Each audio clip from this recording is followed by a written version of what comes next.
So guys, I don't often do this during the day. For me, it's turned out nicely though. It's a Saturday, middle of the day. A lot of the Irish lads, they've had their Friday night. They've up. They've had their coffee. They've started a few of these Megacube armadas, and a bunch of the Aussies. It's night time for them. They're probably either drunk or getting ready for bed.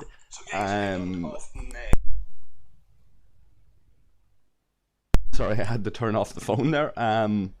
So we're going to see how this goes. It's no idea actually how this has been set up really, apart from what I've read on Discord. Tomb Raider's taken on the responsibility, it seems, of trying to organise the troops. Phil's been doing a little bit of the digging around. A few of the other lads as well have been doing a wee bit of digging around on crew setups and what type of ships are needed. Still an awful lot of testing needed on this with different setups. Different people are saying there's different ways of doing it. I want to give a wee shout out to Slayer Revenge. We've been watching his videos. Some of the lads have been watching his videos and sharing it, because many of the players in his alliance and stuff, they're similar enough to our own. Some of the guys have similar ships, tier 5, tier 6 epics and so on. Not an awful lot of them in the alliance, but enough of them to operate as tanks, it seems, on these Megacubes. The lads have hit them a few times already. Picard has just started one. He's got 3 people in. He's got Devil in his Augur, Emu in his ISS Jellyfish, Picard obviously being the leader there. He's in his Vidar. Tomb's calling it. He's looking for Iron plus another strong Vidar. Not sure if my Vidar is up to it, to be honest with you. Tier 6, 530k strength. And the crew we're talking about there for me is these guys. 8 of 10 as captain. Chance of dealing the critical hit. Full synergy with 8 of 10 is what's being recommended. And on my Augur, I've got Kirk and Spock and Livis reasonably set up for defense, shield and hull health. So when I get the call, I'll pop in. And in the meantime, guys, don't be afraid to leave your comments or your thoughts. If you've done these Megacubes, what setups were you using? If you're spotting something on my screen here that you're going, oh, well, actually, we found this crew worked a little bit better and whatever, don't be afraid to throw that out there. I'll give it a wee mention, and if any of the lads are listening, they can adjust accordingly. Shout out to Cheryl. Thanks for joining us, Cheryl. It was a long time there, Sha, that you were missing the streams and missing the videos and stuff like that there. You've made a couple of them now recently, so maybe this kind of time of the day suits the likes of yourself a wee bit better. So very glad to see you join us. And like I say, I don't know how this goes. This isn't massively prepared. There's no major huge effort gone into preparing this. Like I say, some of the lads have gone and done a little bit of digging around, a wee bit of testing themselves, and I put out the call. We set a time, just said screw it, put out the call, get the lads to turn up, anybody that's available. Hard enough to organise it between 2 very different time zones.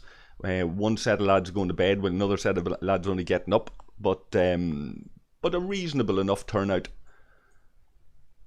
We're looking at 1, 2, 3, 4, 5, 6, 7, 8, 9, 10, 11, 12, 13, maybe 15 or 16 of the lads showing up. A few of them could be in transit at the moment. A couple of them maybe repairing ships and the like. So we're going to take this nice and casual, and just see what way it goes.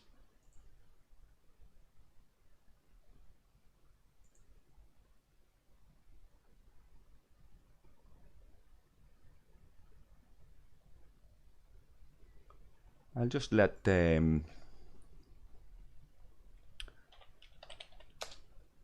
me see, Vidar, tier 6 with 8 of 10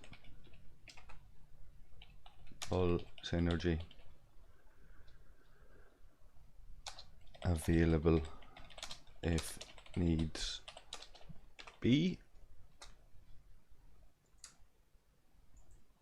And auger, what the fuck tier is me auger? Hold on a second. It's tier 5. Yeah, tier 5 auger.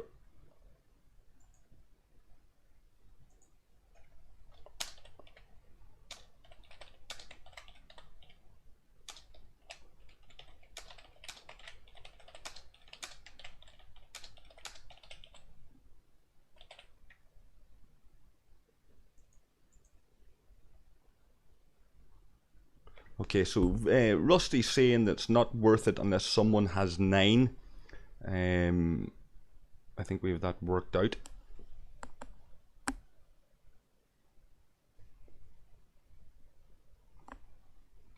So we'll go back out here and take a wee look. 9 minutes left on this one. It's down, I guess, to about 60%. Not exactly sure how many runs the lads have taken. They were already in the middle of it when I got online. These things are sitting at 100 million strength. What are we talking about here now? It's down to 56 million, so 56% essentially.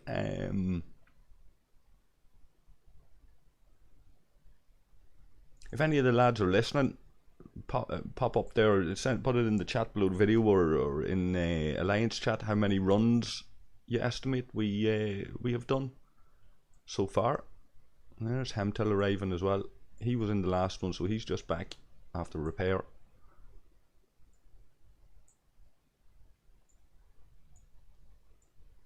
And I'd like to think that this is a good sample for the general average player out there.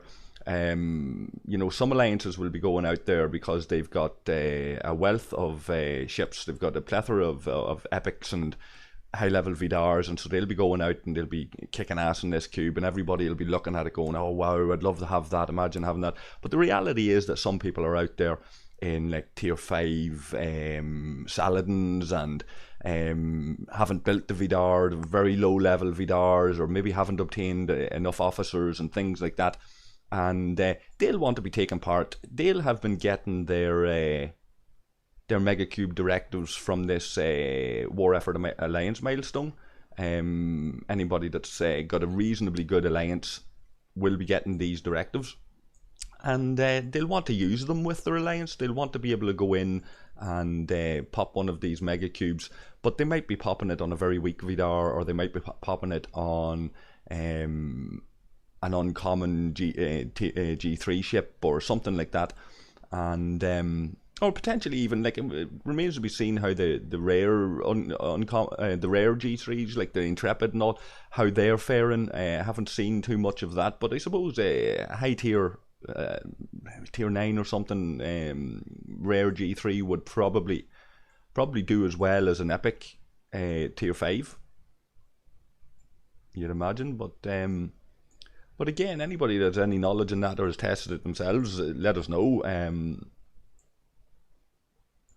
There's not an awful lot of people sitting down and working out the mechanics of this and getting right down into the nerdy geeky stuff. Pretty sure Gregor and all them lads have been doing it.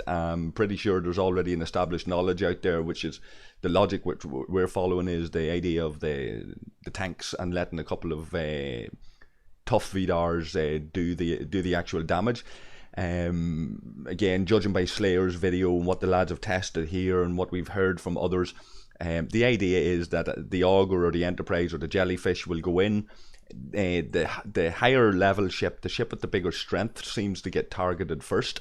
So the Augur or whatever it is going to be tackled first. The idea is to set it up defensively or for shields or whatever, so that it can last that little bit longer, while the high level Vidar gets to round 3 and kicks in with its big gun, the rail gun, to do massive damage. That is the idea, squeezing it out. I think on some of Slayer's vids I was watching, some of them managed to get it to 4 rounds.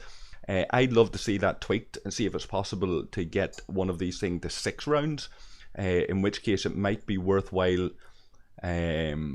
it might be worthwhile having a smaller number of Vidars that are extremely strong, and getting people to come in and whatever else they've got that can back it up. But it's all for testing at the moment. I've been saying to the lads that I'd love to see a run with somebody who's got like somebody like Phil there. Although I don't know if he wants to waste his run just to test at the moment. I think he just wants to get one of these taken down by the Alliance, you know. Just completely understandable. The lads went out and tried it a few times as smaller groups. Took a bit of strength off it. Other alliances came along and finished it off and stuff like that. But it wasn't a serious run at it like this is. Like, I'm pretty sure we're not going to be leaving here until we at least destroy one of these, maybe more. Let's just see what HOM is saying here. Make sure I'm not missing anything.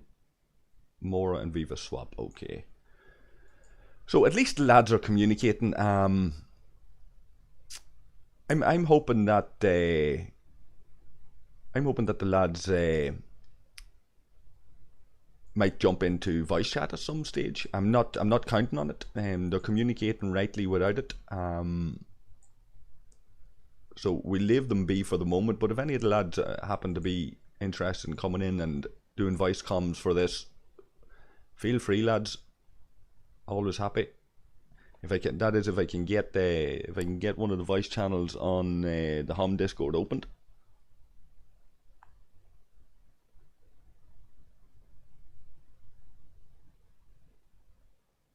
Yeah, and Cheryl's saying there that they just haven't got enough Vidars, enough strong Vidars.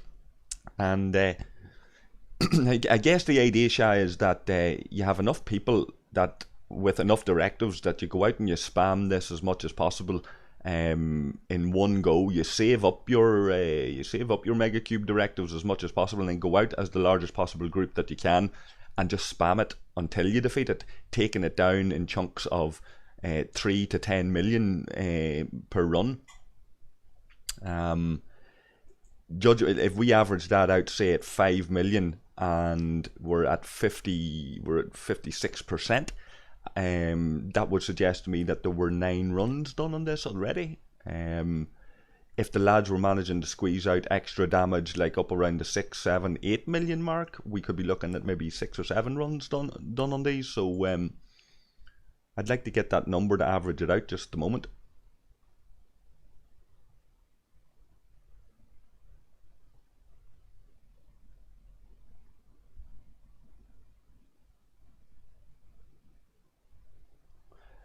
So guys, I gotta go AFK for a moment. Something's just come up. The trials of going live. I'm gonna leave you with this image on the screen of the lads doing the Vidars.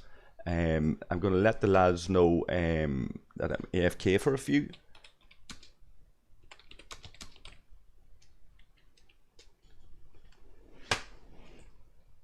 And I'll be back very, very shortly. Don't go anywhere.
Alright, so I'm back there, folks, and this is why I generally don't stream during the day.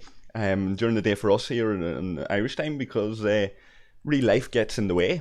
I generally try to leave it late enough when people are winding down and nobody's going to annoy me.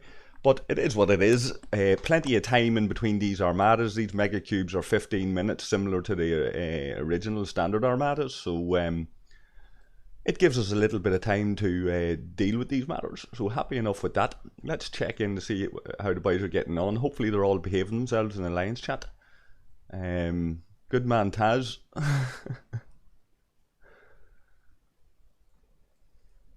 Let me see now. This must be 8th or 9th.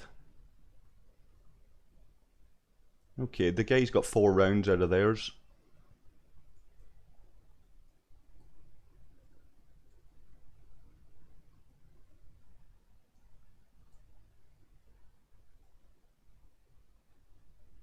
$20 million damage in 8 runs.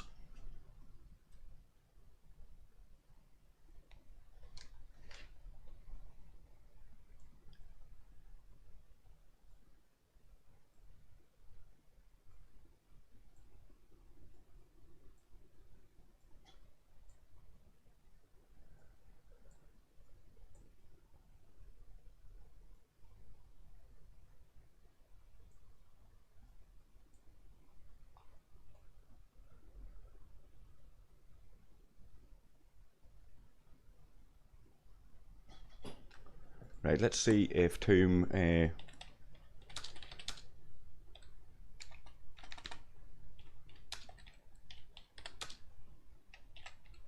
see if Tomb wants the auger.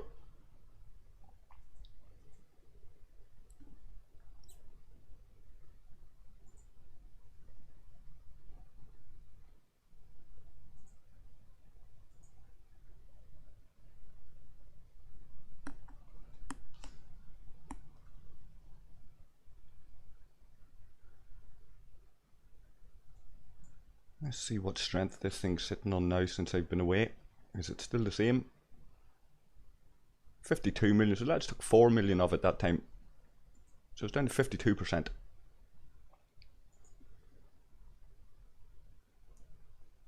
So if you're talking 4 million on a run, we would have this taken down in what, 13 more runs at it? So 13 more players with directives.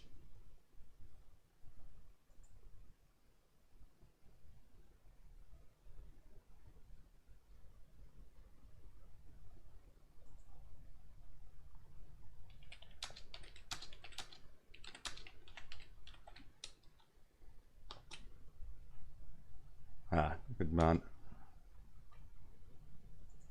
Is it this one he wants me in?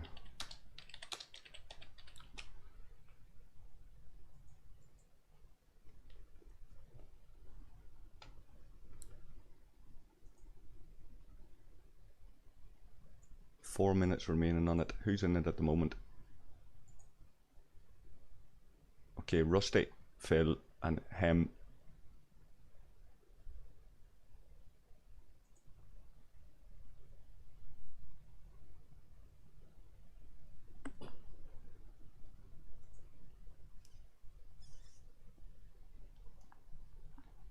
So a wee insight as well into how the HOM comms work,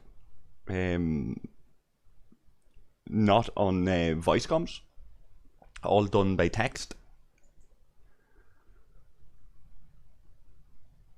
Okay, so Novus is ready to go at some point there as well.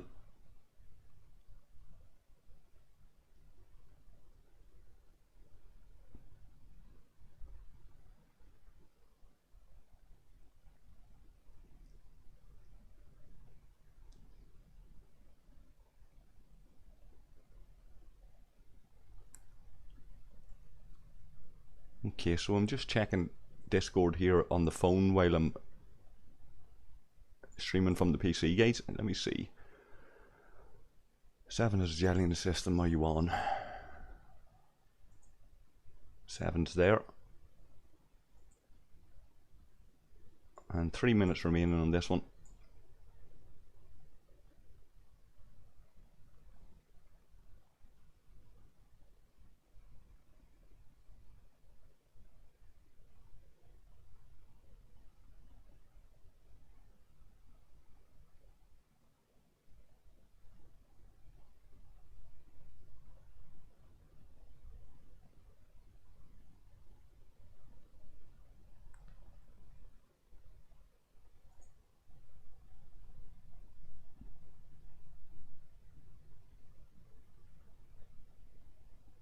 Now, still not sure. Poor Tomb has it all on his head.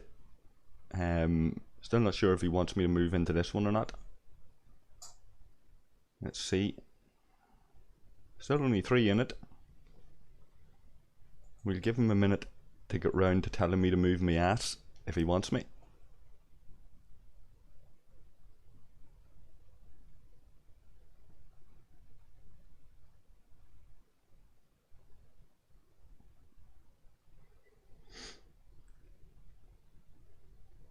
Okay, so there's Devil arriving in his auger.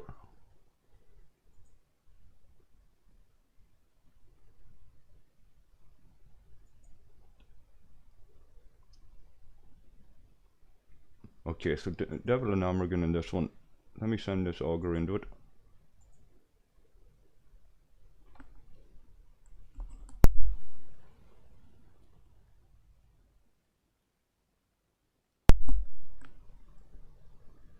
So this setup we'll be able to show you as battle logs, guys.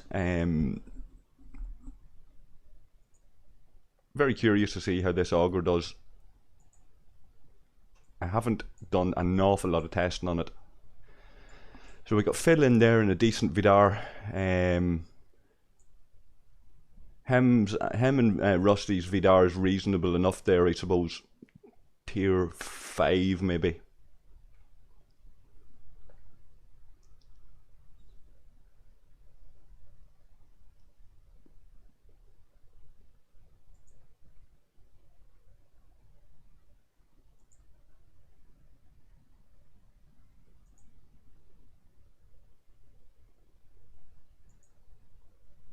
Good man, Taz. Oh no. I should not check private messages when I'm streaming. Note to self.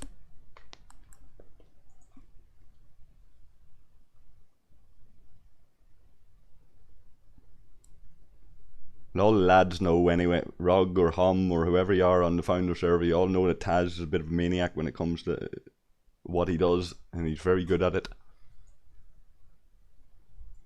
Now this thing's about to blow off here. Let's see. Get checking the battle logs with this auger.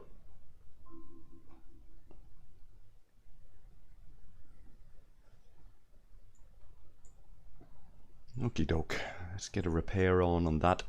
Must send this mining ship down as well.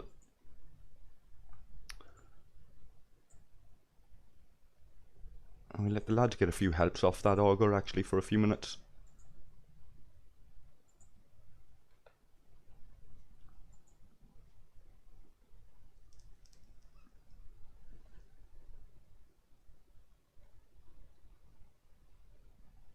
Okay, so Phil's saying there's 6 million on that one.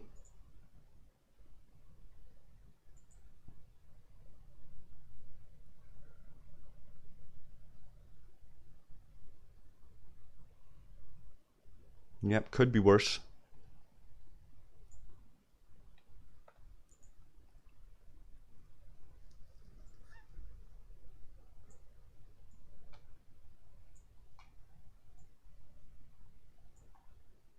Five rounds out of that, lads. That's not bad. I'm wondering if you got a 6th round out of it, would you get extra rail guns kicking off?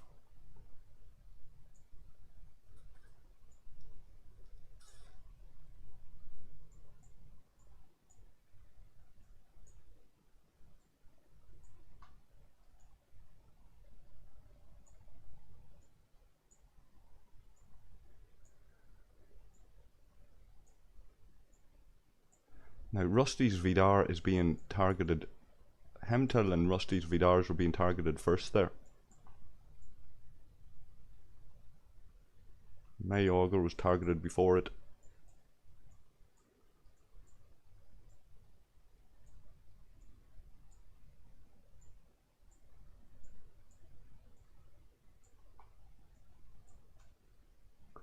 Yeah, my auger being targeted there again as well. And then Rusty. Okay. And then Devil's auger.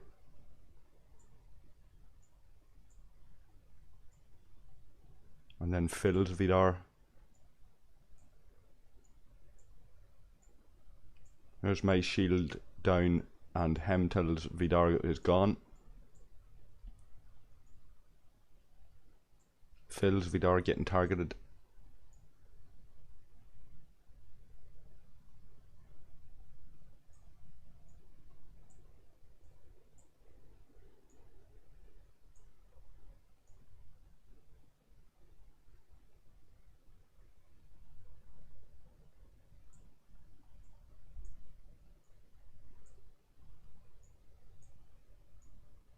Okay, so there's my auger out of it. Devil's shield is gone. His auger's taking the hits. Phil's Vidar taking the hits. Phil's Vidar's out of it.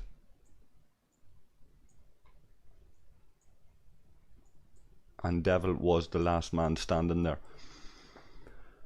Okay, so 6 million, not the worst run in the world, I suppose. Judging by that, with what?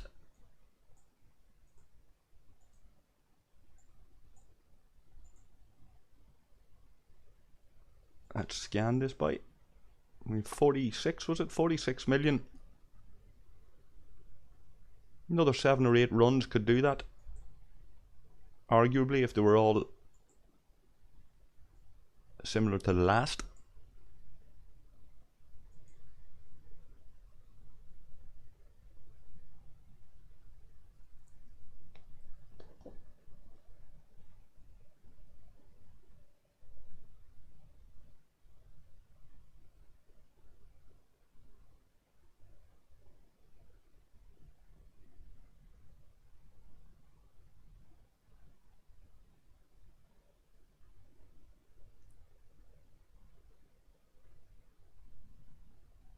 So how's it going, John? The event certainly has been disappointing for me, and I'm hearing that from a lot of people. There's a couple of different reasons it seems to be for that. I've been banging on about it. I've been posting on Reddit. I've been asking players on our server to lobby Scopely with messages to customer support. I've been asking people to send it in on the Scopely website. I've been emailing Panic myself and different bits and pieces like that. And we've linked it completely to the server merges issue, and then, as people know, in the last week or so, the server merges issue became a real live issue. There was a bit of misinformation out there. People thought that it was going to be for everybody, whilst us on the founder server and a few of the other older servers are sitting there thinking, like, well, this needs to be for us as dying servers, and this War Effort Alliance milestone hurt some players on our server because an alliance was dissolved. There's only maybe 8 real active alliances on our server now. An alliance was dissolved, and some of us went back and joined the larger alliances or old alliances and what have you. In my case, it's HOM, and I can't score, I can't contribute, I can't get any of these right now. I'd love to be able to launch my own armada with these directives, and as it stands, I can't get these Megacube directives at all, because I haven't been able to take part in this event, and there's just little over a day left in it. I've been going on about this for 2 weeks now.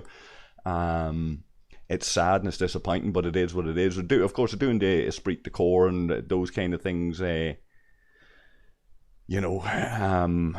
doing them every day, and we're getting a certain amount of credits and what have you. But these Borg War Effort points just aren't contributing to the Alliance, so they're wasted every time I do that. But I am getting these Borg War funds, and I do hope before the end of the event that I can get 10 of 10. I'm sitting on 26k at the moment. It's looking good.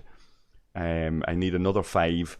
So when I hit 30k, maybe later on today, I'll be able to get 10 of 10. And then after that, anything I can possibly get is just going to be a bonus, to be honest. I was thinking about getting some G3 uncommon. But then these missions, these board key missions come into play, and it's like, shit, how many am I going to need for that? I'd like to be able to do some of them missions that I wasn't able to do before. But we've covered some of that stuff in another video, and you can go back and take a look at the other Borg videos that I've done recently, guys, if you missed some of those. Let's go back and look at this Megacube. 7 minutes remaining on that one. Hello to you, USS Voyager.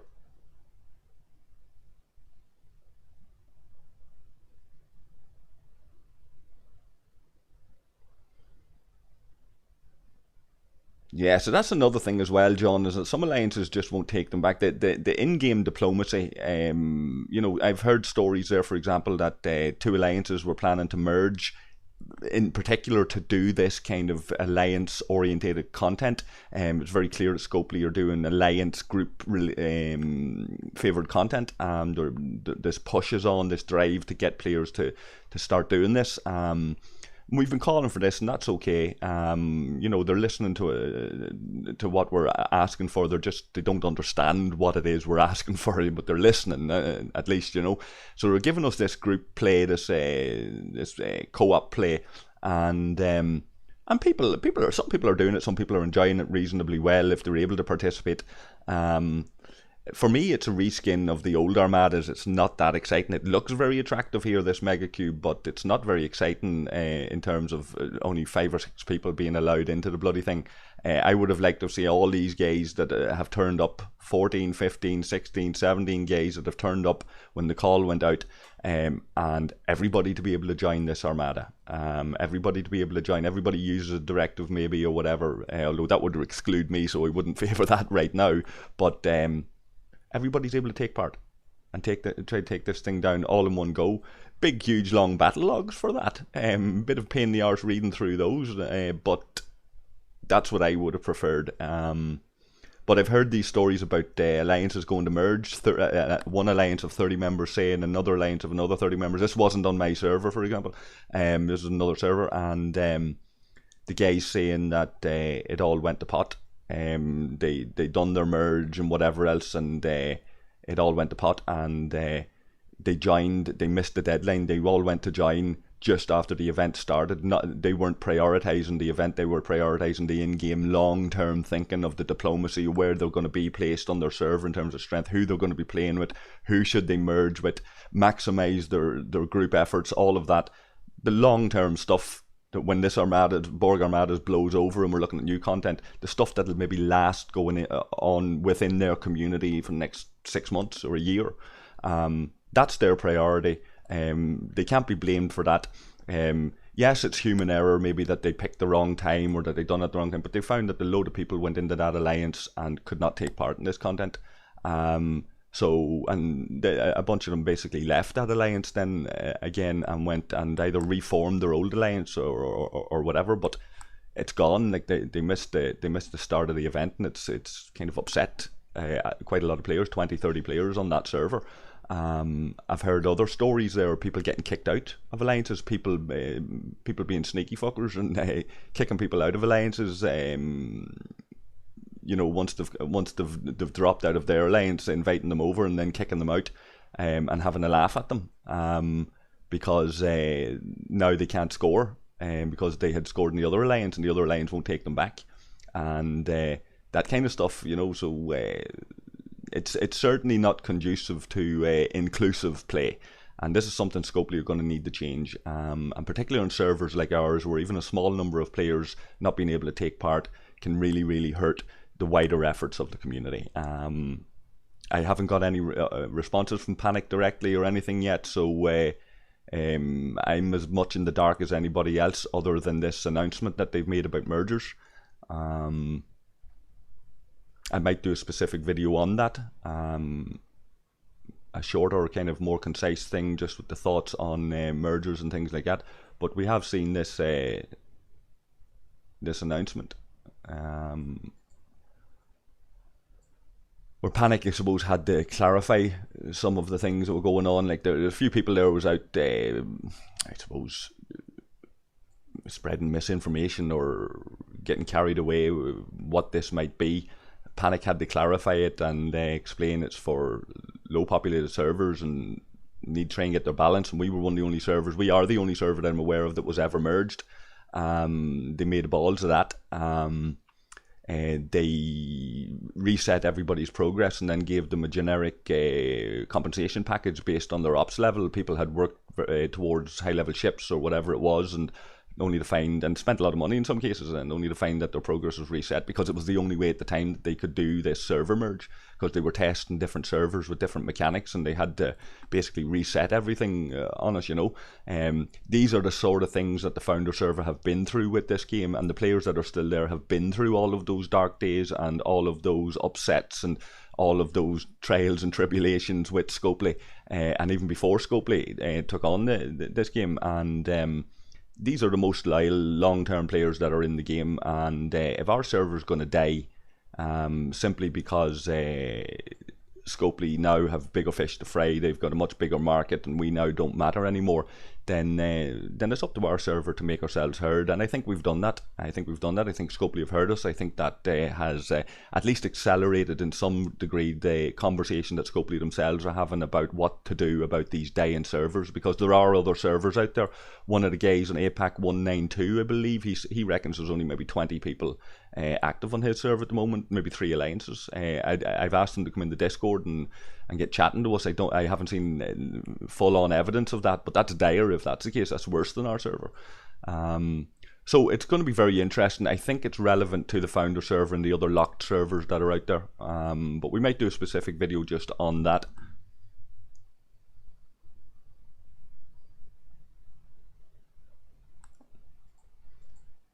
Yeah, John saying a 10 out of 10 is so worth it, and I'd be inclined to agree. Out of everything that's available, I've gotten the what do you call it, the wee Ferengi Devore. I got the parts for that, built that, got 8 of 10, I think it was, unlocked 8 of 10, didn't have too many shards to go for him, so that's why I done that, and now 10 of 10 is the other that I'm looking for. I'll just catch up with the boys here, see what they're saying.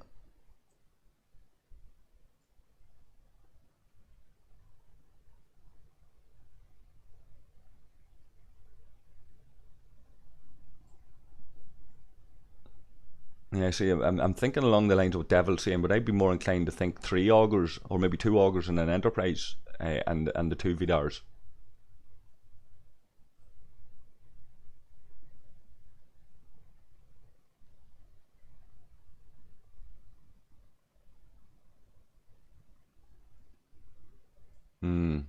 That's an interesting question from Phil. Should he be doing 3 jellies, 3 Vidars, or 2 and 4? I would go 3 and 3. I would even go 4 epics and 2 Vidars.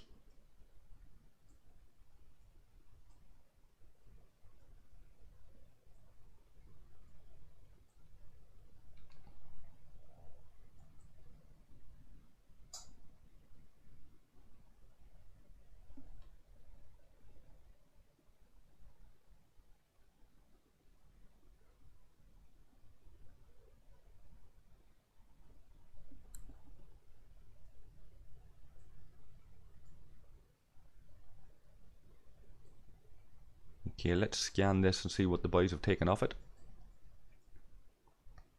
So she was at 46, now down to 41, so there's 5 million of it.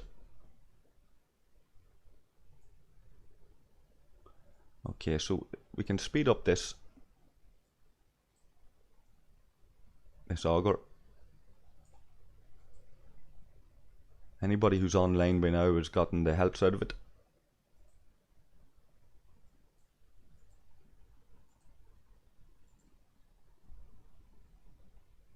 Okay, and let's send her down.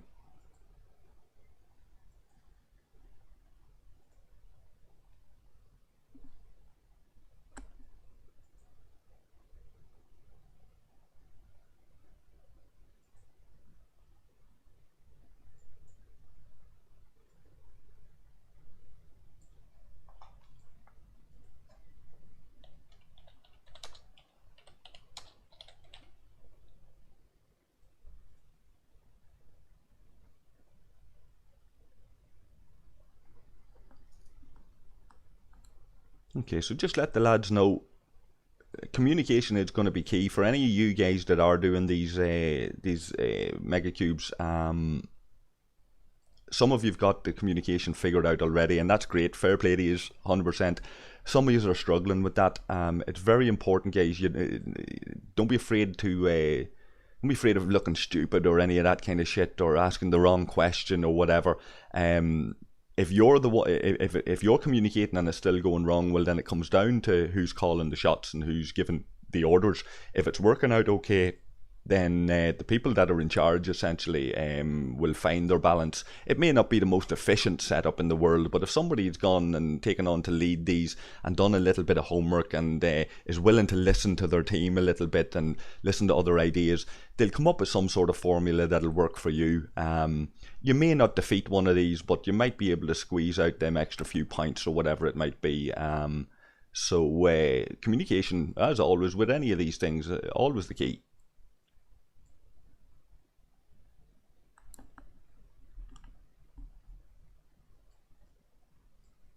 Let's see who's in on this one. There's only two of the lads in at the minute, Phil and Shady, both in their Vidars.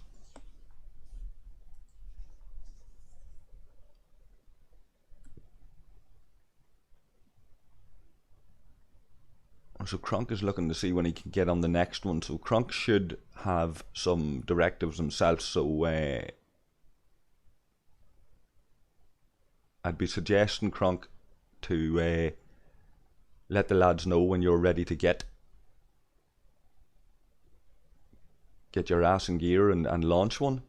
I suppose the way I'd be looking at this, if I had them directives, if I was able to take part in this war effort Alliance milestone, and I had a bunch of these directives ready to launch my own Megacube armada, I guess what I'd be doing now is expecting that, like, let's say I don't have that auger. That auger is going to be used as a tank because there's not a huge pile of people with G3 epics, essentially, or G4 ships in the Alliance. So that ship is a good ship to have.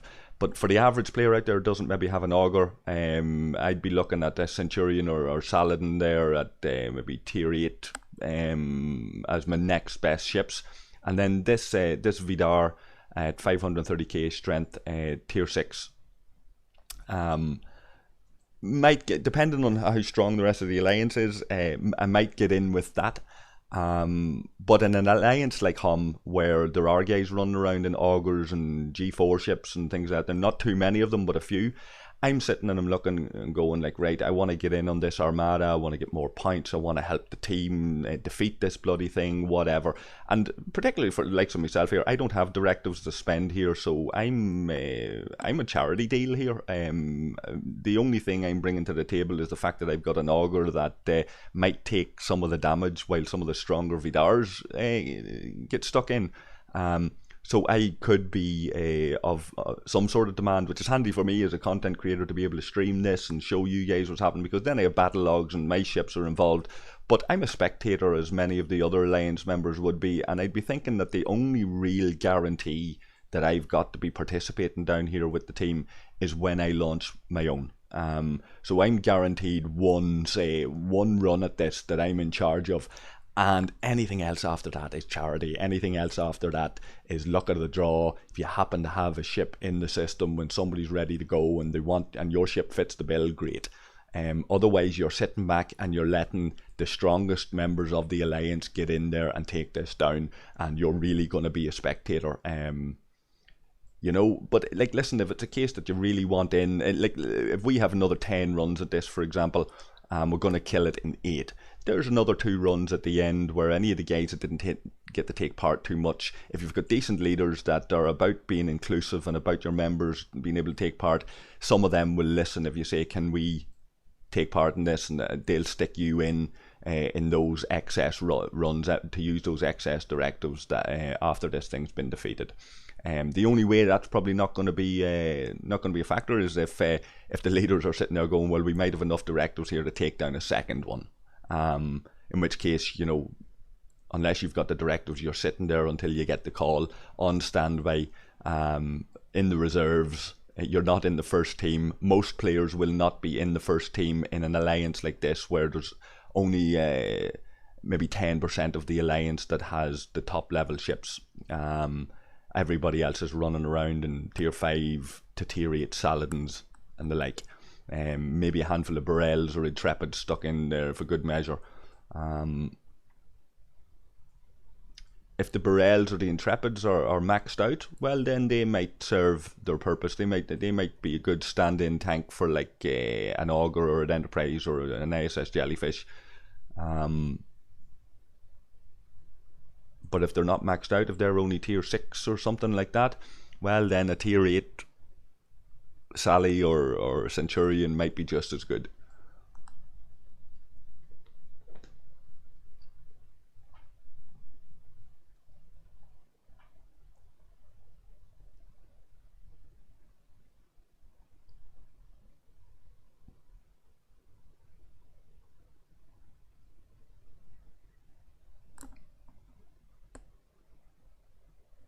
Yeah, the battle triangle is an interesting one for this, John. Listen, before you go, hopefully I've caught you before you go off to sleep. You're saying you're getting tired now. You're on server 197. That's an APAC server as well. Before you go, could you give me a wee mention there about how many active alliances or roughly how many active players you're talking about on your server? How old your server is? Because most of the Aussies that I've met in the game were on the old original server 1, server 2.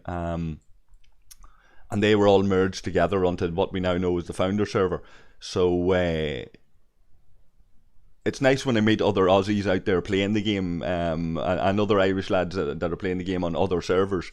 But very keen to know on the APAC server on 197 how active it is. Is this talk of server mergers gonna? Is this gonna benefit you? Does this apply to you?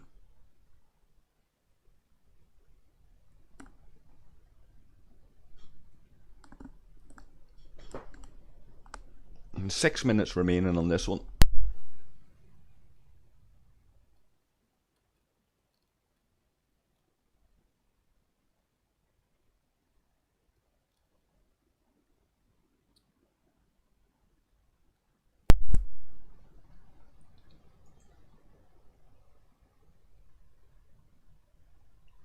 Okay, so all the lads have gone quiet for a moment while this thing's counting down.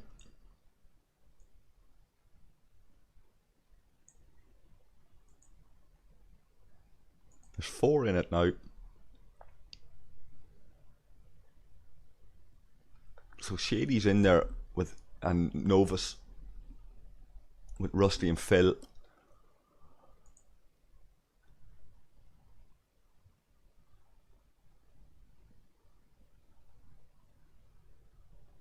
Okay, and Legion 13 has just jumped in with the Vidar, as has Emu. So I'm not sure what the lads are doing here. Maybe Tomb has gone for his dinner and it's just all gone to shit, and people are coming online and going, "Ah, great! There's a Megacube. Let's join that." So this will be an interesting test. See what happens here. See if people are told to get out. There's Taz landing. Taz hit level 34. Congratulations on that, Taz.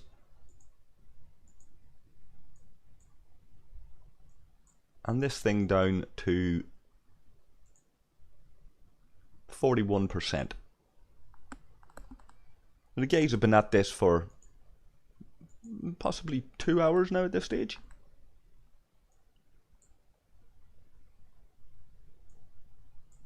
Some of the Aussies are going to bed, and some of the Irish are just getting on. Midday Irish time, the lads were gathering, which was late in the evening, night time for many of the Aussies, perhaps anywhere between 8 and 11 p.m. And some of them guys are now drifting off to bed. Some of the Irish lads are coming in. As you see Taz arriving there, for example, like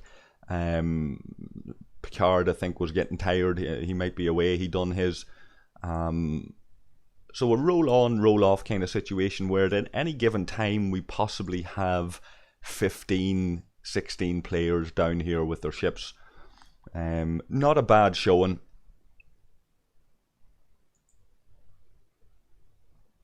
.54 members in the Alliance.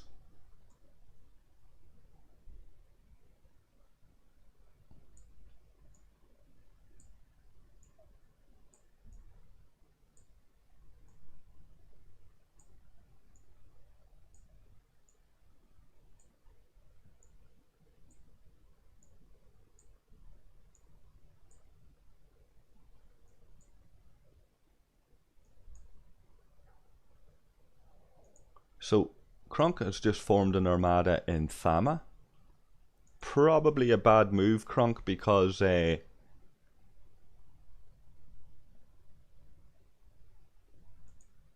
nobody's going to be paying attention to this, I wouldn't think.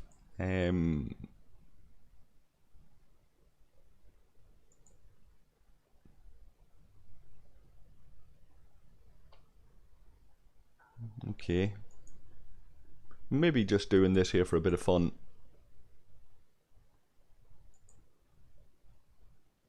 I need to send this mining ship down, get me dailies done, so we'll pop it down into one of these Klingon systems.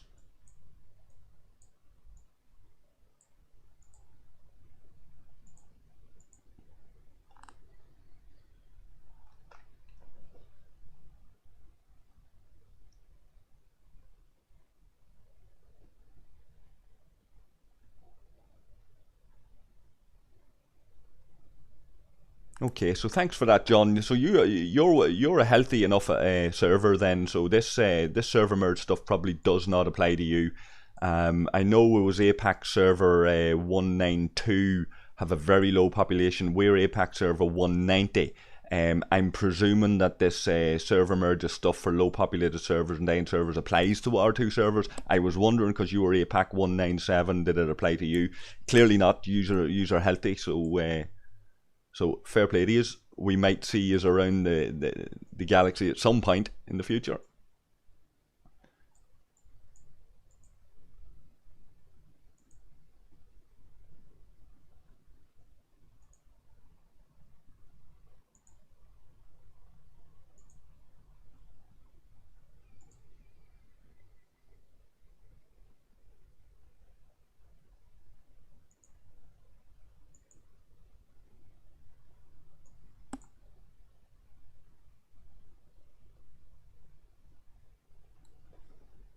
And I guess while we're waiting, we could always throw this this Franklin down into the swarm systems and do a wee bit of that farming when we're waiting to see what the crack is on these megacubes. Okay, so there's our countdown. Who's in there? Phil, Octo.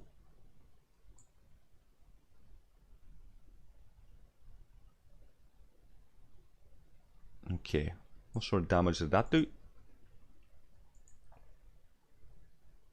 39 million, so what's that? That's about 2 or 3 million.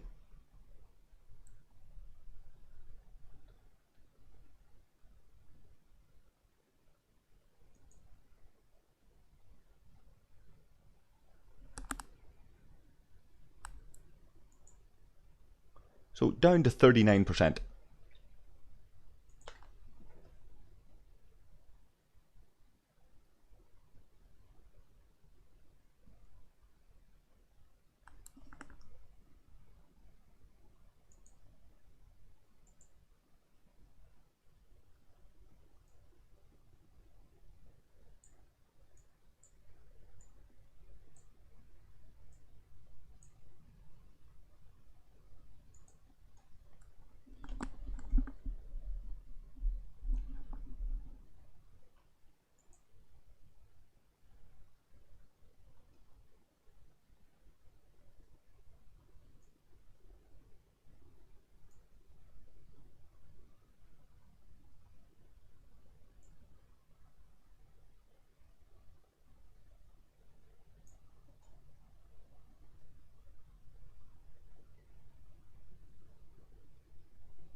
Okay, I don't know if that even explains it properly, but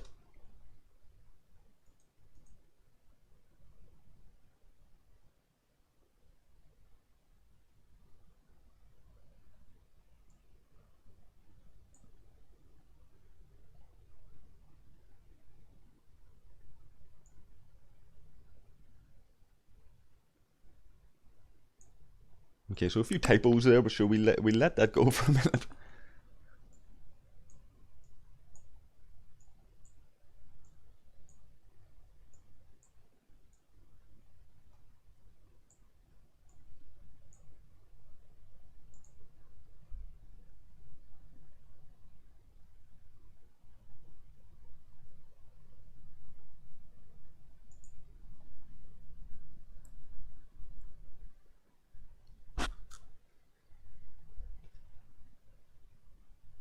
I know you're here, Taz. I seen you arrive.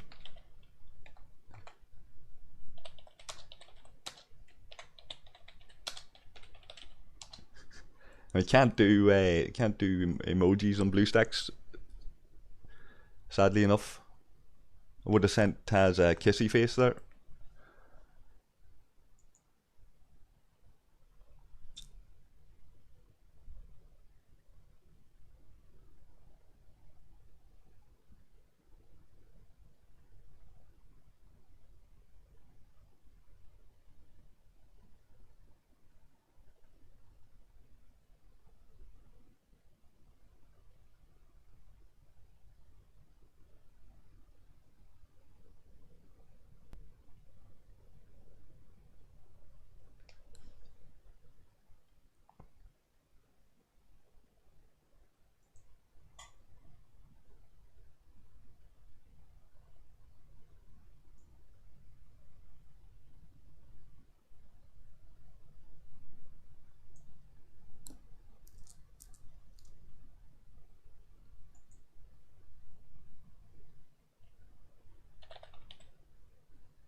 And just to recap there, that's the sort of VDAR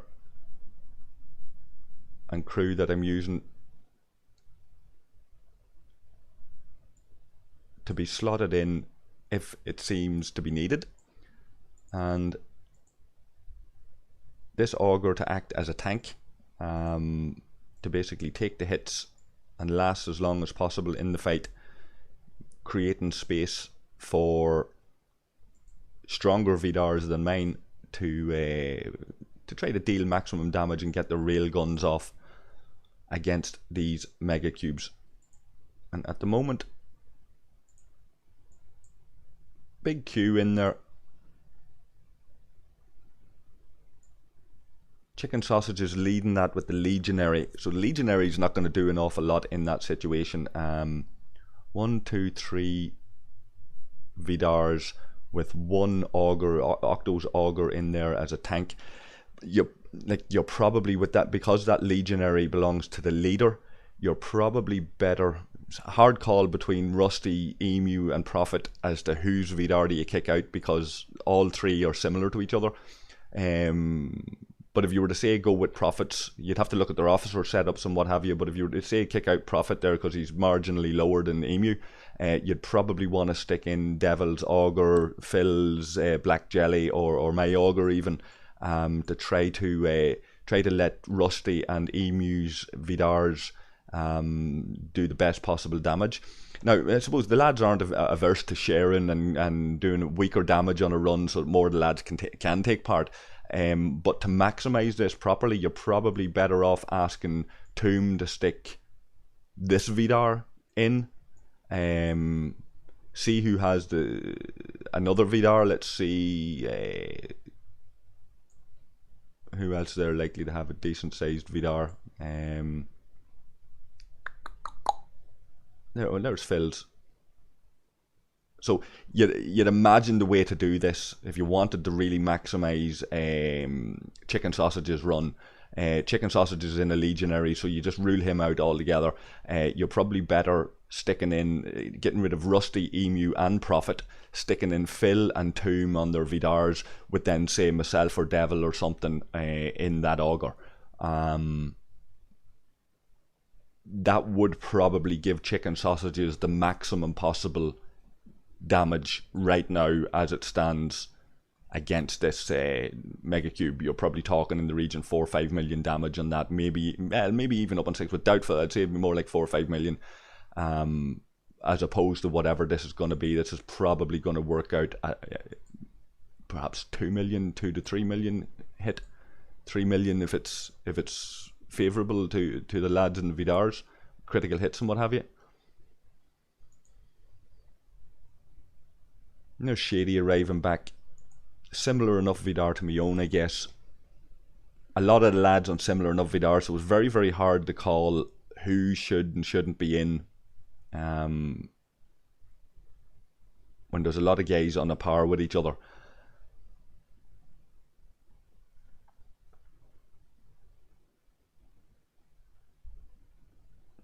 John's made a comment there that 7 of 10's captain ability should have been able to work on board cubes. Absolutely, would have made complete sense, and that's something arguably that would be an easy fix for them to go away and say, you know what, we were intending it to be this way, but we can see the community wants an officer boosted for these armadas, so we're gonna do a wee patch, and we're gonna change 7 of 10 and apply his abilities to Borg armadas as well.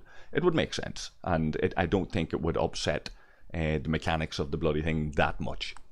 Your fear always would be there, of course, that when they go to try to fix something, they create a bunch of new bugs, and that's not on the players, or their inability to strategize and maximize their damage on this. That's simply down to I suppose it's the MO of Scopely now.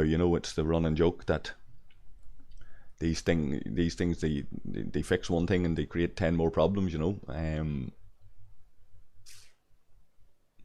We've debated that inside out, and we've discussed it upside down and back to front, and at this stage I don't know if you're ever going to change it. Well, we can always live in hope that someday, by some miracle,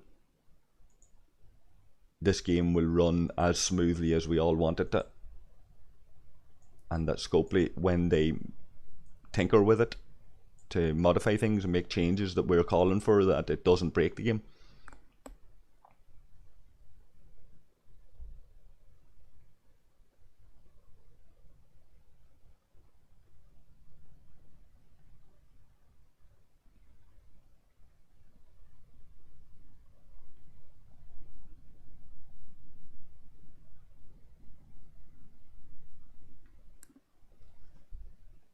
And 3 minutes remaining on this.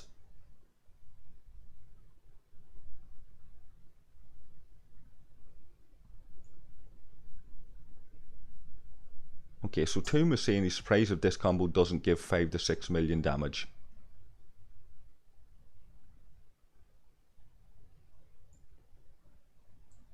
Oh, that's Octo's one.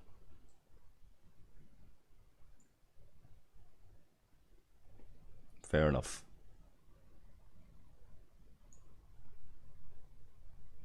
Right, so Phil reckons another 2.5 hours in this. I don't know if I last that long.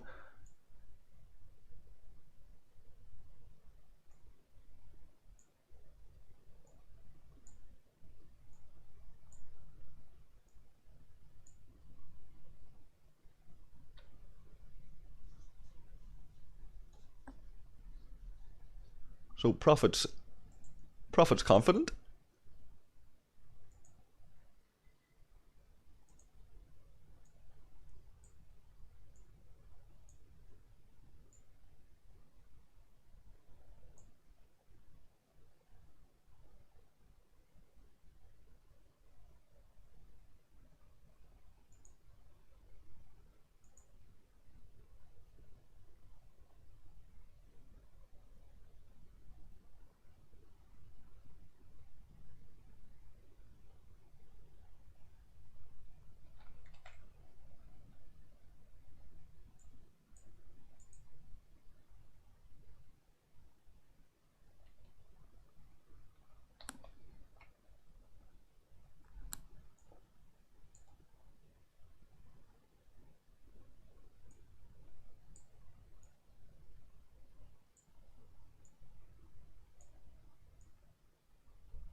So I'm presuming Triple H has fallen asleep. Batfink's become active there recently, so it's great to see Batfink becoming more active. He was always there, he always lurking in the background. Wasn't the most active player in the world, but Batfink goes right back to the beta. Like, Batfink's one of the oldest players in this game, and he's only at level 26, so it goes to show how casual he is. But it's good to see him. He's caught up with a little bit of the content, got himself a Vidar, and he's been active recently there. So shout out to Batfink. Great to see these older long-term players sticking with it, even though they're casual, and catching up a little bit with the content in terms of these Megacubes and Vidars and all of that kind of stuff.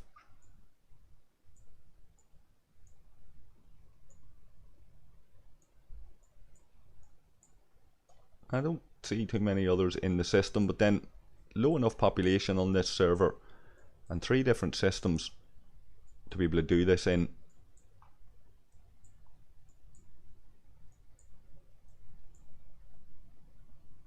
Not a good time for RUG to be coming and stealing armadas off us, because many of the Aussies will be in bed and most of the RUG lads are Australia based. So maybe some of them's in bed watching this.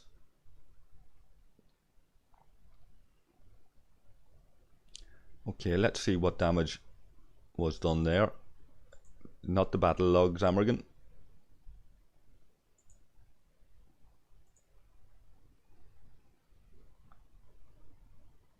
$38 million, so only 1 to 2 million done on that.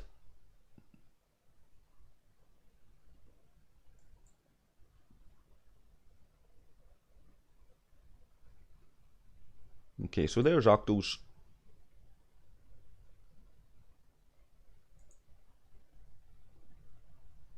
What did the lad say? Surprise? Would Toom say? Surprise if it doesn't get 5 million?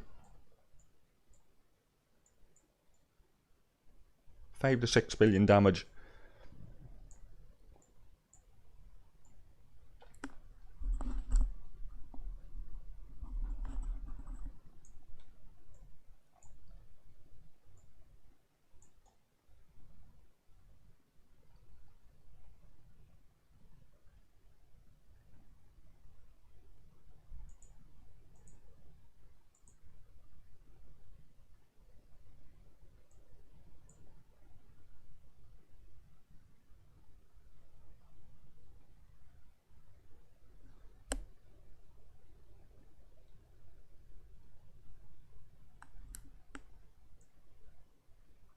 So I'm actually pretty pleased to be able to stream during the day for a change.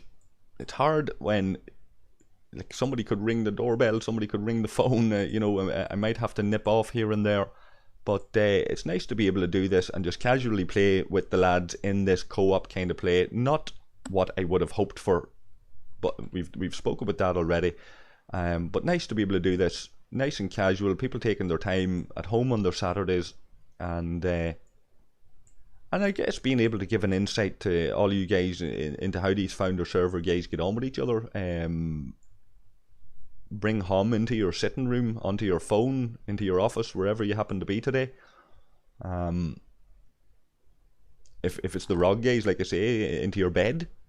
Bet you never thought you'd have a HOM lad in your bed, but if you're watching this on your phone while you're getting ready for sleep, then it's happened.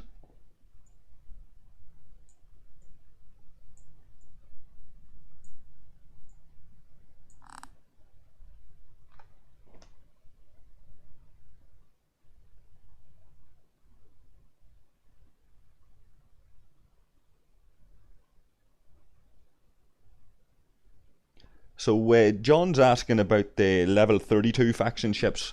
We'll jump in just actually while we're waiting on that. 12 minutes on that. We'll jump in and we'll look at that just for a moment. Now I've skipped those altogether, John. But I'm in a position where I was originally considering a Cavort. I might go for a Burrell. So we're talking about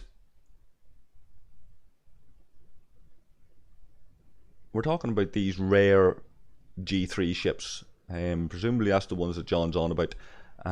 You've got the Burrell, you've got the Intrepid,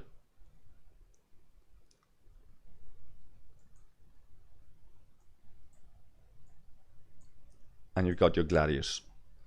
Now, because I don't have any of them, I'll just go by what people say. Some guys do like the Intrepid. Judging overall by what people say, the Intrepid would probably be the last one that I would go for. Then looking at what I've seen from other players, I'd be prioritising the Burrell. If I'm to go for one of them level 32 ships, I'd be going for the Burrell. It just seems to be a really, really nice ship. Does more than its fair share of damage. And then you're talking Gladius. So if in order of priority, it'd be Burrell first, then Gladius, then Intrepid. But that's also given that I have a Bortus and an Augur. So an Intrepid battleship would be very low down my priorities. But that's also going by what people say to me. A nice Gladius can kick a little bit of ass as well. But generally speaking, the Burrell seems to be a nice go-to ship. If I had to pick out of one out of all three of those ships, it would be a Burrell. And I may go and build a Burrell yet.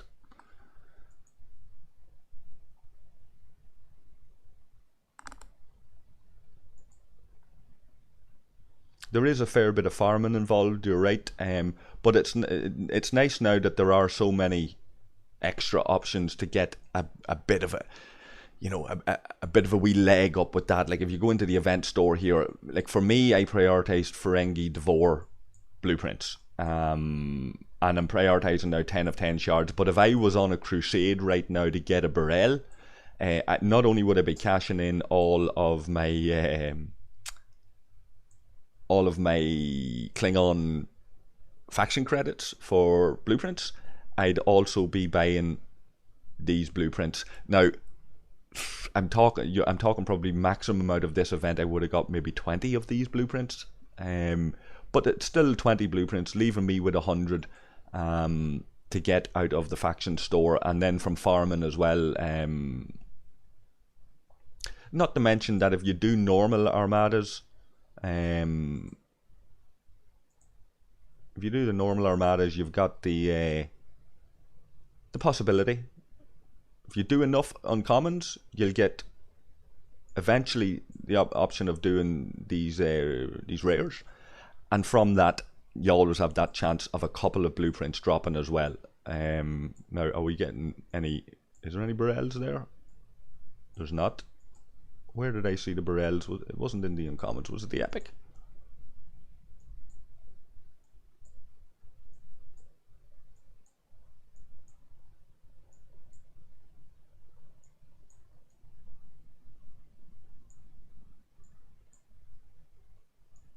Not seeing my Burrells there at all. There's none available in the uncommon. Must be to do faction rep there or something.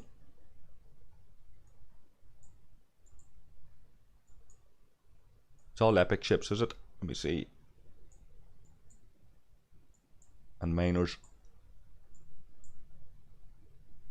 Okay, so that's my bad. I thought that the rare G3 ships were available from those. Regardless, anyway. Like, when did a faction store? Let me see. Klingon.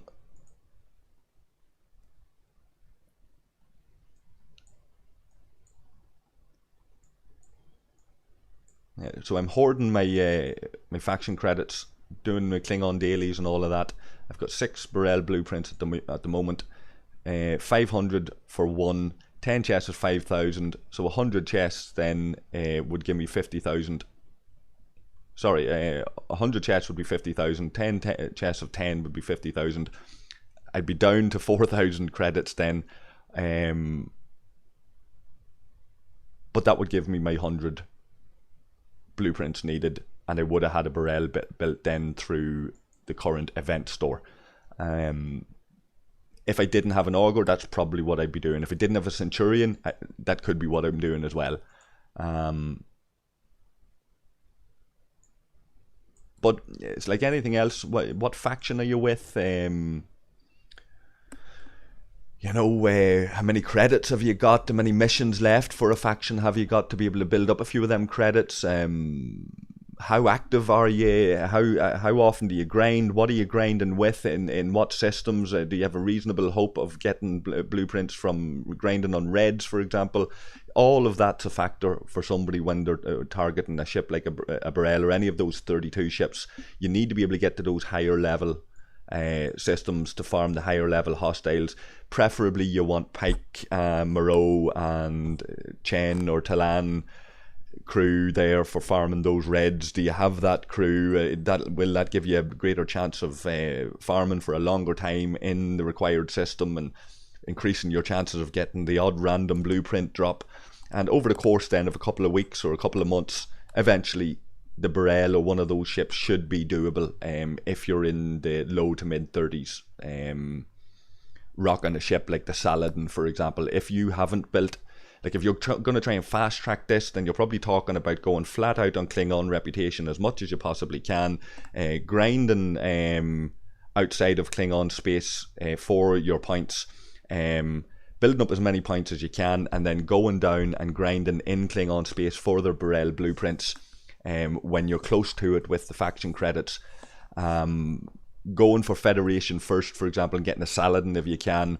Then dual faction with Klingon for a Burrell, for example, and using the Sally to be your go-to ship for farming on battleships in high-level systems, punching above your weight with the right crew.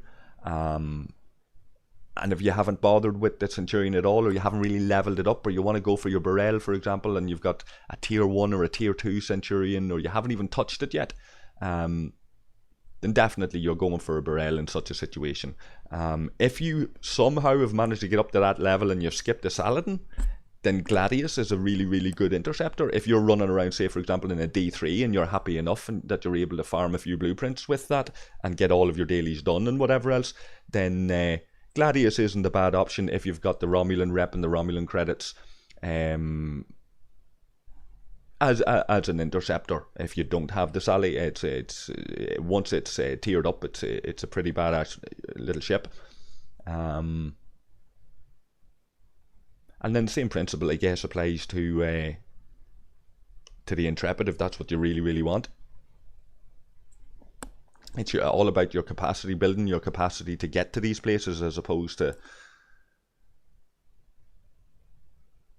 just looking at the targets, especially when it comes to faction rep and going, I'm not going to have 100k faction rep or faction credit, sorry, just to be able to dump in on getting one of those ships. But if you take your time and you grind at it and you figure it out, then you will have close to enough to get the blueprints for it.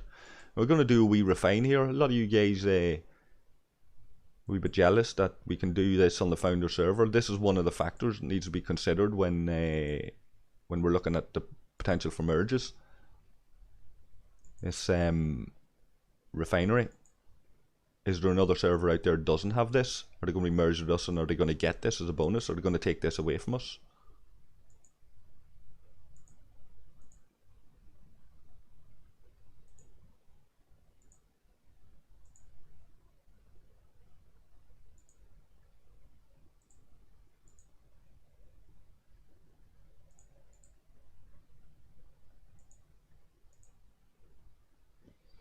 Some of you guys might be wondering, why the hell is Amorgin at level 34 running around in ships like augurs? Why is he refining grade 2 materials?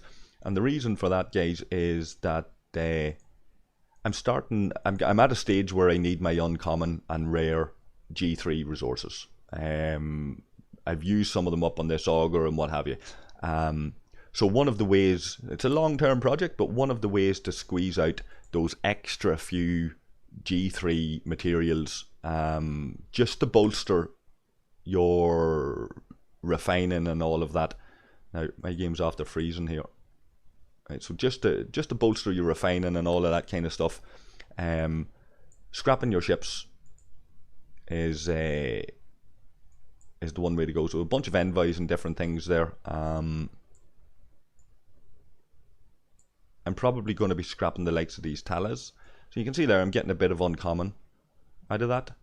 And I'm upgrading ships like that. And let's see, where's my Findra? There's a common refined crystal. But as I upgrade that, I'll be using 2-star parts, 2-star materials. And then once I get it to a sufficient tier, I'll upgrade that a little bit more and I'll be getting 3-star materials back from that. So it's something to do with that lower grade of material and those lower grade ships. I say it's not gonna set the world on fire, the amount you're gonna get back. But it is that extra way to get that extra couple of G3 when you're looking to go and upgrade a ship like this Augur, or even a high tier common G3 like a Centurion or a Saladin or Bortus.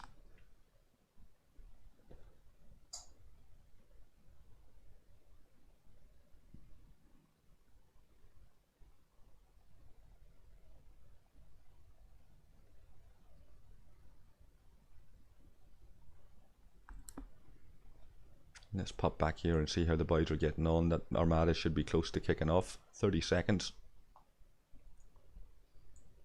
So Psychosis finally comes online.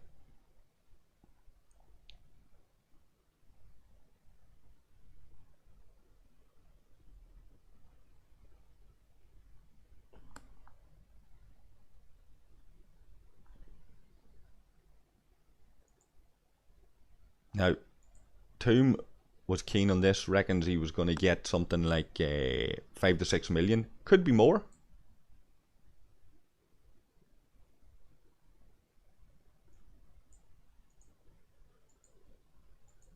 Some nice ships in there. Let's see. 33 million. So what were we down to? We were down to 39 million, I think. So there's 6 million.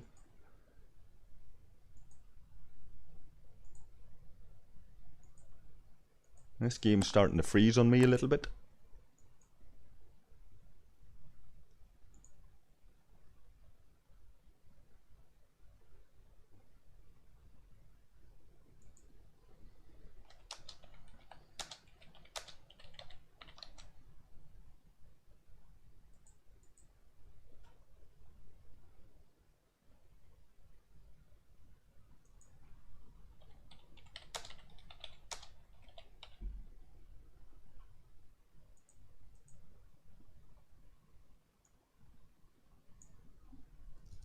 Okay, so the lads are saying 5 million.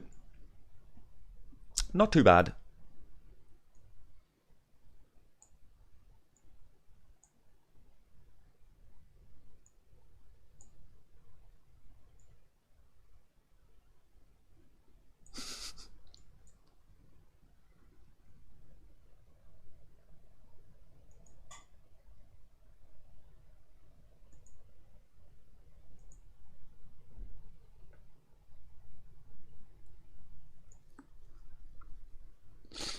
So who's up next? This Megacube is now down to 33 million, 33%.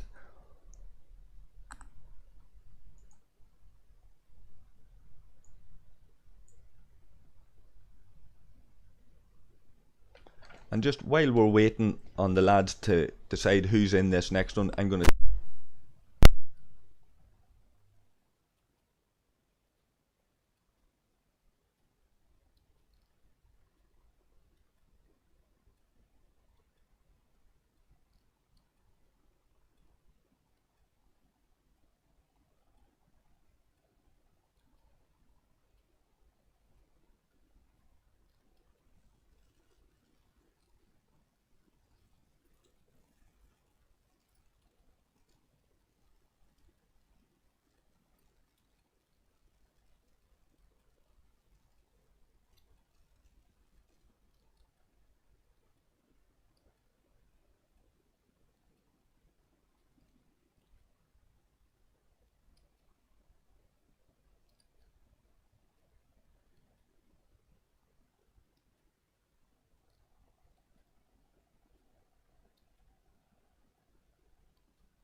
Okay, so still a bit quiet. So while we're there, I'm going to pop down here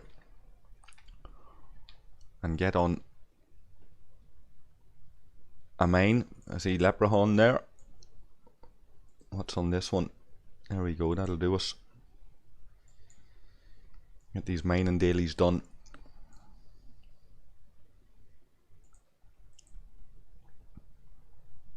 And a half decent horizon there, with reasonable protected cargo, 53k, more than enough to get the dailies done.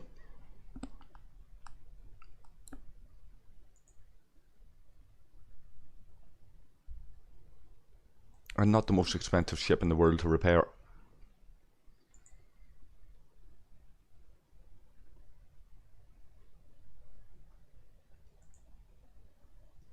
And at 11.2k per hour, we'll not complain too much about that.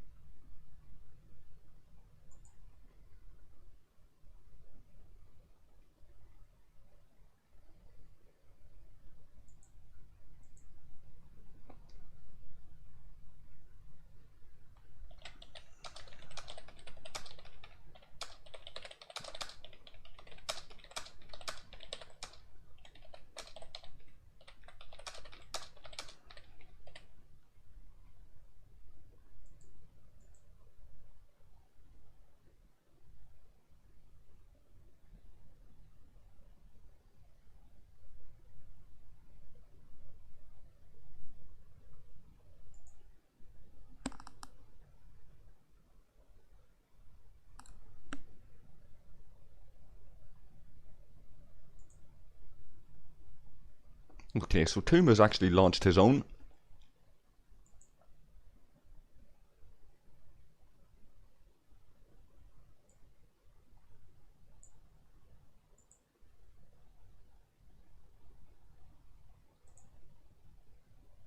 Okay, so Hemtel is in, Sai is in with his jelly, that's good to see.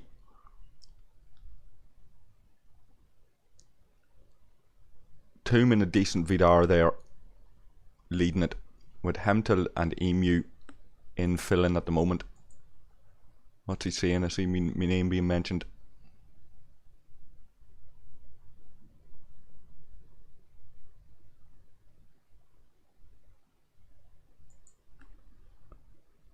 Let's double check this crew for him.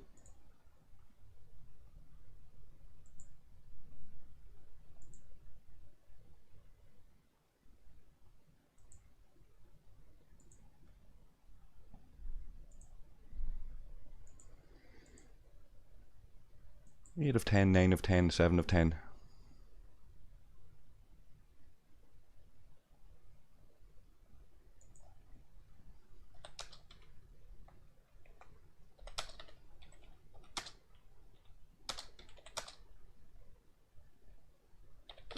I should all be doing all of this numerically.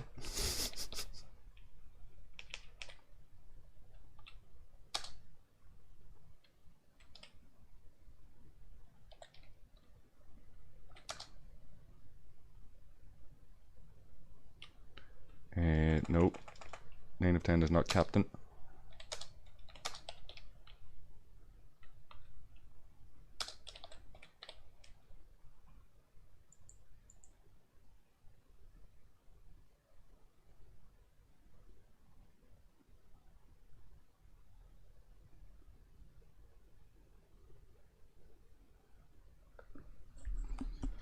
So it's grand, like if there's somebody else with a different setup or a different ship there, they can jump in, no problem. My main interest here, I don't have the directives to be able to give some of these guys a run at it. I'll give them any amount of runs if I can do it with the normal Borgmaras, but this Megacube, I don't have the directives because I can't take part in that event, so I'll happily step out and let the other lads work away and just film this and watch it. But it would be nice just for the purpose of the stream, I guess. My main interest there is to being able to show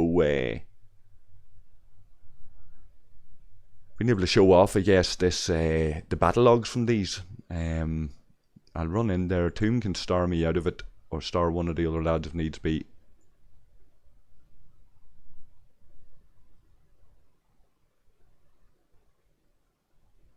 There's a Size Jelly and Devil's Auger.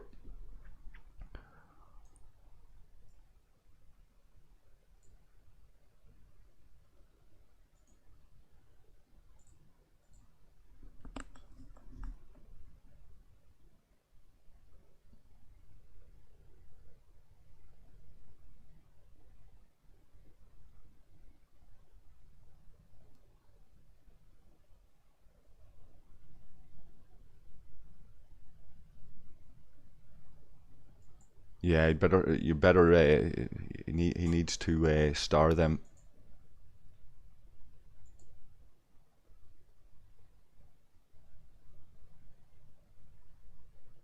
Okay, and 11 minutes remaining, lots of time to be able to do that, so that's grand. Bro, I suppose in this situation it makes sense to have a 15-minute timer on this on these Matters, these Megacube Borg Matters, because there could be an awful lot of confusion and upset among teams if you're trying to get something like this organised in 5-minute runs. But some of the lads have made very fair points that you should really have options. Set it for 2 minutes, set it for 5 minutes, set it to run immediately once you have the team you want, just hit go. Set it for half an hour if you want, or an hour for that matter. Set the thing to go, piss off and make your dinner, and leave it open, let the lads join if they want to join, or if one of the lads is there willing to watch it, lock you in, let the boys go way off and piss off and just see who turns up over the course of an hour.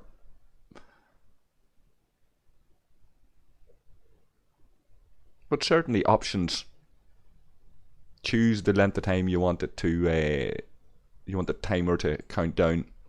Certainly makes sense.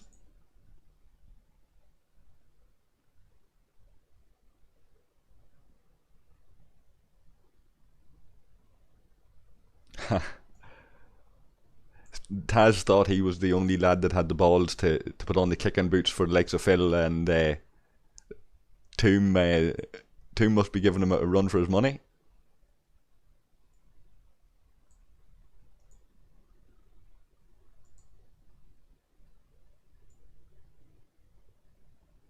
Who did? Was it Kronk? Kronk next round, right? Kronk and Hemtel is in this now, so Phil must have stepped out for myself or him. So fair fucks to him for that. We'll see how it goes.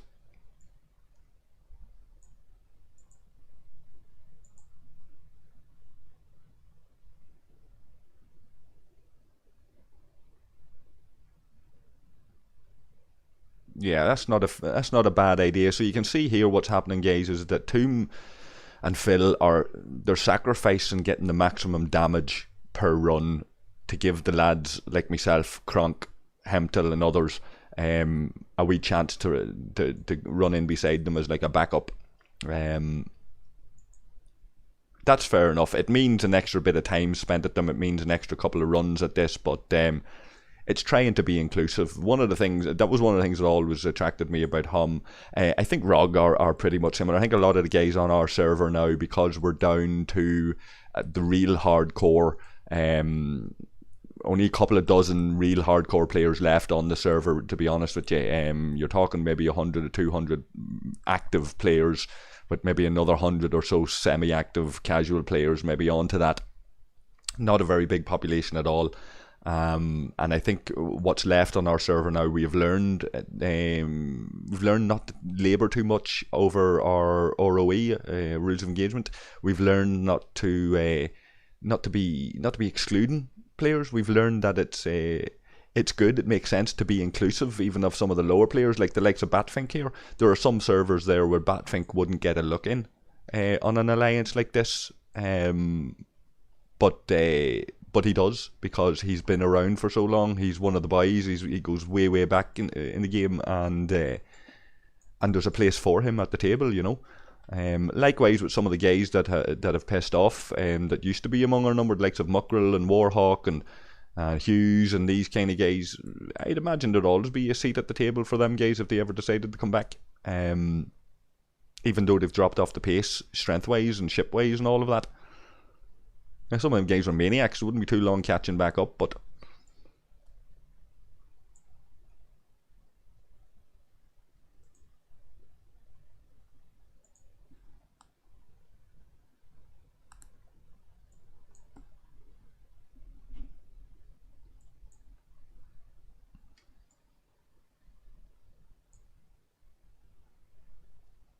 and that's a half decent jelly that Psychosis is sitting on. I didn't realise he had a jelly that was that strong.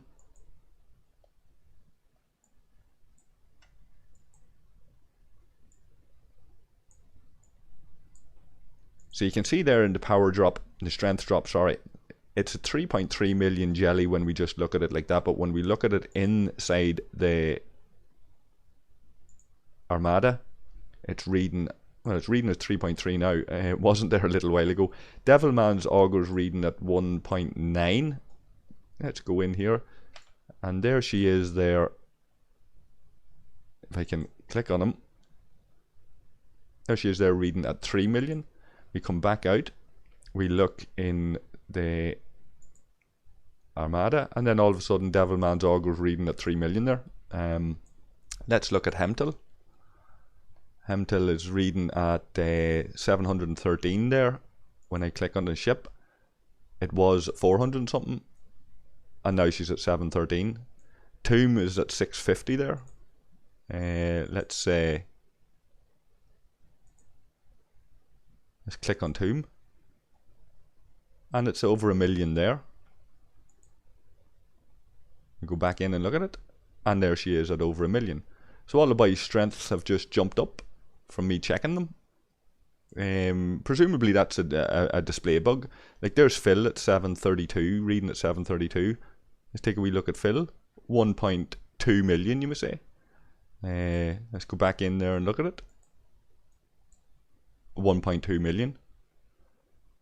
What's Prophet's display value is 428. 558. There he is at 558. Emu's display value is 427. Okay, 702. You go back in, and there he is at 702. Mine's at 530. And stays at 530. So I'm actually, originally I was displaying as one of the stronger VDARs there. Clearly I'm one of the weaker VDARs.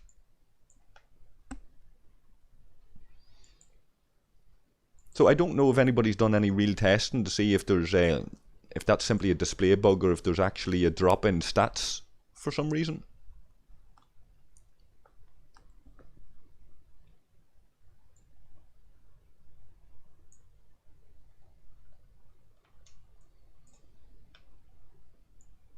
Congratulations to Amorgin getting to level 39. He's put in some shift getting there. He dropped off the pace a little bit. He's back up.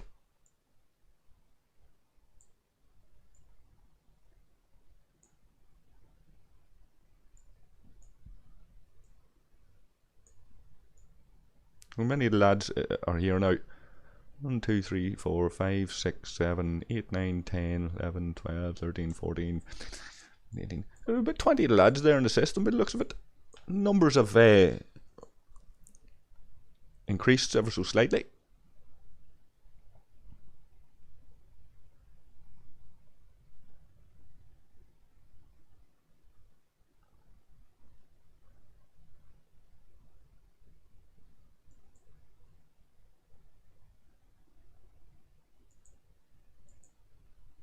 So I'm uncertain right now how many Megacube directives the boys are actually sitting on. This thing's down to 33%, so 2/3 of it destroyed. We are now at it probably something like 3 hours. I've only joined in the last 2 hours or so. So this could be a long enough stream, which I'll take a few breaks. I've already taken 1 or 2 breaks from it. We said a little while earlier it would be nice if somebody could just hit the button and set it to go. We would have all of this done and dusted. But then I suppose extending it over a period of time allows some of the lads to drift in and drift out, spend their Megacube directives and then go to bed or spend time with the family or whatever they need to do.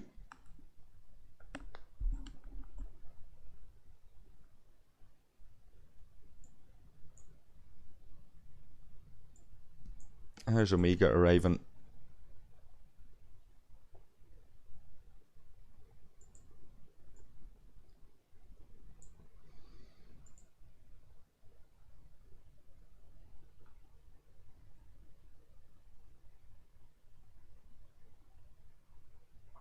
Yeah, so thank you, Hem. Obviously, Hem's watching. It's a display bug showing the ship below actual strength. So when I see things like that, it worries me. And like when you consider an ordinary armadas, if you have an officer that whose abilities don't kick in, or he's not counting like of Harrison or something, he's a wasted officer slot basically on a normal armada. And the fear always would be when seeing something like this is there something going on in the background that is inhibiting our ability to destroy this bloody thing? But if people have confirmed that it's simply visual, then I'm happy enough with that.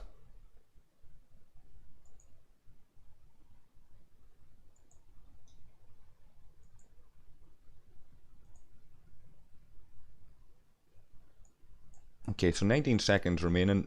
Quick recap on who's in. So Psychosis and Devilman tanking. Like in a normal MMO, knowing them two lads, I'd be happy with 2 tanks like that. In a real battle, I reckon the 2 boys would be 2 good tanks.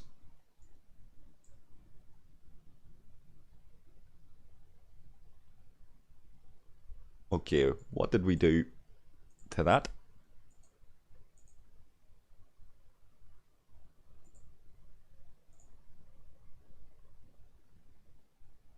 $31 million. So that was shitty enough. That was 2 million damage. Not great. Not great. So the moral of the story there is, Amorgin, leave your shitty Vidar outside.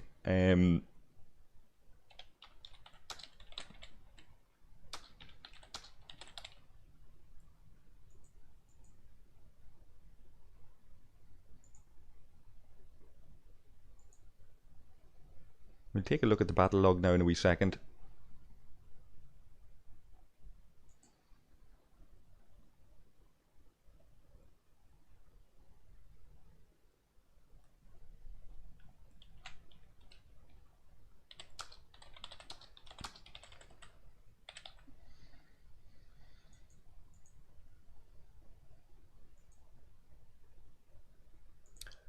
Righto, let's repair this old Vidar and take a look at this battle log.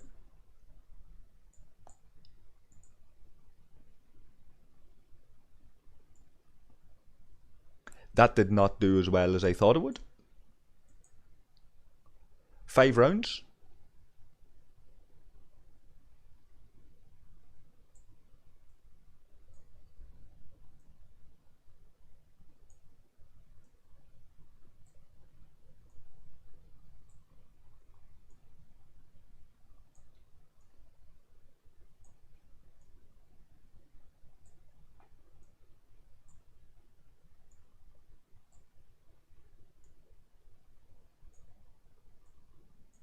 So some of the lads' shield getting depleted pretty early on there. My own included.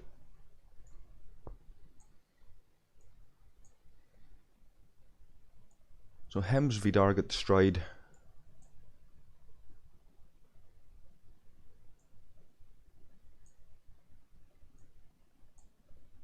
My Vidar destroyed with 4 million crit.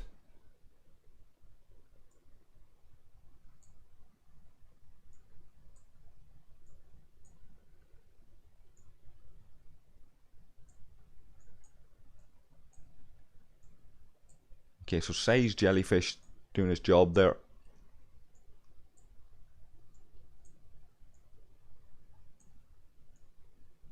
Devil's Augur. But unfortunately, no Vidars left in the game to actually do any damage in those later rounds.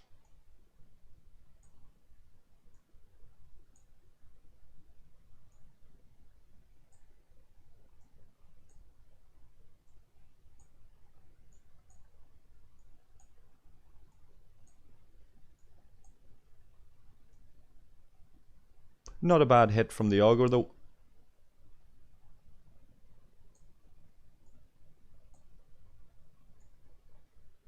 And Shin A, that's the end of that.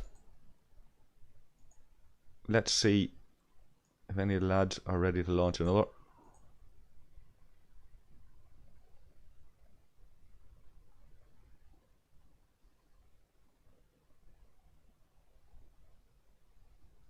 Okay, so Phil's calling the next one. 6 ships, try to make it count.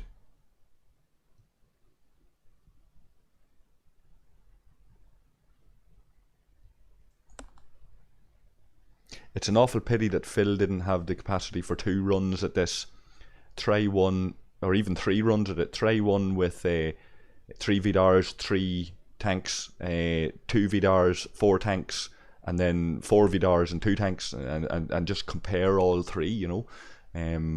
That would be great. That's the sort of thing I really believe that Scopely should be working with the founder server on, is to give us those extra few directives, so the likes of myself, Econ, Lost Pinky, Triple H, so that we can all showcase, give everybody on our server those kind of extra directives. Phil is under NDA with Scopely, as is Octo and other lads. I mean, credit us with the ability to go out and test these and do extra ones of these. Give it to everybody on the server, blanket kind of thing to everybody, and let us go out and film it and test it, and then bring it to everybody else and show you guys all of the comparisons that we've done, and just slightly accelerate that repository of knowledge that we've got out there on things like this.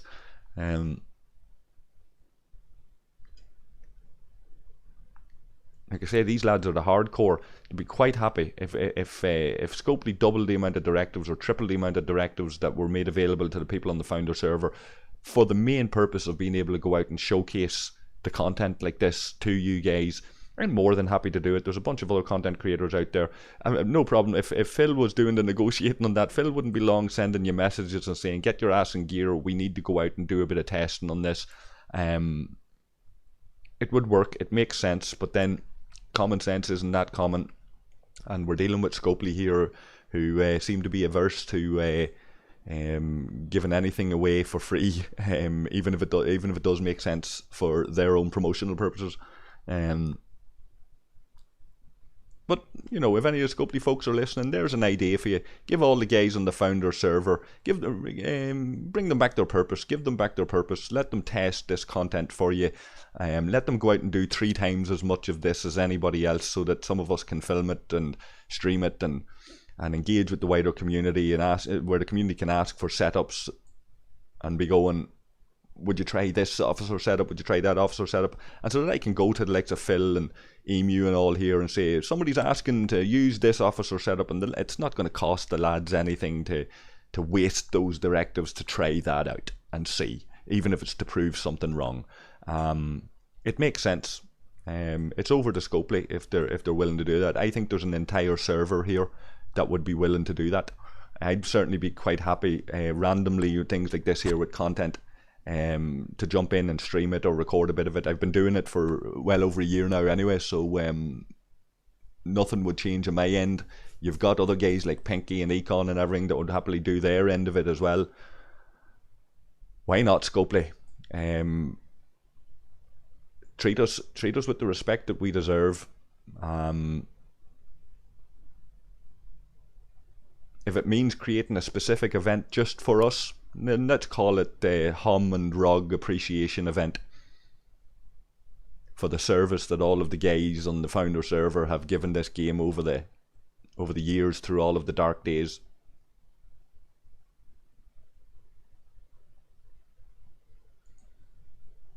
Now, who are we looking at in this? Emu's leader.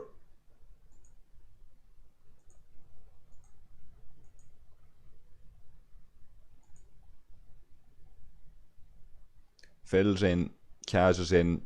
Tidy wee jellyfish of Kaz there. Wouldn't complain about that.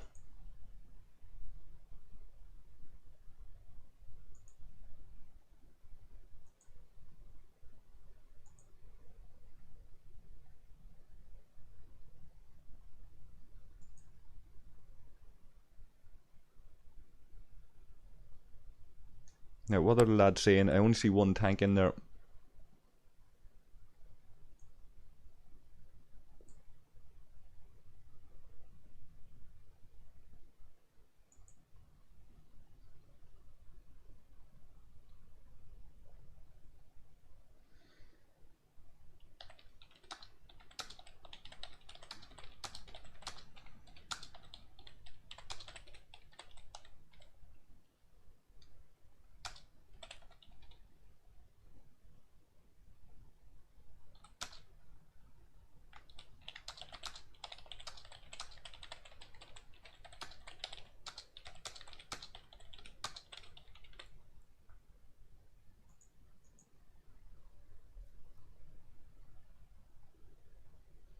So Dragon's there saying that he has 20, but the ship's not so good. So that doesn't really matter.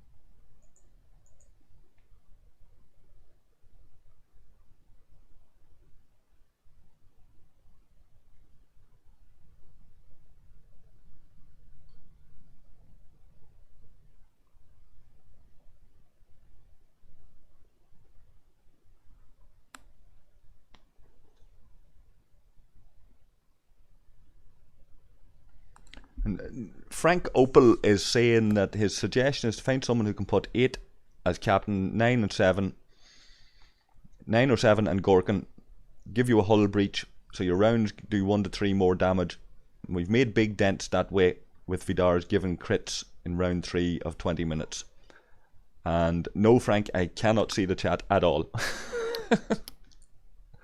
So I'll pass that on to the lads.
Okay.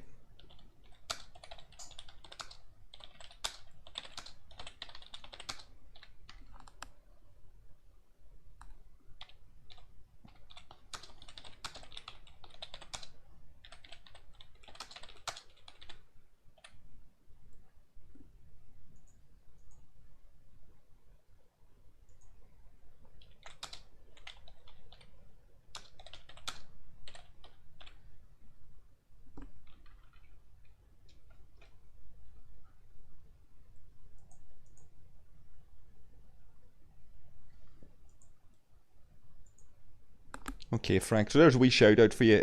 Devil saying he's going to try that. So let's see how it goes.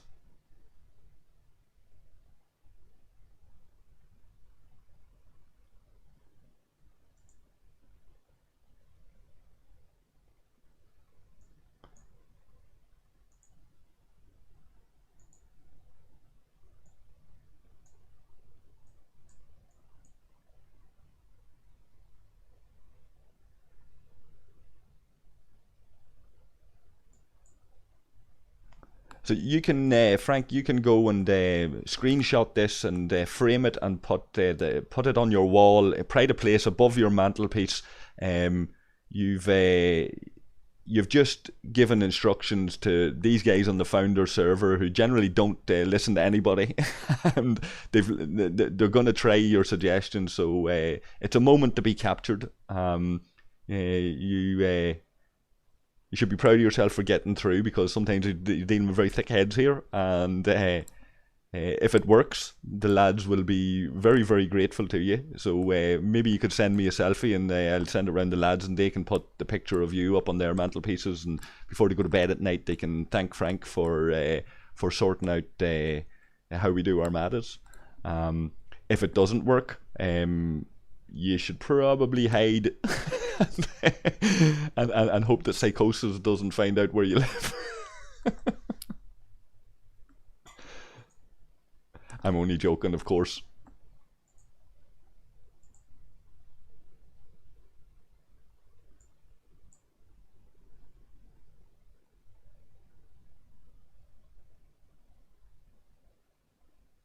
How's it going, Kent? Presumably you're saying that you're trying the Megacubes at the moment as well? Is that right?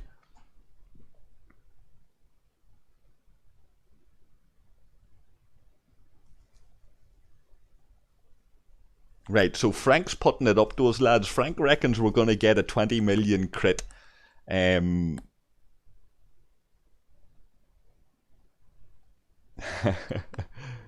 um, Frank reckons we're going to get a 20 million crit, so if that happens, we'll see some very, very happy HOMboys all together.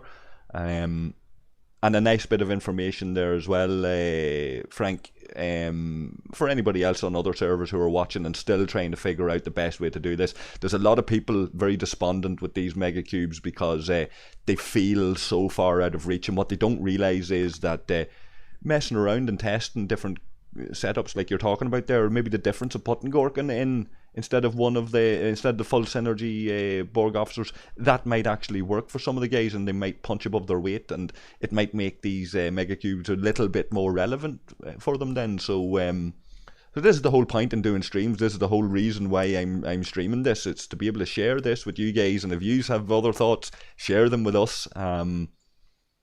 Can't say like we can't try everything. Like I said, I believe that these guys in the founder server give us a specific event, recognizing and marking the contribution that these very long-term players, 3 years and more, some of them, give us an event on the founder server where we can get huge amounts of extra Megacube directives, for example, so that we can go and stream this and test this and just have at it.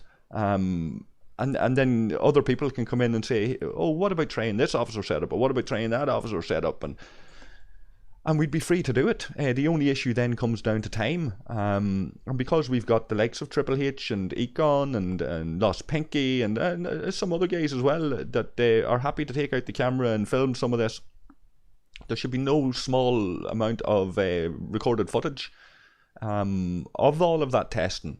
And then guys can take from that what they want and go and do their own testing on their own server. That's what I believe our purpose should be on the founder server, and I believe Scopely could easily kill two birds with one stone by marking the service of these long-term dedicated players who have been with this product through all of its dark days, through all of its testing phases. Credit them with some sort of event, maybe just for our server, but share it with the other servers if you want. Credit us with an event that marks that, and really geared towards what rewards we're going to get. It's all about getting the rewards so we can use them rewards then to go and test all of this shit. And the deal would be there'll be a bit of an onus on all of these players on this server now to use that stuff, and put the screenshots out there, share the information with LKRs, share the information. Like, you've got LKRs 1.0 and LKRs 2.0 on this server. This is also where HiveMind originated, and the wiki also, I believe, was a player from this server. These players, give them the extra bits and pieces that they need to be able to put the information out there to the community as early as possible. You don't have to give us the content before anybody, but give us access to the content a little bit more than the average player, so that we can regain our purpose and continually test this and share our knowledge and our experiences with the wider player population.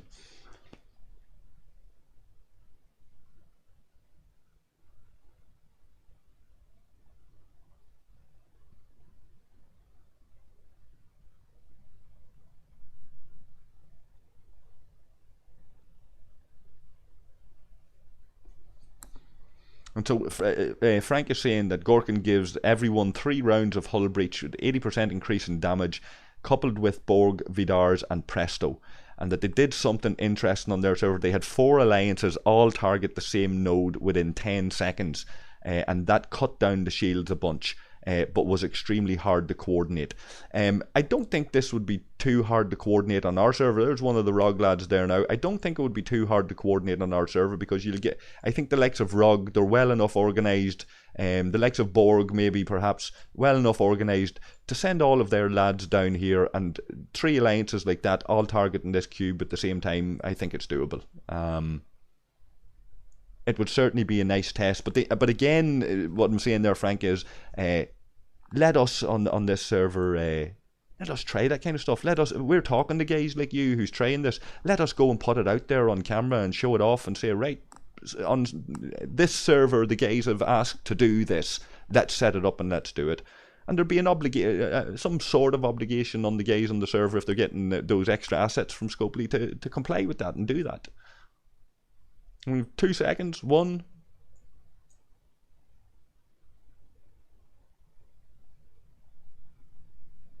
Alright, what's this down to now?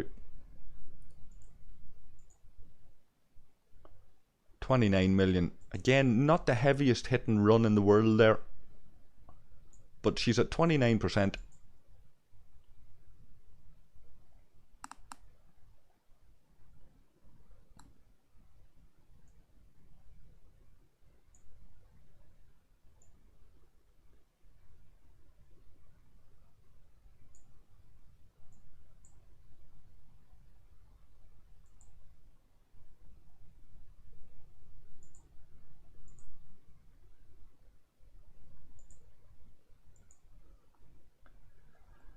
Okay, Frank, well, thanks for dropping in. I appreciate the input.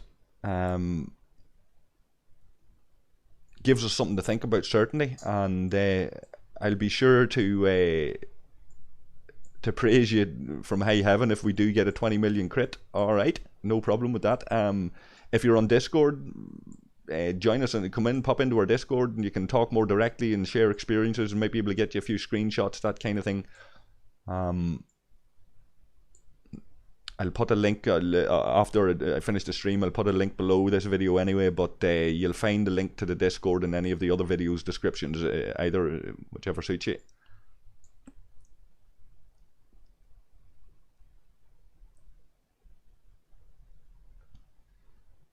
So Kent was saying as well that that they've been trying 8, 7 and 9 and 7, 8 and 9, and the guys are swearing by 8, 7, 9.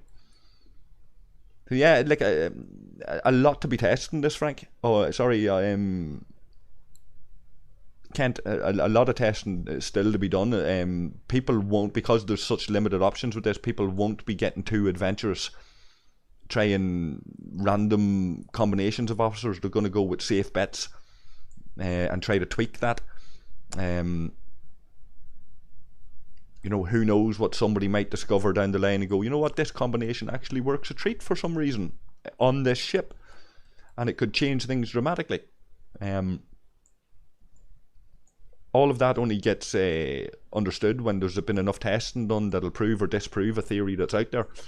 And at the moment, with content like this, because it's so limited, the information, it's a lot slower. at being collated.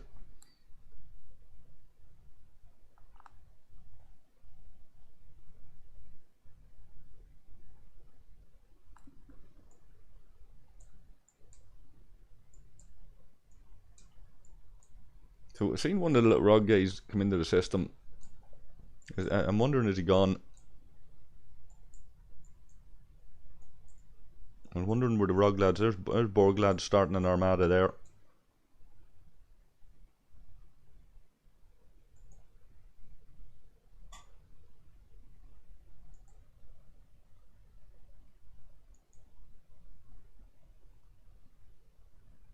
Now Trex is starting his in a bloody mining ship, so he must be just doing that for a laugh. Maybe Trex is watching the stream, and if so, a shout out to him.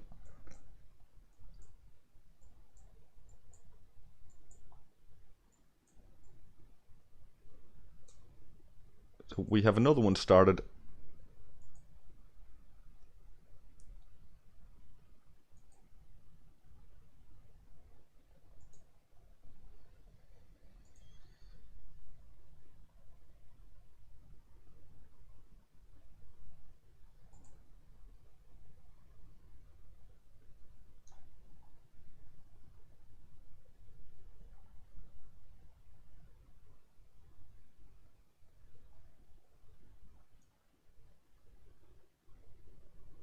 Okay, so that's size.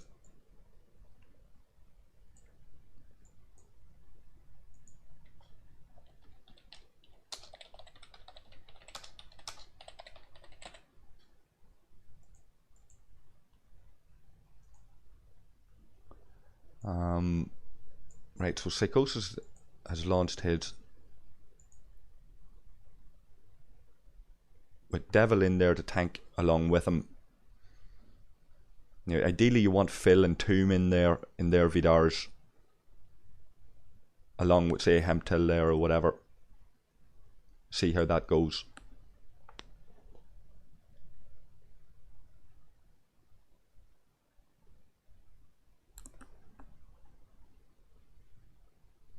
Yeah, and in terms of other testing, I was watching Slayer Avengers video. If any of you guys have come across Slayer Avengers videos, he's in my channel, he's in my Discord channel. If you guys are in there, you'll see videos. Like he was showing off some of the runs that they were doing, again with a mixture of epic ships, maybe tier 5, tier 6 epic ships, maybe tier 6, tier 7 Vidars, and he has plenty of battle logs and footage there on what they were using as well. So recommend going and check that out.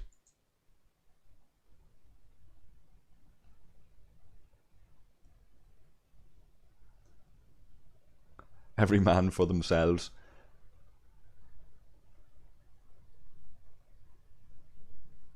So if nobody, I might throw the auger in there.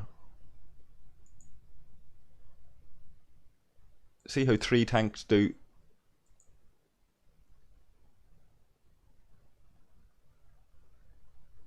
Boys can lock me out. Tomb Raider want to come on and tell Psychosis to shut the fuck up and do what he's told, and tell him who to lock in and who not to lock in. Psychosis is one of these thick heads that doesn't always do what he's told, so I don't know if that'll work. So let's see how this go. It might be an interesting wee test here. Weapon is saying he can start one too.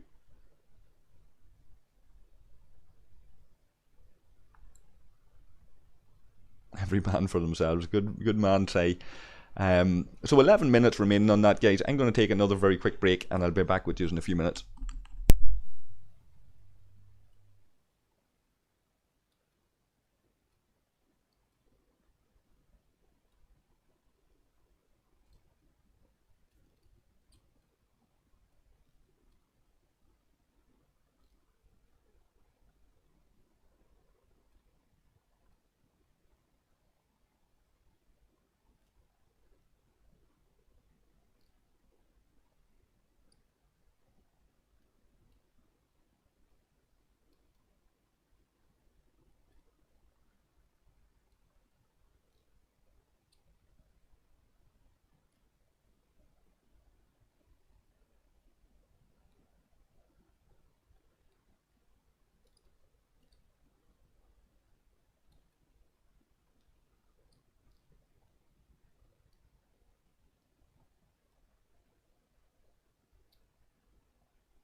Okay, I'm back, and I can see in chat Phil saying there's gonna. I fear that there's gonna be a reckoning. Maybe has somebody ballsed up? Has he got the kicking boots on? The game's very laggy, freezing here on me.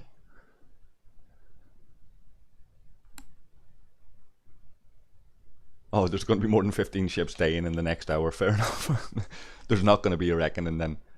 I have another.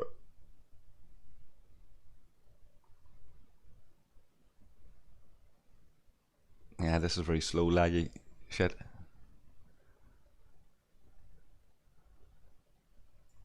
There's a say it's nice auger. Thank you, say. We built it in the stream one night actually. Some of you guys watching might have actually been there that night as well. I've run into a wall with it now with uncommon and rare G3, but as I was saying earlier, why now I've started scrapping a few ships just to be able to get a little bit extra uncommon and rare G3.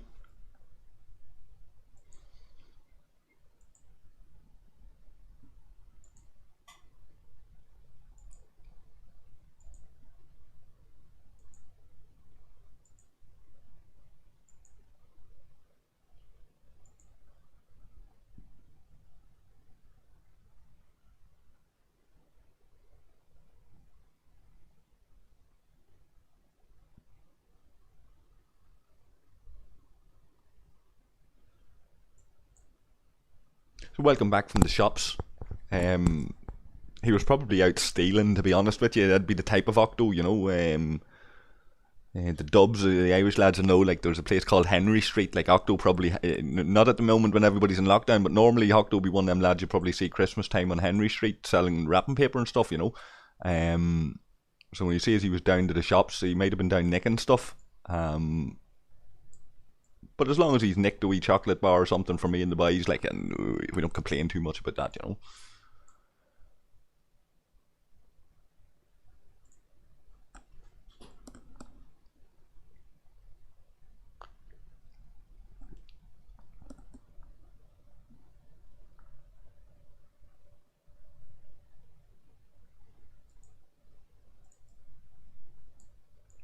Right, so there's only the 5 lads in. He hasn't locked in him till.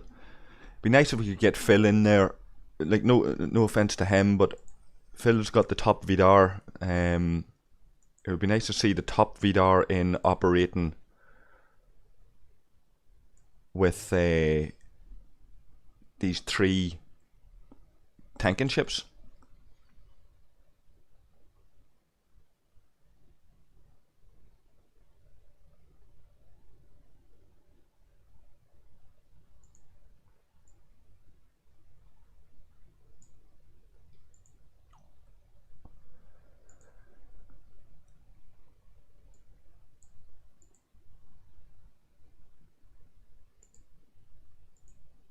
That's a quite weak Vidar of weapons.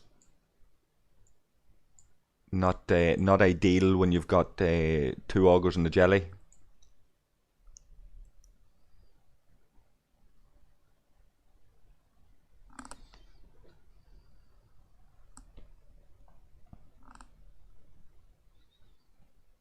Like, we'll last more rounds here, but them Vidars probably are not going to last or do the damage required.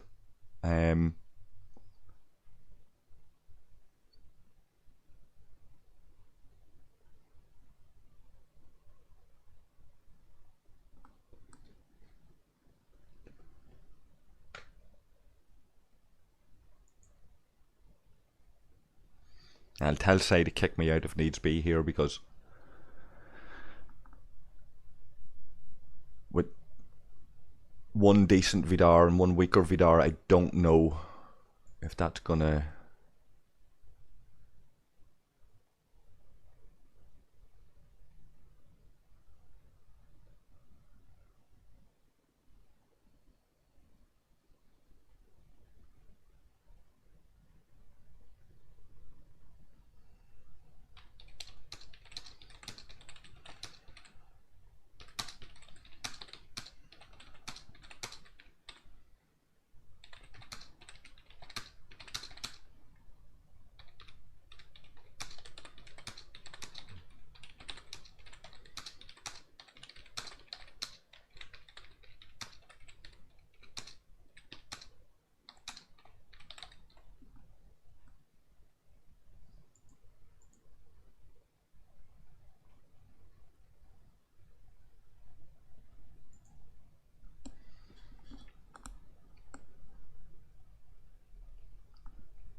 Thanks, say.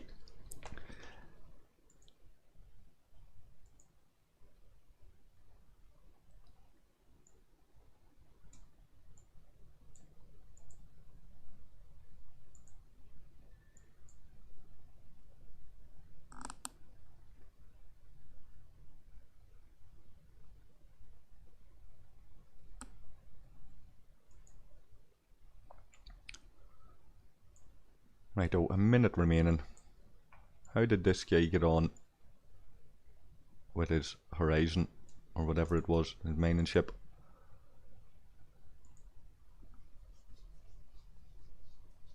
$5 million. The Borg lads must have joined them.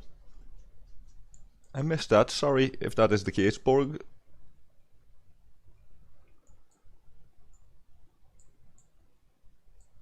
Although there's a few of them with a wee chunk taken out of. Maybe that was the one he was on.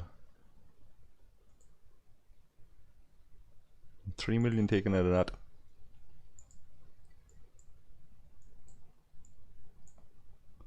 Okay, we're almost approaching 30 seconds on the clock here.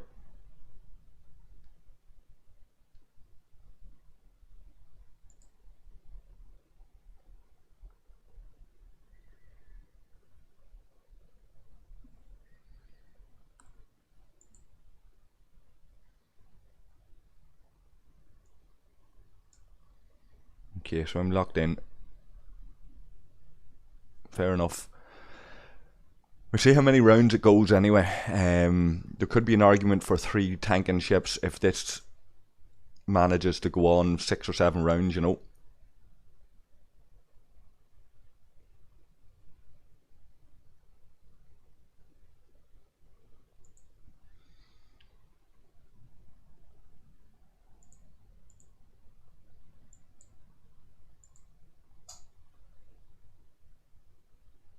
Okay, that only took about 1 million off it. We knew it wasn't going to do much damage. How many rounds? 5 rounds. So those 2 augers and jelly were not extending it into that 6th round. I'm wondering, would 2 strong Vidars make a difference there on that? Or modified officer setups?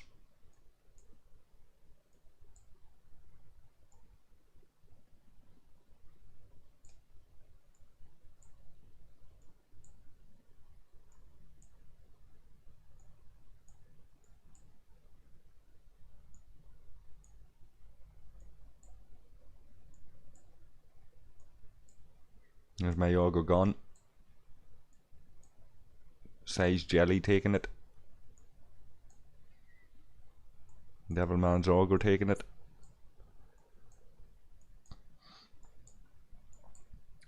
Okay, so those what rounds did those Vidars last till? Let's take a quick recap. Hemtel was destroyed there.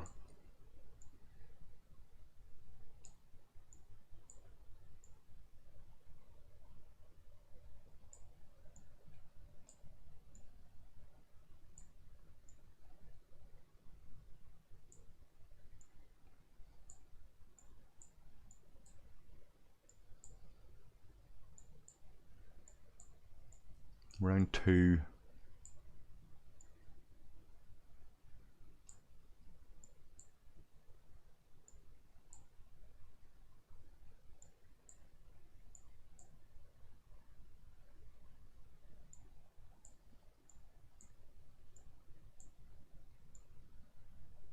Okay, I'm not seeing a crit there on Hem's hits. 3 million, which is alright, like, but weapons hitting for almost 2, but no crits there. Okay, so failed experiment there. I'm wondering, would 2 stronger Vidars have made a difference there?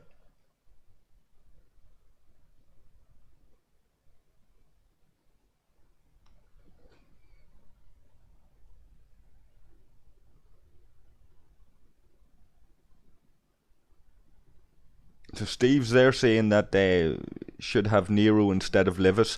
Arguably so, but I'm not setting up the auger, you see, for damage. I'm setting up the auger for defense and shield. The whole idea is to sacrifice the damage that the epic ships are doing, and allow the Vidars to be the DPS essentially.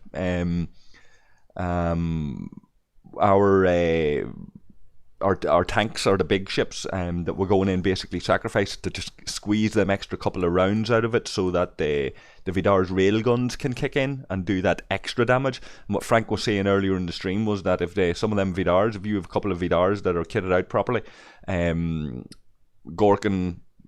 and a couple of the Borg officers, that you could get up to a 20 million critical hit out of those Vidars. So the idea is that the auger and all of that's just designed to last that little bit longer if possible, not to trigger the obliterator. We're not worrying about triggering the obliterator or burning. We're worried about extending the life of the ship for as long as we possibly can until the Vidars get that railgun off. That's the basic strategy. As for somebody not having 30% synergy with 9 as captain, that could be possible. Psychosis, as you know, wouldn't be known for his finesse and giving too much of a shit about the nuanced elements of the game. He's very much jump in a big hard battleship and go out and kick as much ass as he can. Whatever makes him stronger. If he gets a suggestion, he'll try it. If not, he'll carry on battering with what he's got, you know. We might see here in Phil's coming up. Phil's is a 6-slot armada. We might see some serious damage in we're hoping anyway to see some serious damage in a 6-slot armada. The last time the lads were talking about it, the debate was basically around, it wasn't even a debate, it was around, should Phil with a 6-slot armada be going with 3 tanks and 3 tanks and 3 Vidars? Should he be going with 2 tanks and 4 Vidars?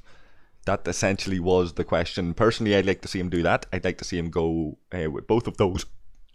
And try 4 tanks and 2 kick-ass Vidars, and just compare those logs and see what done the best damage. Of course, officer setups come into that then as well. So you could be here all day testing, and as you know, Steve, we'd love to be on our server. We'd love to be able to test all this stuff, and I suggested earlier that Scopely should be letting us regain our purpose and allowing between Pinky and Amorgin and Triple H and Econ that we should be filming all of this shit and showing it off.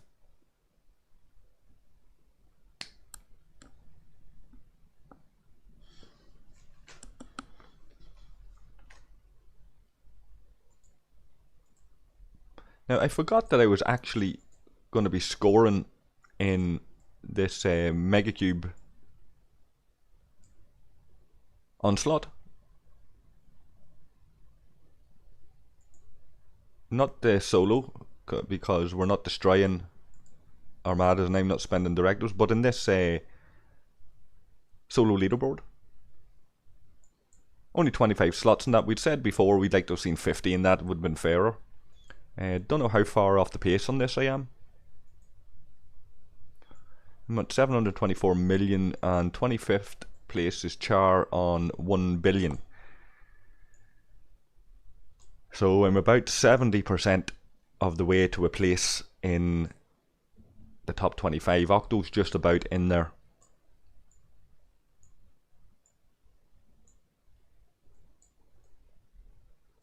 Myself and Picard and Devil just outside it, and then some of the other lads will be on down.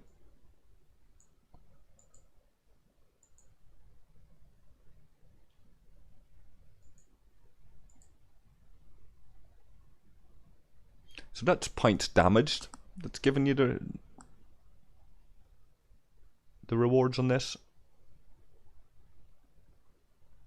125 per point of damage on a Megacube.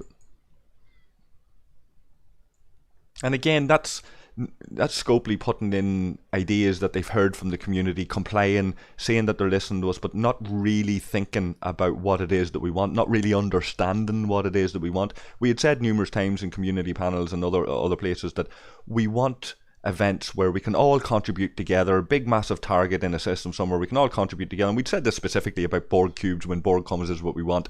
Big massive target, everybody can attack it, and your event could be based around individual damage dealt, right? And everybody just rocks up in their ship and attacks this target. But they're completely missing the point. They're just reskinning something that's already there. It's a reskin of content that's already there. They're not actually giving us anything new, but making out like they've listened to us and they've given us what we want. When in actual fact, what we wanted was we want a board cube in a system, whether that's a server, an instanced server where you can just go and join it, or whether it's in a specific system on your own server, whatever it is, or a random appearance somewhere.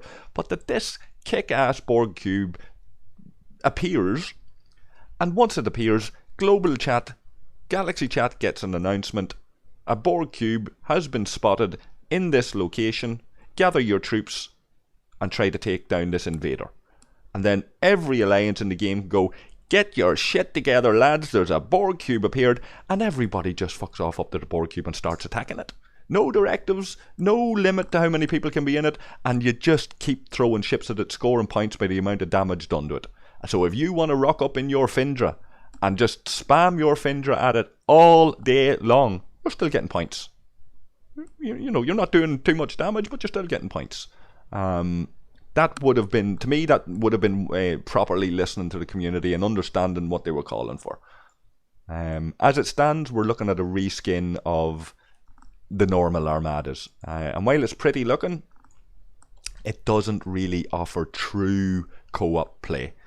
And because it's not so easy, it's not as easy as just rocking up and attacking. You have to have directives, you have to get to a certain system, you need tokens to get into them systems. Because it's so convoluted and awkward to actually even access the content, a lot of people are feeling detached from it and left out of it, and that's going completely against what the whole point in what the community had been calling for was in the first place. But of course, it's the easy road. It's all about it looking pretty, and it's all about making money. And you're not going to make money if you make things like that just free for everybody to weigh in. But once in a while, we'd like to see that, because that's what keeps the players happy. That's what keeps the free-to-plays, the smaller spenders, all them happy. You know, there is merit in it.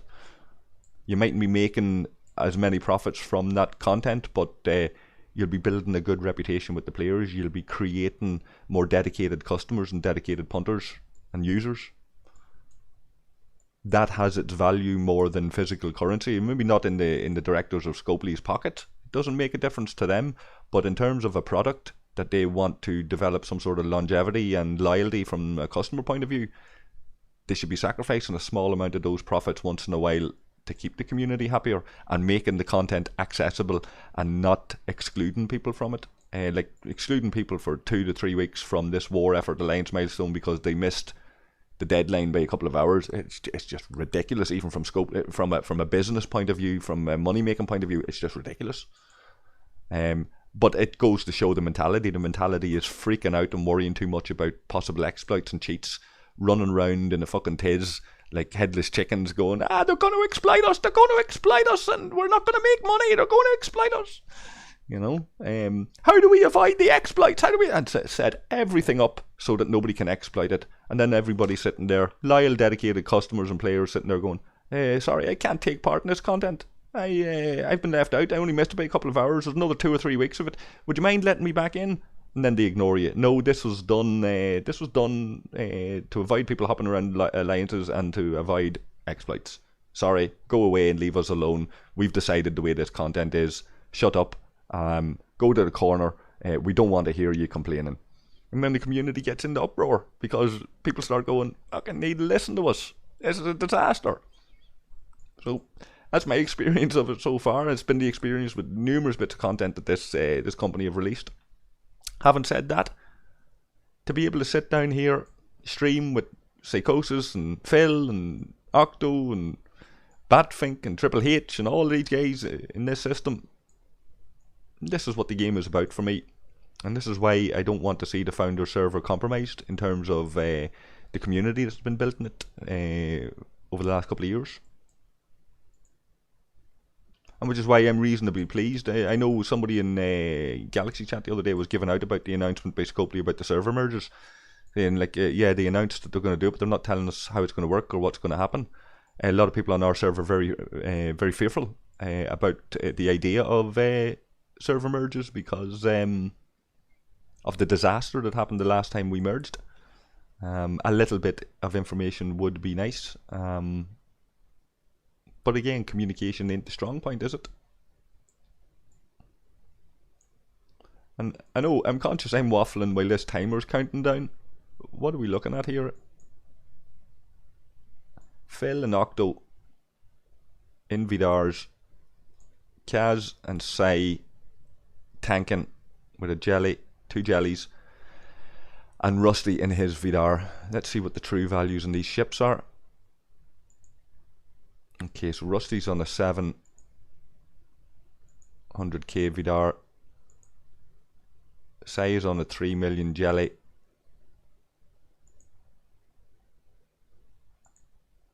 Kaz on a 2.6 million jelly.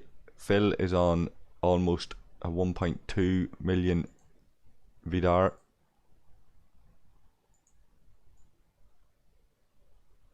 And Octo is on almost a 900k Vidar. So not a bad setup there. We should be looking at 5 to 6 million there, hopefully, on that. Now, if somebody has Gorkin in there, be nice to see if we could get a couple of crits in it. We'll know if this does more than 5 to 6 million damage. Get a couple of crits on it.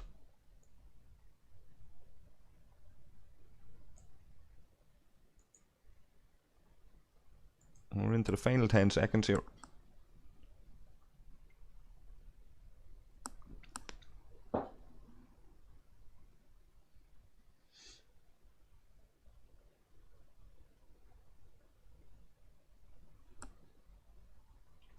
Okay, so what are we looking at there?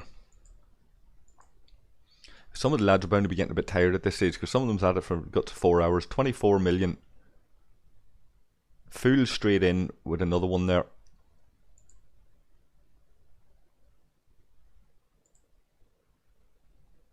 I better send my 2 ships down just in case they're needed. Now I'm in a wee bit of a limbo in the sense that I'm playing backup to some of the big guys in the bigger ships. Like, there's no way you'd put in my auger there in favour, for example, of Psychosis Jellyfish. You go with Psychosis Jellyfish all day. There's no way you're putting in my Vidar there when you're faced with the like of Octo Tomb or Phil's Vidar. Makes no sense to put my Vidar in there except to just give me a run at it. So guys like me are in a wee bit of a limbo. Particularly so for myself, where I don't even have the directives to launch one of these and get at least one run of my own out of it. So I'm very grateful to all of the lads that have afforded me a spot in any of these so far today during this stream. Much obliged, lads.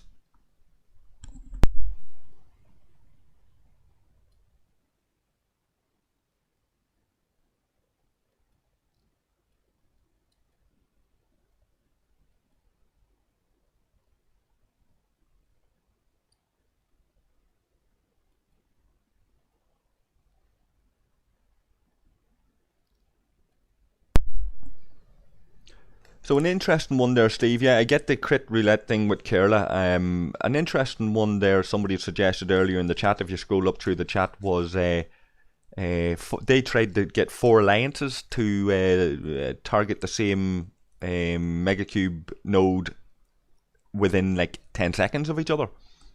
The idea was that when the thing's shields are down, that the other group are getting their hits in before its shields are fully recovered. I'm wondering, from your point of view, do you think ROG, HOM, Borg could team up on a Megacube and try that? All launch their Megacube directives on the same node and just see who can deal the most damage and just keep doing it, and whoever ends up killing the bloody thing, so be it. Bit of co-op play between alliances to just take one of these down as quick as possible. Do you think that could be a thing?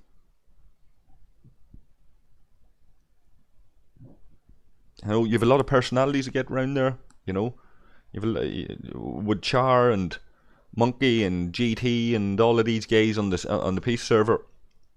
You know, would they actually work together on a cube?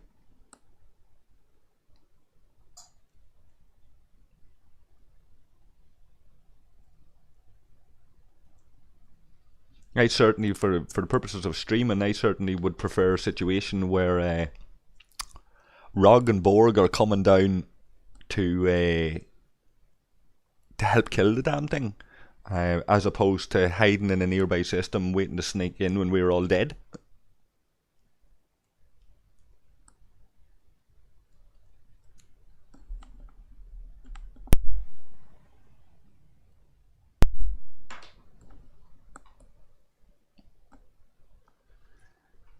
I don't know how easy it would be, Steve, to, you know, you look at these personalities are sitting around here, Amorgin and Psychosis and Devil and all, and I don't know how easy it would actually be, Triple H there, I don't know how easy it would be to get all the boys to just sit comfortably with each other. But having said that, when we had the PvP event and everybody's throwing out ships, lads were throwing out their ships and sitting nearby each other and quite happy.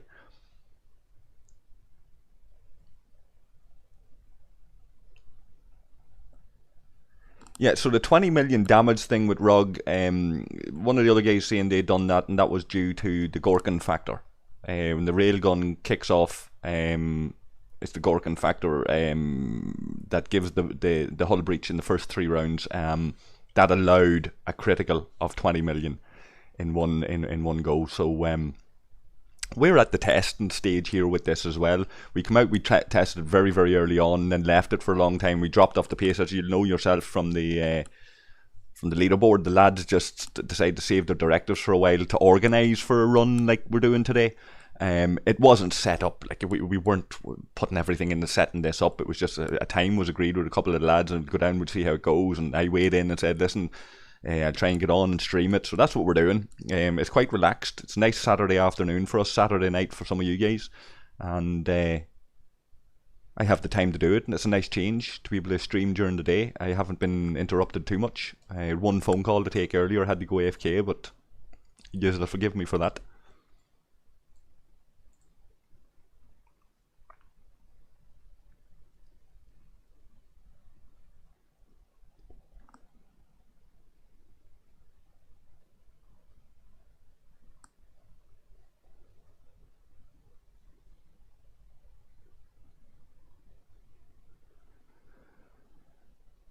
Okay, so Sai and Emu gonna tank this one.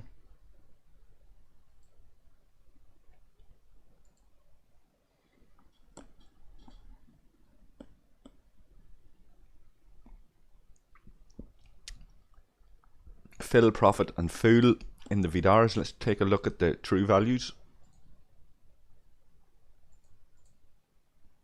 Okay, so Fool is on 611. We've seen the true values of Emu and Sai. We actually haven't looked at Emu's jelly. I don't think 3.1 million. Not too shabby there, Emu.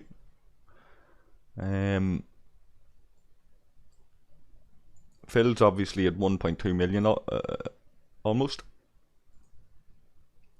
And Profit.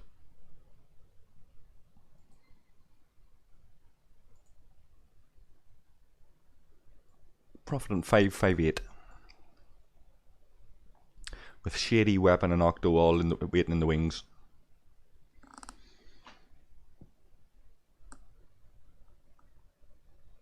So 7 minutes remaining on that. I'm going to take a quick nosy around the other system to see if any of the other alliances happen to be in there. If we nosy into Megara.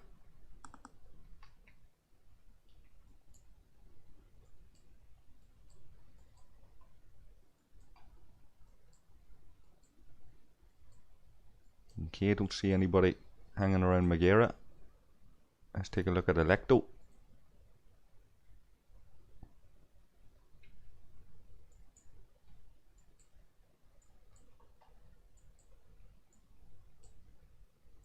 Who have we got hanging out in Electo?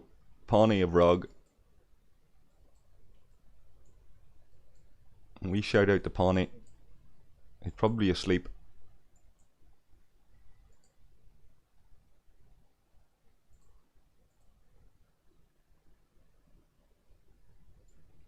So this is a really nice site. I'd mentioned earlier about it not being true co-op play, but this is what makes up for it for me. It's even just a site of all of the lads down here. Half of them AFK, half of them waiting in the wings just to get the call to see if they'll see if they can weigh in. But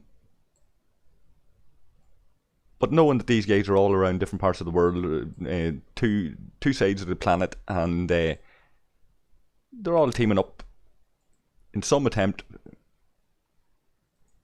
to take down this Megacube, which is now sitting with over 75% of it destroyed, 24% remaining. We're probably getting low enough on Megacube directives.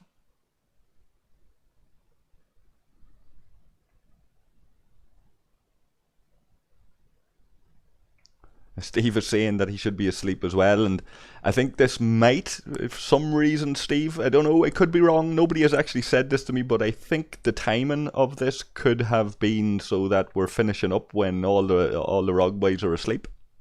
The last thing any of us would want is one of our rivals coming in lastminute.com when the thing's almost bloody dead and hijacking it on us at the end. That would be a dirty move. You can imagine what would happen in such a situation. You're getting so close.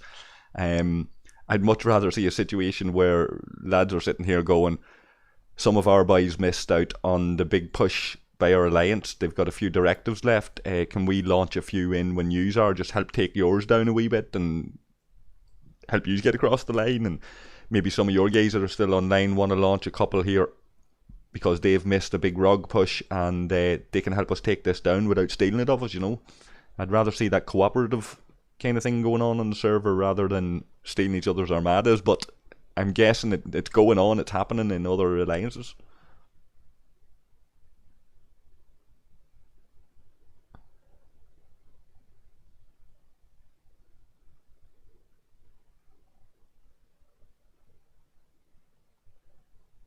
So Cheryl's saying about no possibility of taking it down because there's only 14 to 16 really active. So what we were talking about there a little bit, Sha, is the idea that maybe you'd team up with 2 or 3 alliances like yourselves, and between 2 or 3 alliances, one of you might get lucky enough to deliver the killing blow, the final blow on it. If you just keep launching your directives at the same target, between 3 or 4 alliances like yourselves over a period of time, it might eat into a target. And if all of you are willing to accept that you are just getting points, but maybe one of you will be lucky enough to deliver the killing blow, then everybody can celebrate and say well done and try it again the next time, maybe, you know. It's one idea to try to get round it, to allow alliances with less numbers in them or whatever to compete. And shout out to Jack.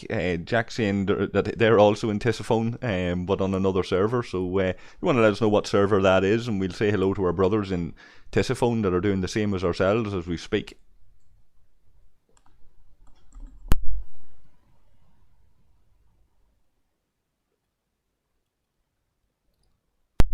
I could be getting the pronunciation of that wrong. That could be Tisiphone.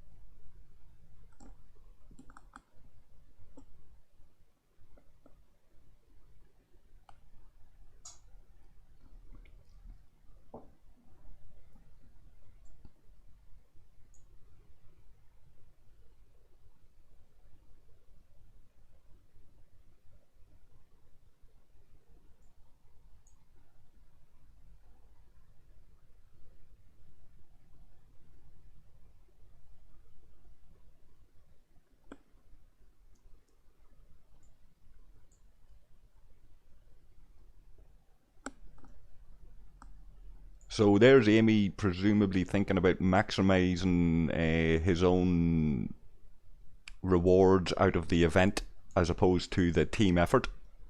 You can't blame him for that, but it's not really in the spirit of all the lads gathering and throwing everything that they've got at this. I'm not really one to talk though, because I'm not one to talk because I don't have any directives to throw at this. But Amy's developed a wee bit of a reputation. The guys will be slagging him off about how many armadas he's done today. He's very keen on these old armadas, and I suppose he's trying to hit these milestones and these targets.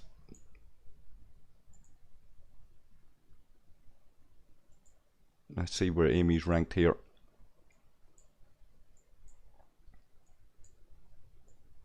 There's Amy in 23rd. So Amy does have a spot to cling on to there in the top 25. Understandable enough. The rewards though, let's see.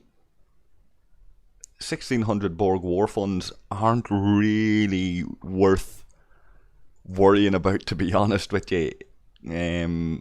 We'd be much better off probably trying to get second place or nail second place in this alliance.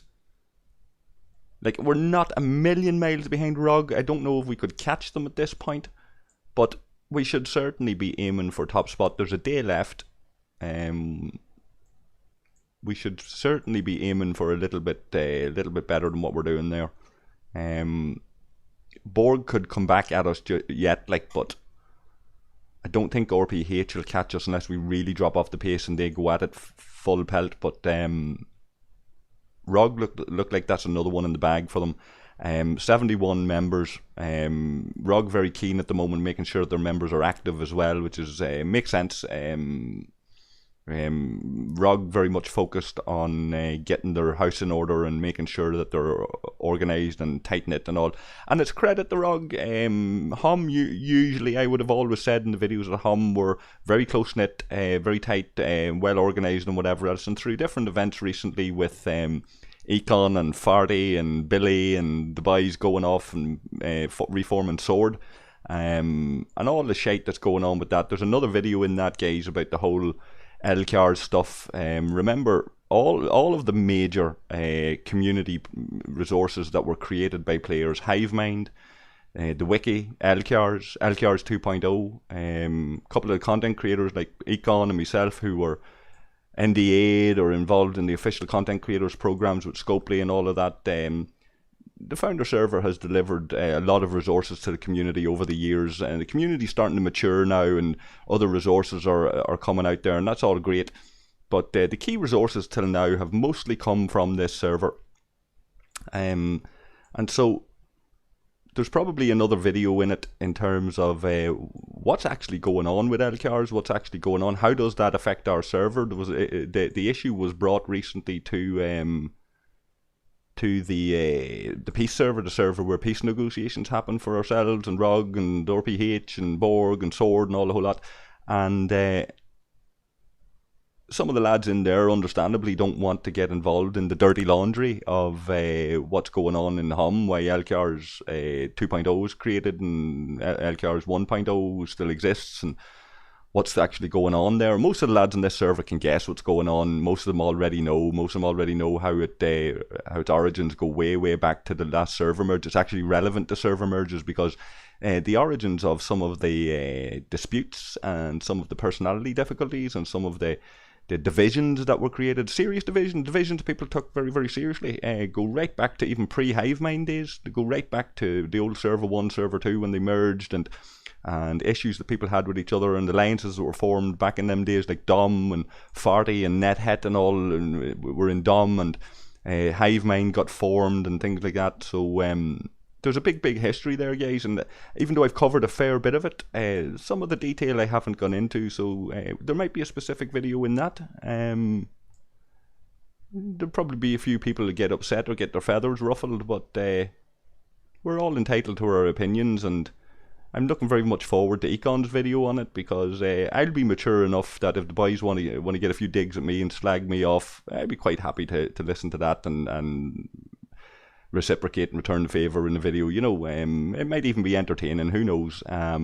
But if it's revealing some of the issues or showing the various sides in this whole LCR's dispute, which at the end of the day, whether you like it or you don't like it, whether it's dirty laundry or not, at the end of the day, it has affected the wider community. There's tens of thousands of people out there who are affected because all they want to do is be able to go to a community resource, put in a command into a fucking bot and get information back. And all the shite that goes on between the personalities and people with their egos and all of that there affects other people.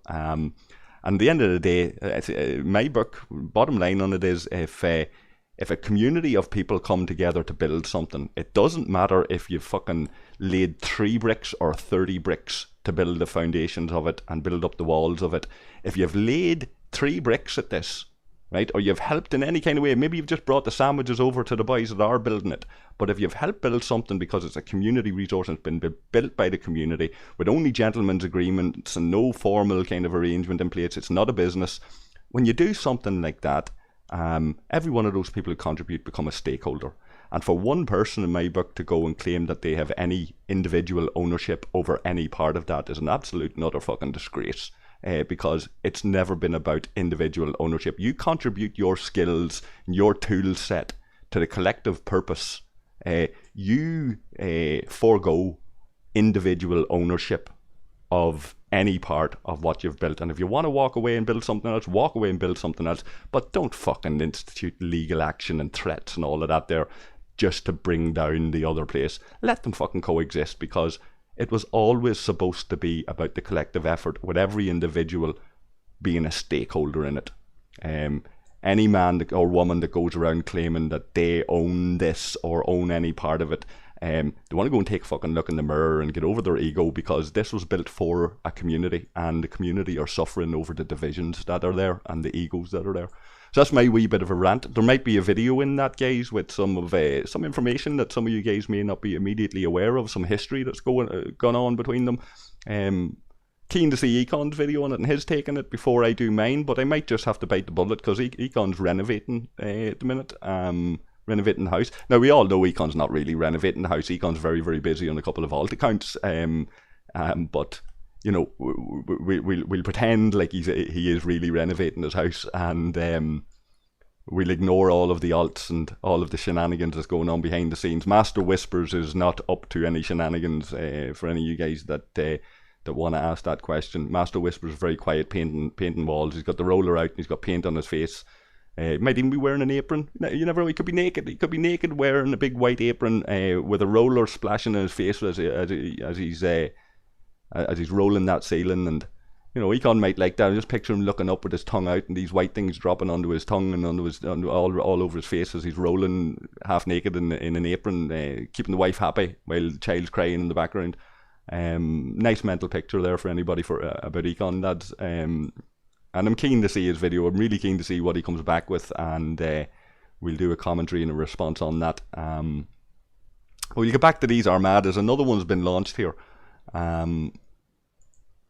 Okay, small enough slots in that. Dragon's got a 4-slot armada. So what we're looking at there in a 4-slot armada is 2 augurs and 2 vidars. Not the strongest vidars in the world there, lads. But it might do 1 million damage. We'll see how it fares. 270k vidar there of weapon, and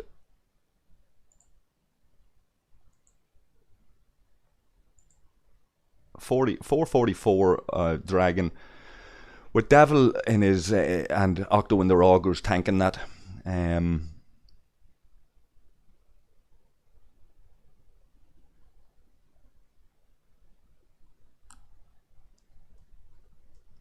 going to go and check back with the chat now in a wee second.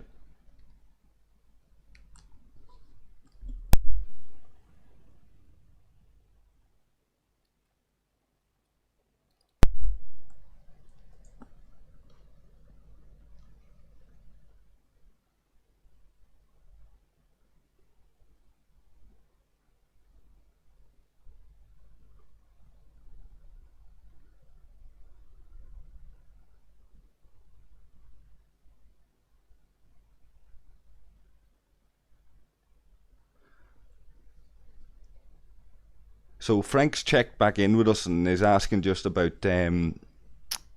if the officer setups work. I haven't actually seen the battle logs on. I wasn't in that armada myself with some of the lads, so I'll ask them in Alliance chat now in a wee second, Frank, if you're still about. I appreciate you sticking the head back in to check on us.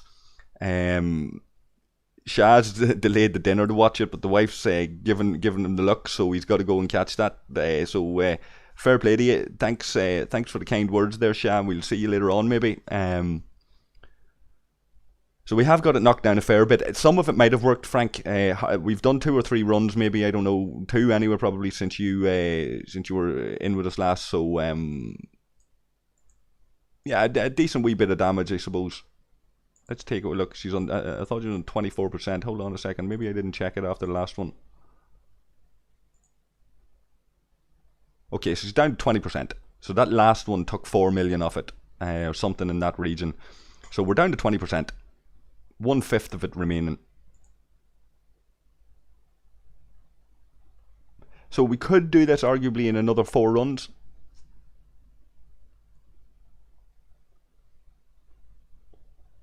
So Hugo's asking, do we have enough 5 of 10s or 6 of 10s to survive long enough to really deal that round 3 railgun damage to the cube?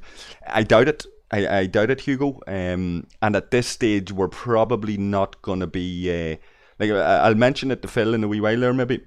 But we're probably not going to be asking people to mess around with setups just yet. We're probably going to go with what we've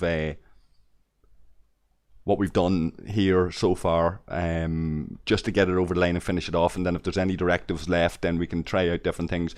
I see Phil saying he's getting messages. Hold on a second. Check into the Alliance chat here now.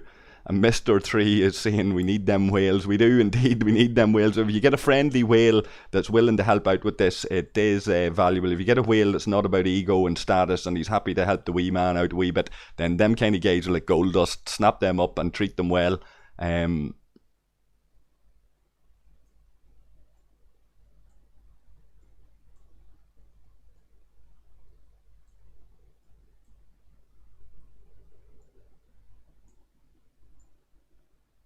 Right, so Phil wasn't getting messages, he was saying it's getting messy.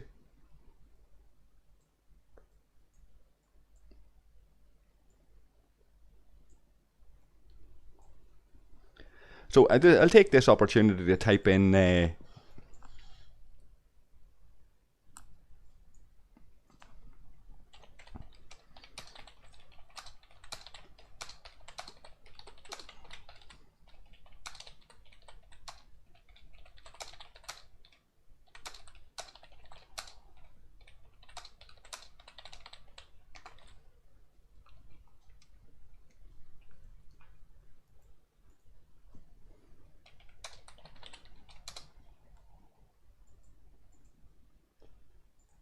and Hugo's asking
there was something messing up with the Alliance chat, you can see there. Phil's message of 21 minutes ago is coming up as just there now. Let's go back in, see if we can refresh that somewhat. I'm getting a bit of lag, it's freezing a wee bit as well.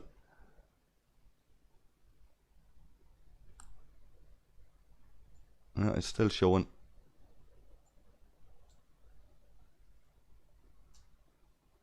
So Hemtel's saying that the Gorkin didn't crit for him.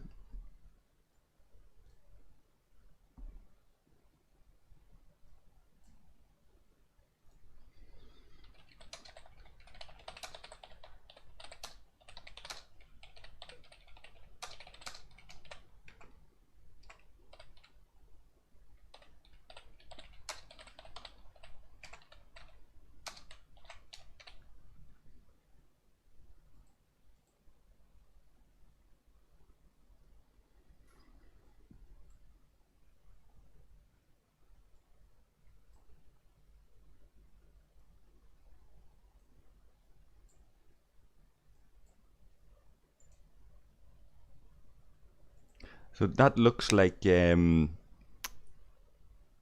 wee bug with the alliance chat looks like Phil's just laughing at everybody. He probably is. Everybody that types in something, Phil's got an LOL at the bottom of it.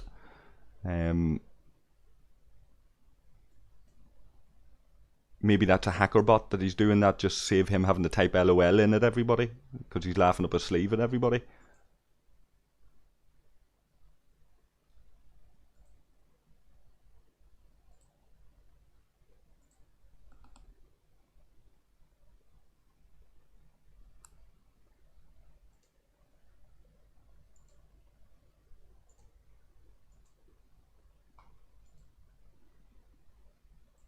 Okay, so 3 minutes remaining on this one.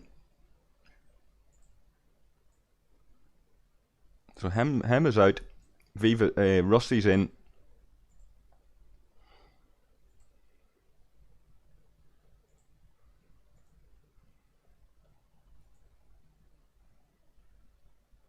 Okay, that looks like a reasonable enough setup on the surface to maybe deal 3 million damage.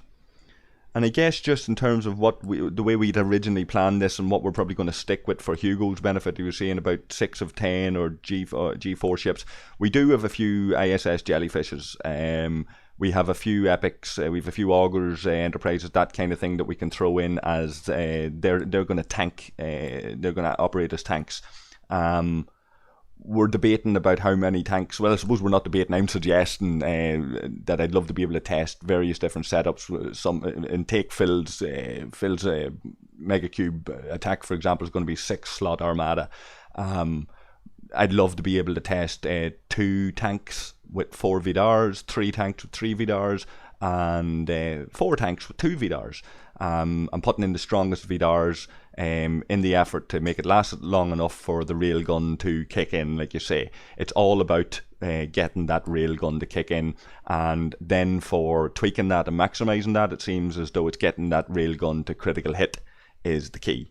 Right now we've got a fair few augurs and Vidars, but many of the epics are anywhere from say tier 5 up to maxed. The jellies are all decent power, close to top tiers or if not maxed, and the Vidars, we've only got a handful of Vidars that are top level, the likes of Phil's. There's only a handful of Vidars like that. Most people are sitting in and around, give or take a tier. Most people are sitting in around tier 5, tier 6, tier 4.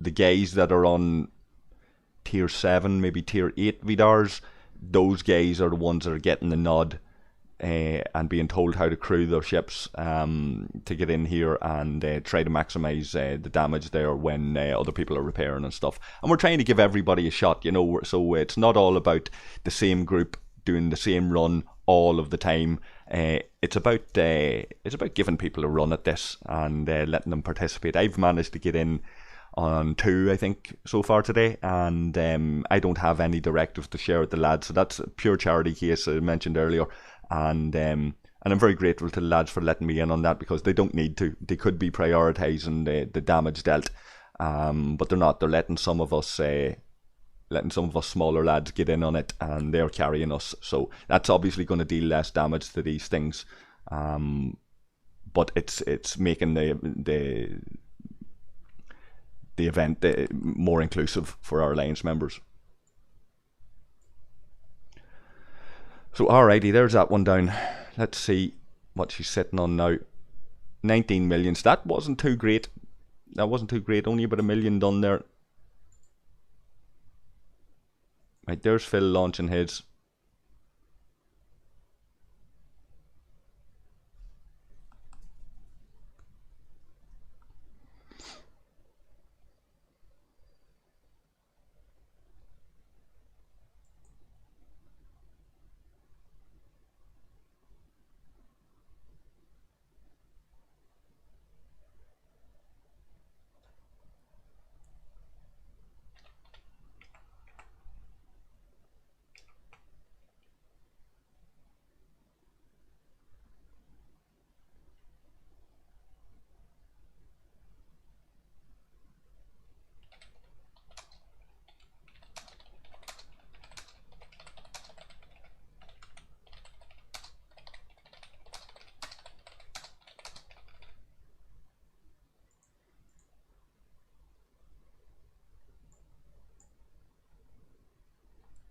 Okay, so the lads are starting to get grumpy and tired because they've been at this for about 5 hours.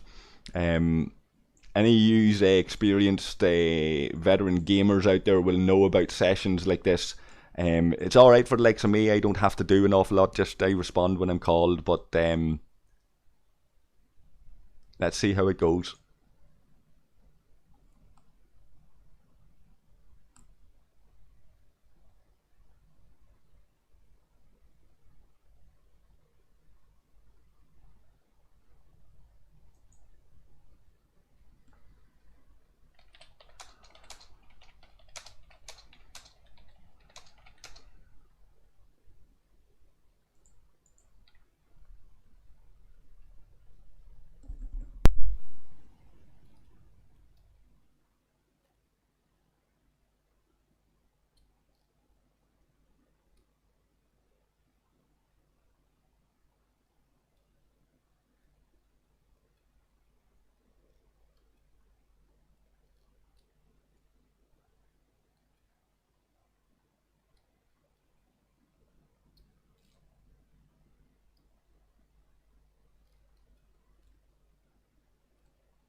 So you'd be hoping that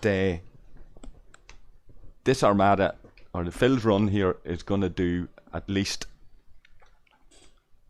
10 million damage. You'd hope. 6 million, I think, has been the best so far, and Phil has the extra slot, so I don't think 10 million is unreasonable. 8 maybe, more realistic.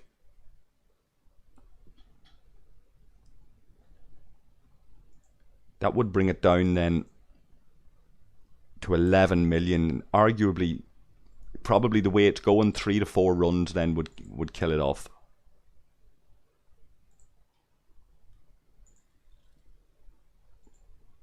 But if we got 2 really good runs at it, that would do the job either.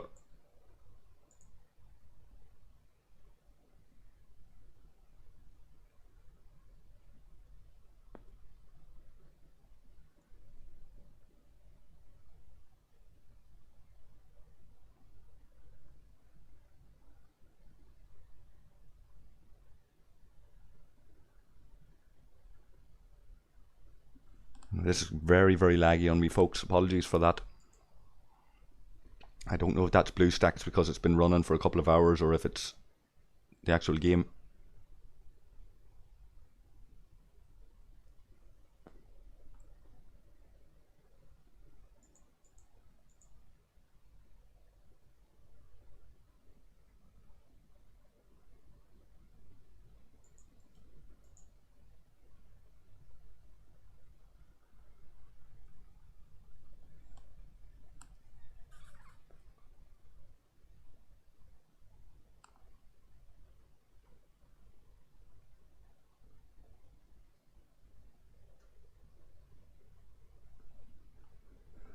Now, I'm still here, so just bear with me.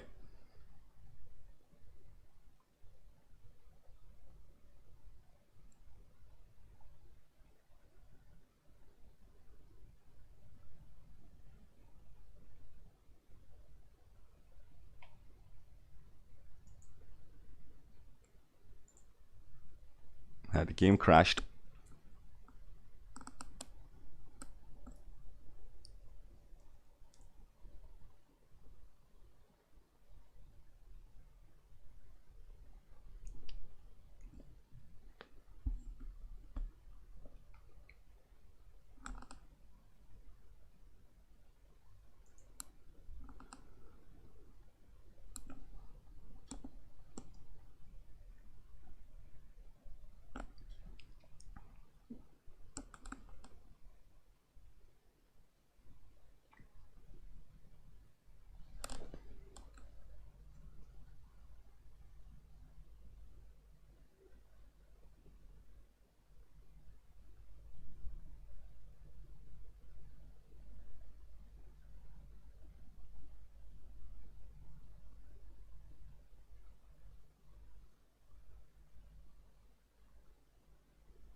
So, just reading back through some of the chat, lads.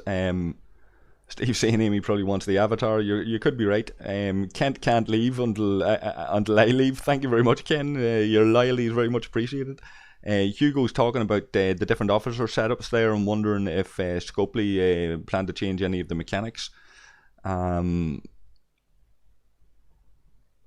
Hugo's saying that the targeting is actually random.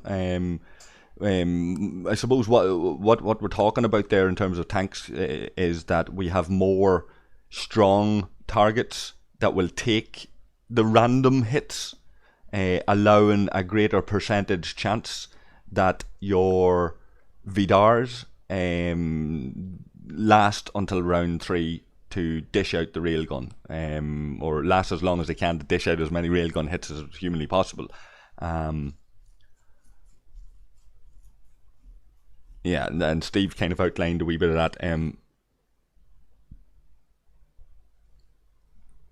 And Mickey's saying that you need the Borg anti-crit crew in there every time that the Megacube's crit damage is insane. So let's pop back over here, guys, see how they're getting on. And we'll pop back in the chat there and see if I've missed anything while that game went down.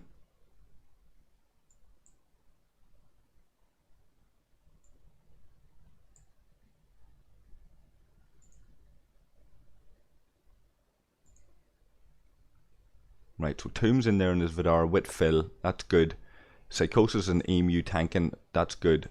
Right, so Shady and Rusty, what sort of Vidars are we looking at with the two boys? 700k.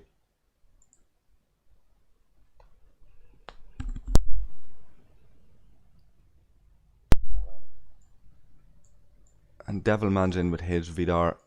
What are we looking at there? 720k. And Octo's arriving there, so Octo should probably go in there instead of Devil.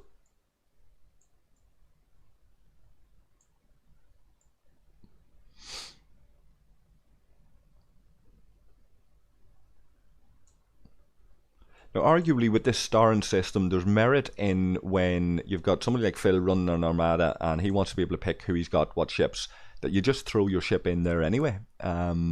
And let him star it. You know, if you know he's going to be reasonably efficient, like he starred the boys there now. So Devil and Octo, Tomb, Sai, Emu, and Phil. So that's the setup he's gone for. He's left out Kaz with his jellyfish there, so there'd be literally no point even me throwing my ship in there to give Phil an option, unless for some reason a battleship it would be favourable over an explorer. It would be the only thing to give him any thought. As to including me. If he's leaving Kaz out, he's going to leave me out. The same with Rusty and the boys on those other Vidars. If I threw my Vidar in, there'd be no sense in including my Vidar in favour of those.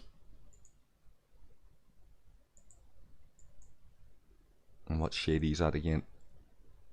I could arguably get close to Shady. I'm 530, he's 562, so depending on what officers I've got on compared to Shady, Phil could maybe go but to be honest, when you've got Tomb in there, Octo in there with Vidars of that strength, then there's little point in considering me or Shady in that situation. If you want to maximise the damage on your run, and Phil's run was always going to be the big run, so whatever happens in the smaller ones, we can deal with a little bit of attrition. You know, we can deal with letting maximum points slip to give people a go. But in Phil's run, you want the best possible team. So this is the team he's fielded. So for all you guys that know Phil out there in the community, and you wonder what he's like as a player, or you wonder, you know, how he goes about his business or whatever, there's his team. That's it. There's for this Megacube today. That's the first team there. Octo, Devil, Tomb, Sai, and Emu. Emu goes back a long time with us. Sai goes back a fair bit. Devil goes back a long time. Octo goes back. Tomb a relatively new addition, but he goes back in the game a long time. He's certainly well known to the HOMboys over a long period of time. Been friendly with us for much of that time. And Toom seems to be the guy, and credit to him, he seems to be the guy that took on the task of trying to organise the lads in their armadas. It hasn't been anything formal, I suppose, but it's been more a case that he's been the one stepping up to try to make sure everybody gets their 5 runs every day, making sure that if somebody there needs to get 1 or 2 armadas, he'll try and get them included and all of that kind of stuff. So he's the man spending his time and effort at I suppose, analysing how this all works. He's the man there that we've been throwing our ideas at. He's the one I was showing videos of other content creators like Slayer Revenge. I was suggesting to Toon to watch that, and I was giving him some of my ideas that I was thinking about and whatever else, all to just give him something to think about when he's going away and doing his homework. And then him and Phil basically can sit down and compare notes, come up with a few ideas and a few strategies. And all of the lads have been throwing out their different ships, and everybody's been getting a go up until now. And we've been at this quite a few hours.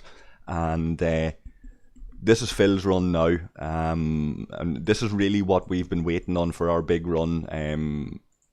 This is where we're hoping that the officer setups and what have you is all going to work out. This is what we're hoping is going to deal the most damage. Like, I'll be surprised if it's under 8 million damage dealt. It's sitting, like I said a wee while ago, let's just recap on that.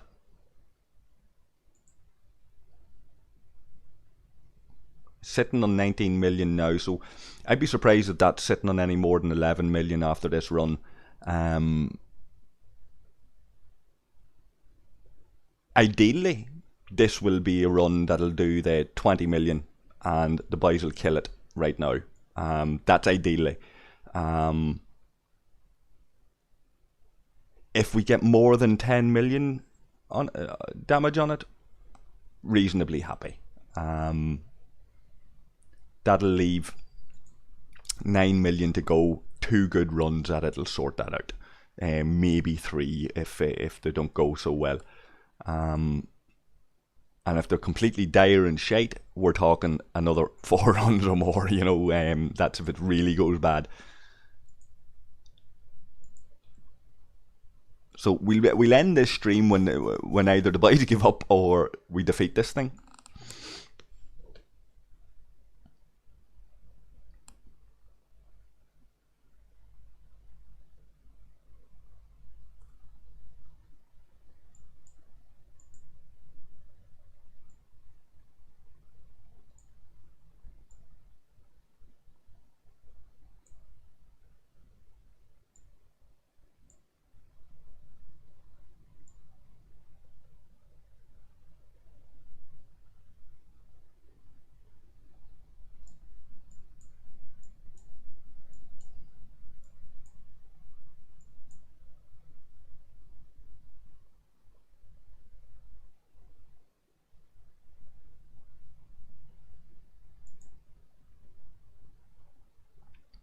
And while we were looking there, that timer went down rightly. We're down to the last 10 seconds, so this is it.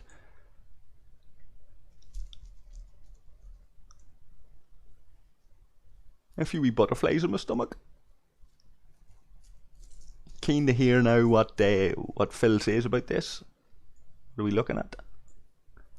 Okay, so they didn't kill it. So it wasn't a 20 million hit at all. And it's down only by 4 million. That is surprising.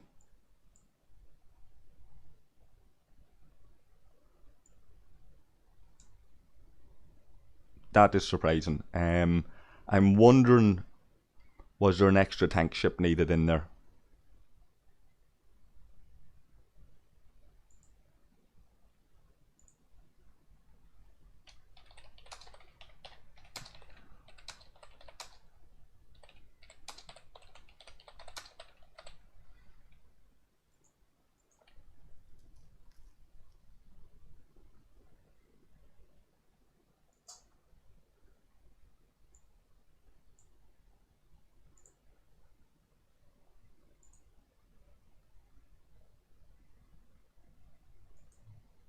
Okay, so I'll send the auger in here.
Yeah, you're right, Mickey. The 15-minute timer can be a killer. We talked about that a wee while ago. Like I think it was Phil was giving out saying that he'd love to just be able to hit the button and launch go right now, and it makes sense. It makes sense to have that. It makes sense to have a 5-minute option, 10-minute option, 15-minute, even 30-minute, an hour, whatever you want. It just makes sense to give us options. And while we've been streaming, guys, the events have refreshed.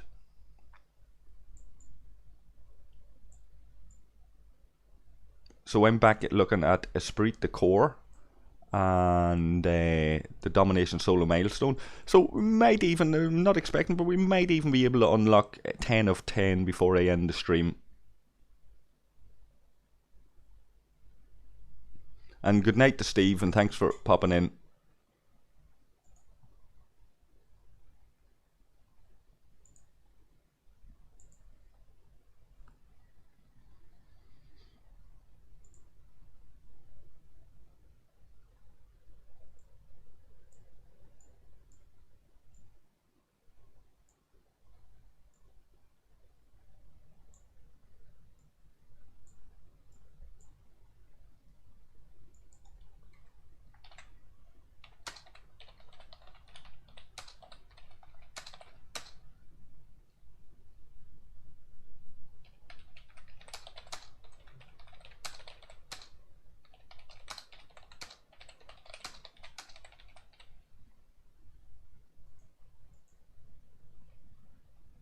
It has been very, very pleasant.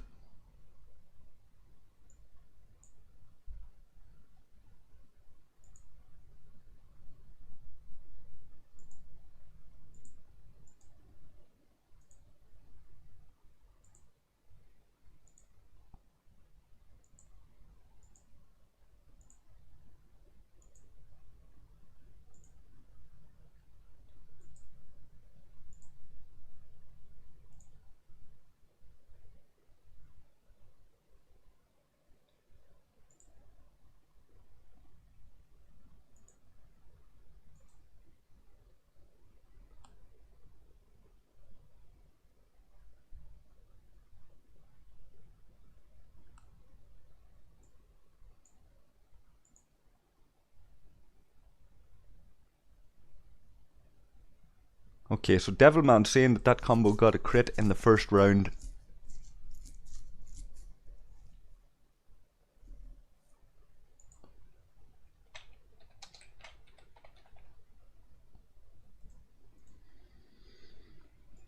$500k is not an awful lot.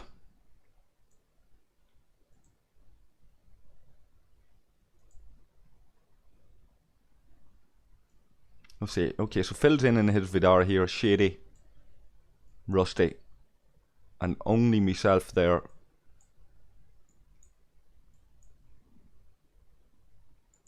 As a tank.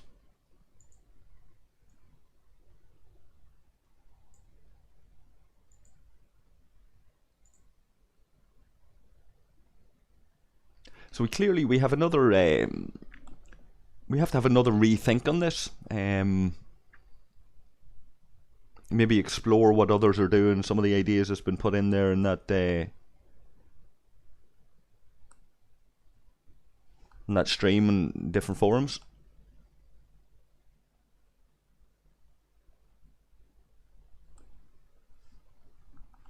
Yeah, and Mickey's saying about the timer being fine to allow people to get there. 100%. Stick on whatever. Let the Armada leader decide how long he needs to give it to allow people time to get there, and let people send their ships, and then he can hit the go button whenever he thinks he's full or he has enough. You know, makes sense.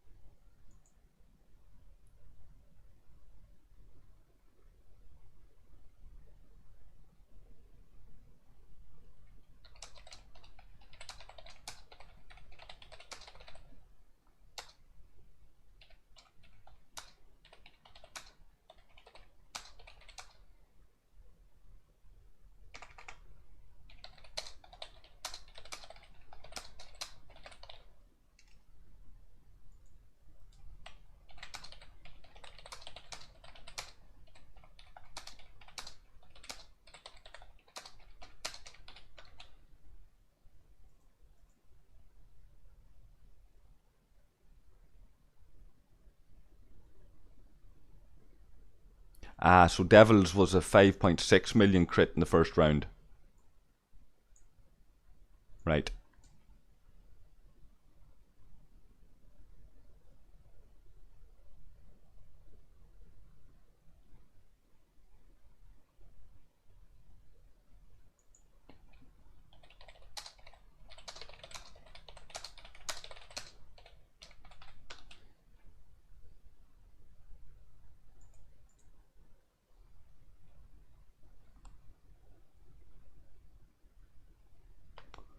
And so Voyager saying this stream's probably going to be about 6 hours long. It looks that way. But thankfully, we started at a time when the Aussies were going to bed and the Irish were getting their ass in gear. People getting their coffee into them and stuff like. I wasn't in a big mad hurry to get online when the lads had set this up, but they set this up for 12 p.m. my time, and I think I got on maybe close to 1.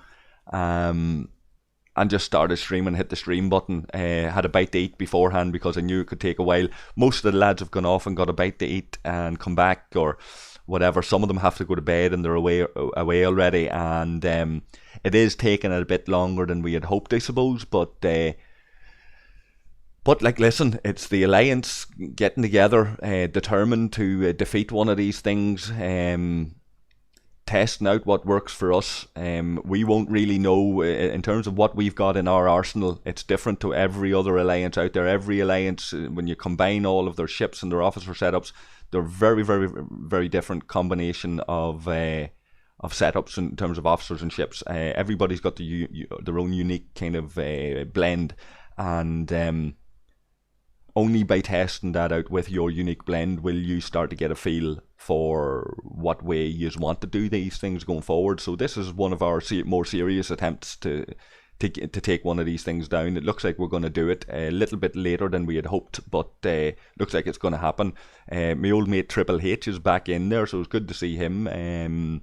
He might even record a wee bit of this and throw it out there. First defeat on a Megacube.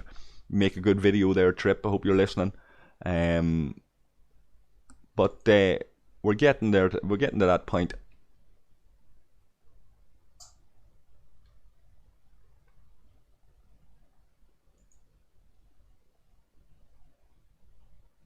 Five minutes remaining on it. I'll take a wee rundown here on this Franklin, and just to change the topic for a few seconds while we wait on that 5-minute timer to count down. My Franklin's coming along nicely. Pike obviously and Moreau and Talan for farming these.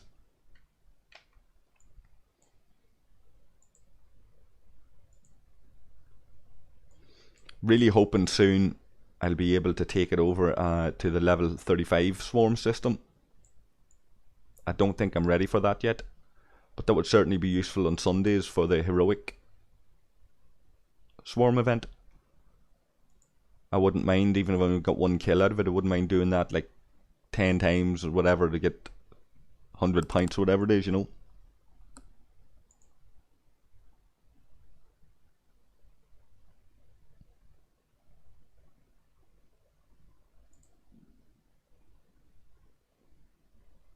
My stomach is starting to rumble, so I'll need to go and eat properly soon.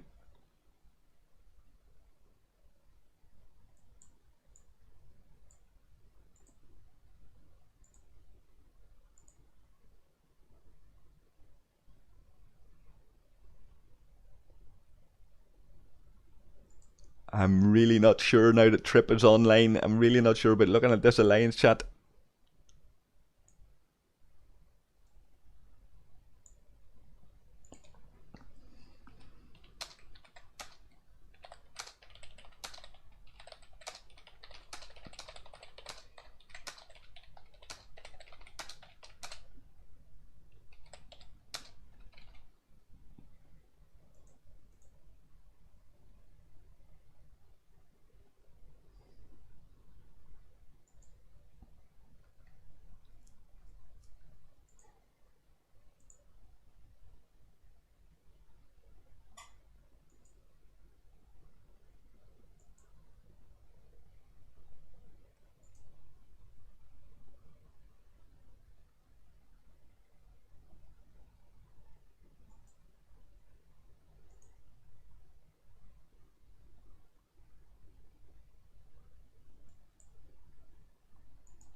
How are we looking back over here at the Megacube?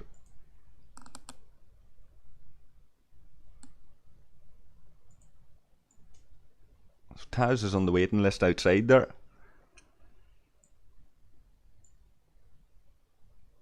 Still 4 Vidars and an Augur. Rusty and Shady aren't locked in.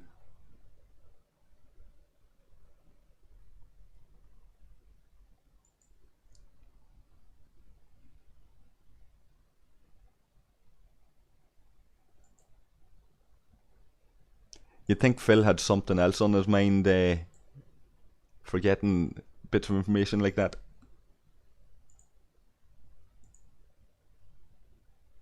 Man trying to organise the troops.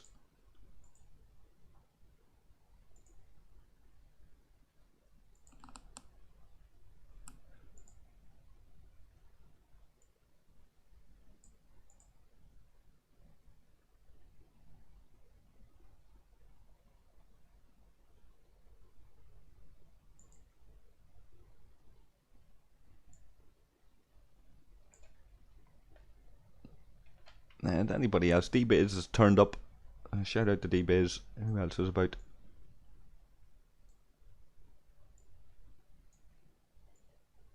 Well, Trip is awake, as we know.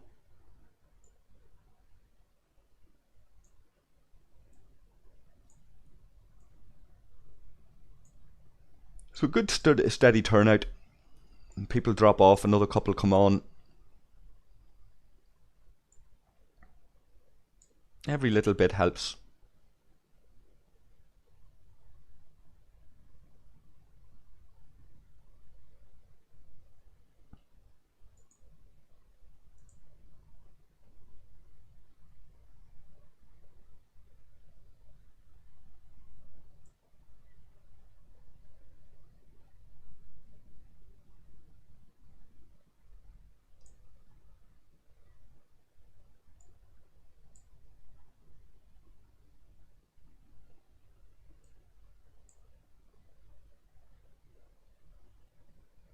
Okay, we'll be able to look at the battle log of this.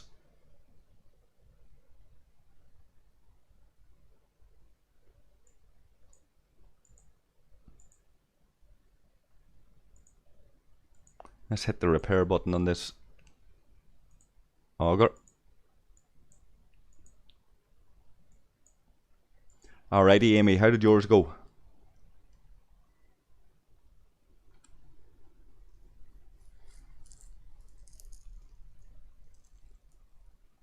Okay, so that's about 3 million, thereabouts. I suppose that's to be expected. Kaz stuck in the jellyfish. It's left Phil, Rusty, and Amy in their Vidars, with myself and Kaz essentially tanking that. Let's take a look at the battle log. 4 rounds.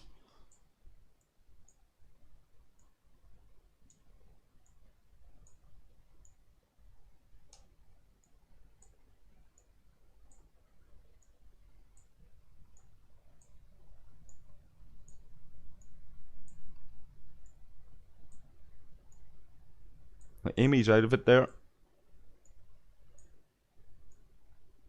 And Rusty's Vidar gets targeted.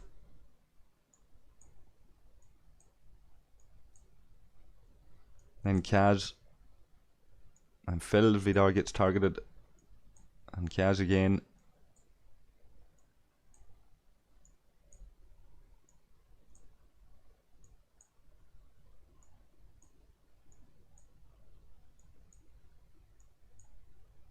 Okay, so the Augur lasted longer than anybody else. I'm wondering, is this something to do with ops level? I'm wondering, is the higher ops level targeted first? Has anybody tested that, or can they prove or confirm one way or the other?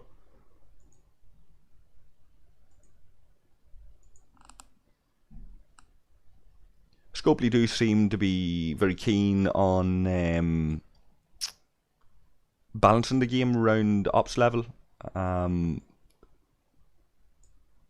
So it wouldn't surprise me if the targeting system of the Megacube is based on ops level. Goes for the strongest ops level first.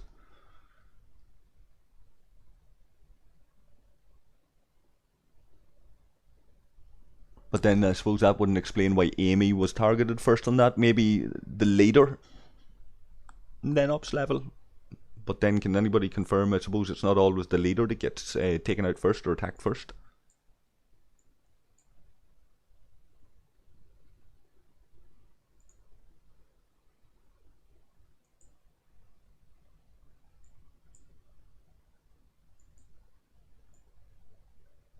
And there's Phil arriving. Okay, so that's Devil's armada.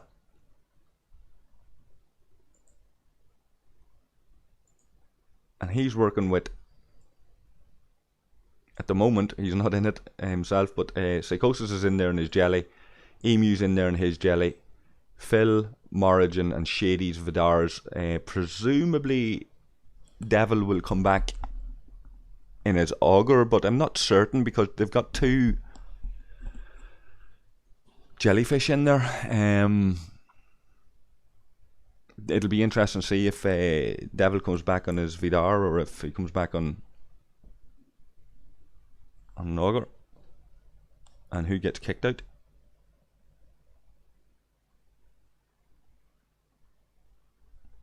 Yeah, so Mickey's saying that was a nice run and that it never fired a crit, so that's why we might have done so much damage. Yeah, it could well be the case, Mickey, yeah.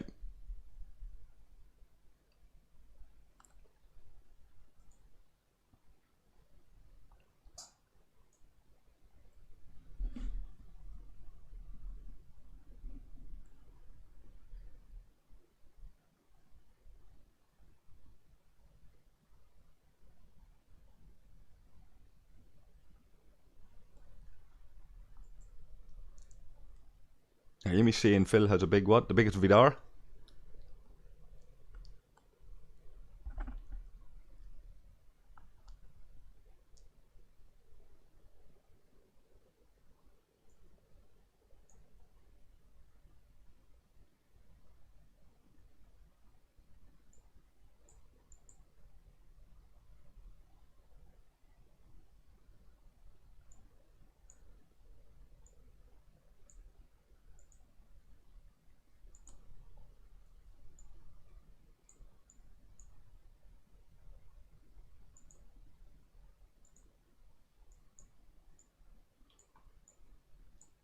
Now, I wonder is Devil even in the system?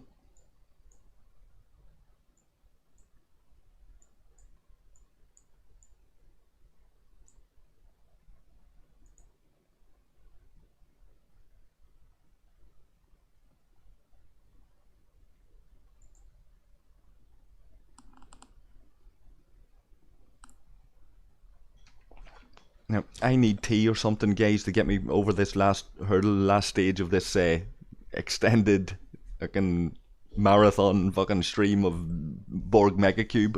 I'll be back in a couple of moments.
Okay, so I'm back, guys. I have some nice warm tea, and we're 5 minutes away from this, which should be one of the last Megacube runs, and the first HOM defeat of Megacube.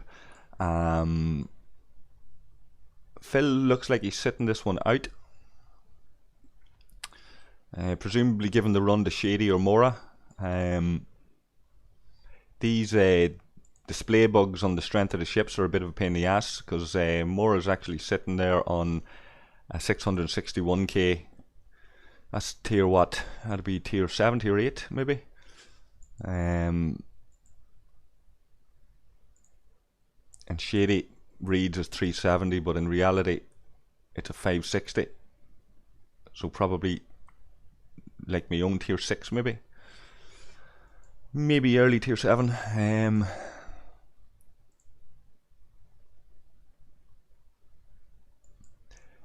2 to 3 million damage on this one, perhaps. Two nice ships there, Emu and Psychosis.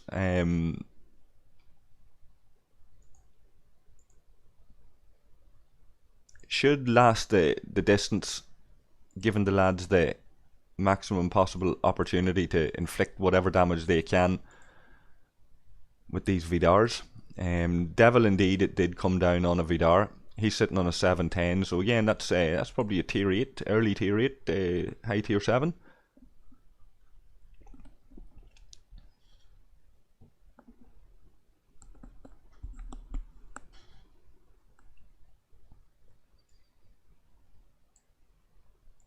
And this Megacube down to 12%. This should bring it down to under 10%, you would hope.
We'll speed up this auger anyway, send it down.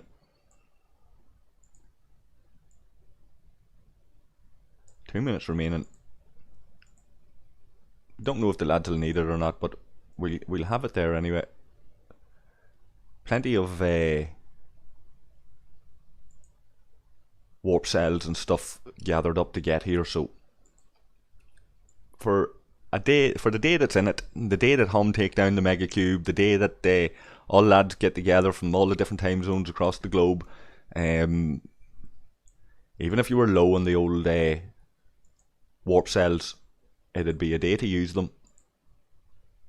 And I'm not too low, so doesn't hurt to have that old Vidar down there just on standby. You don't know who's gonna fall asleep or have to go and eat or do things that actually matter in real life. But I'm determined to stay the course here. We're in the final phases of this, so may as well see it through to the end. I guess I could be doing my dailies, killing these swarm while that countdown is happening. And a shout out to you as well, Sha. Thanks for returning. Yeah, we're still here. I was saying just there a couple of minutes ago, I don't know if you heard that, been at it this long now. I have a quiet house today. Nobody's annoying me. My dogs are out the back. Nobody's been ringing my doorbell or any of that kind of stuff. So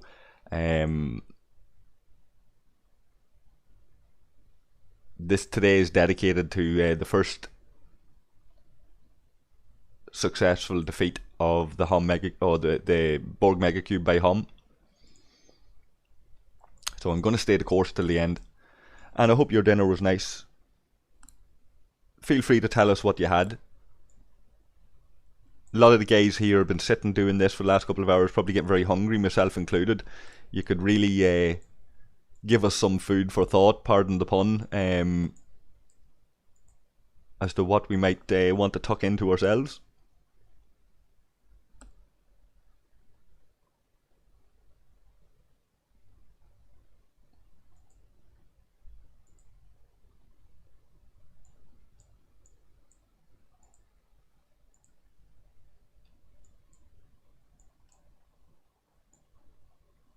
Now, I missed the finale of that queue. It's the only one I've missed. Forgive me for that. That's only down to 11 million, folks. That was another disappointing run there. Didn't get to see the stats on it, but that was another disappointing run. Only 1 million taken off that. I'm wondering, is this thing getting tougher as it's getting down to its final 10%?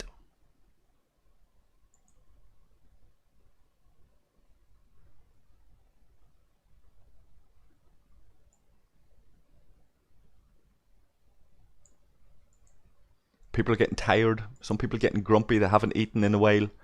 And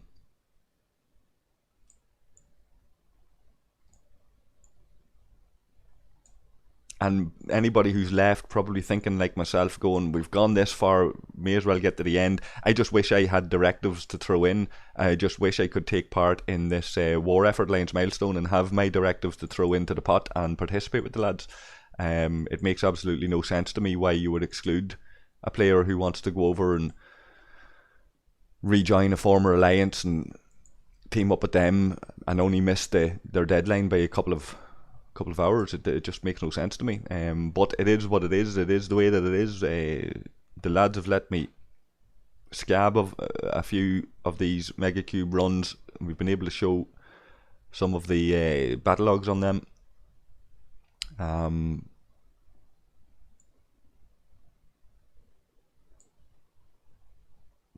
This could be a tougher job finishing than I first thought.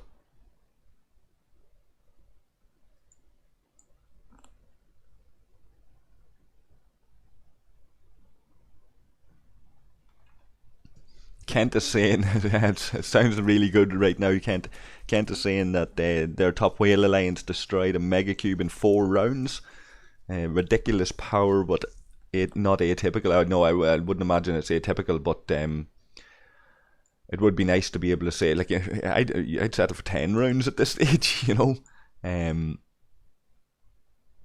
Okay, there's Prophet setting his up.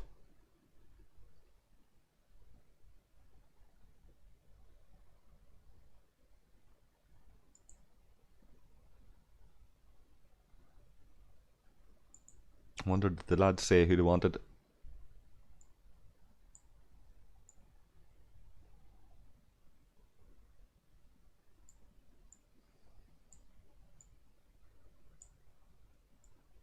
Okay, so Devil's sending his auger, that's alright. And Shady's ready to pop another one after this.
Okay, so we'll go down and farm a wee bit on this Franklin.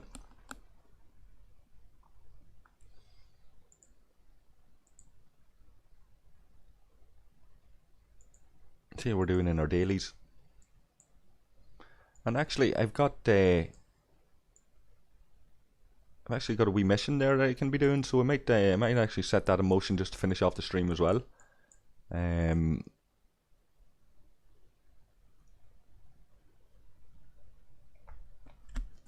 I wonder.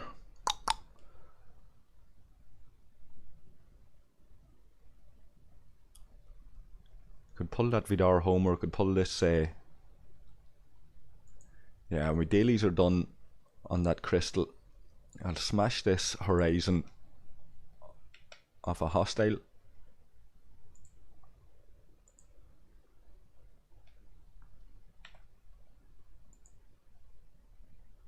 That veteran Klingon patrol should do the job for me.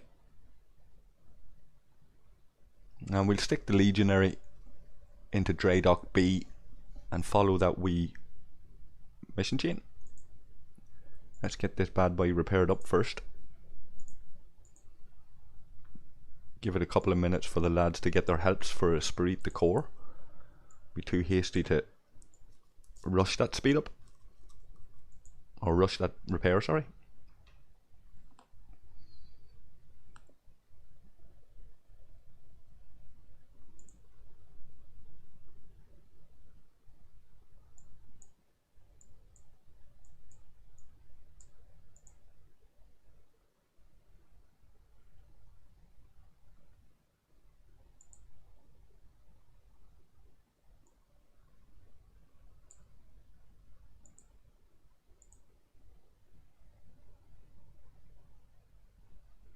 The visuals on this just are not very responsive. The ship is not actually in the spot that it's in. It's messing with the timer and all. I'm sure you've seen that bug yourselves on your own servers.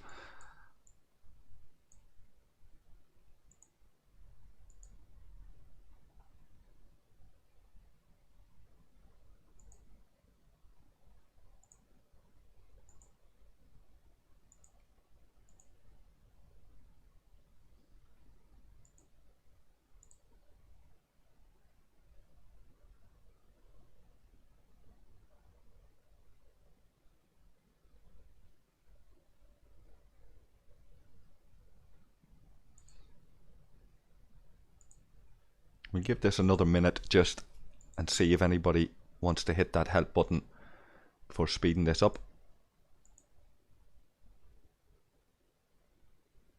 There you go, Trip.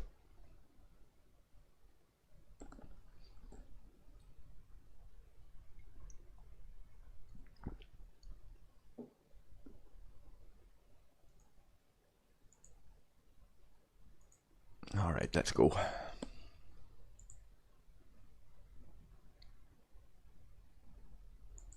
Now, what happened there? Again, visual.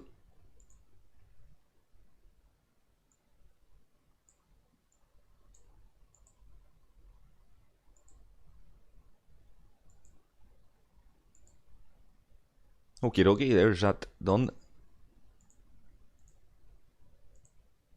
Let's change this to the Centurion. Who we got here? We can put on as a crew. Not that we need a particularly strong crew, but I want Helvia.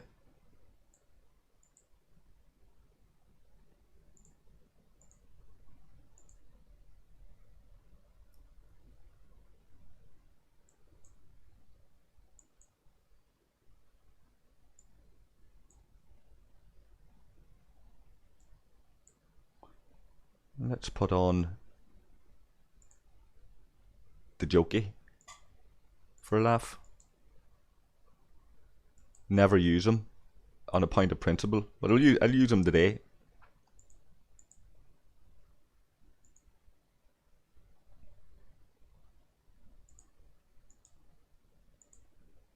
Actually, you know what? Screw that. Screw using the Jokey. Stick to your guns, Amorgin. Don't use them. Let's find Hadley if we can. Where are you, Hadley?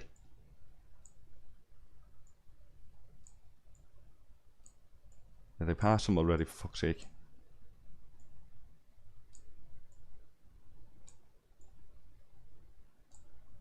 He could be on another ship. Let me see, where are you? There you are. Blind. Right, Hadley for... Should have been Hadley for the jockey. There we go. Anybody got synergy with Hadley? Let's see. Hendorf. Yeah, we'll put Hendorf on for a laugh instead of the jockey. So Hadley, of course, gives you the 15% warp speed, and Helvia increases the warp speed. So by doing that, you're 25% there with the synergy bonus. So doing that, we now have a warp speed of 11. Not too shabby. We'll go back and we'll check in to see how this Megacube is doing.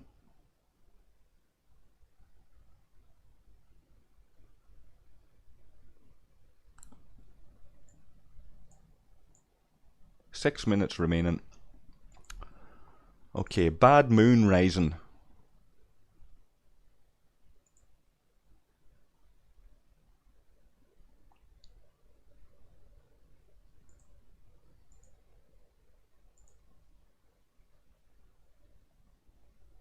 Let's send this Centurion over to complete that wee bit of a mission line.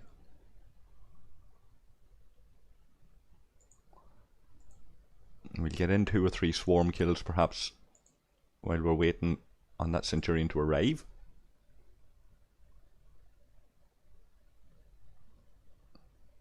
It always makes sense. I'm sure all you guys will agree it always makes sense to have 2 or 3 ships out doing something. Never to have them just idling in your dry dock. Not unless your shields are down and you want to keep something in for defensive purposes.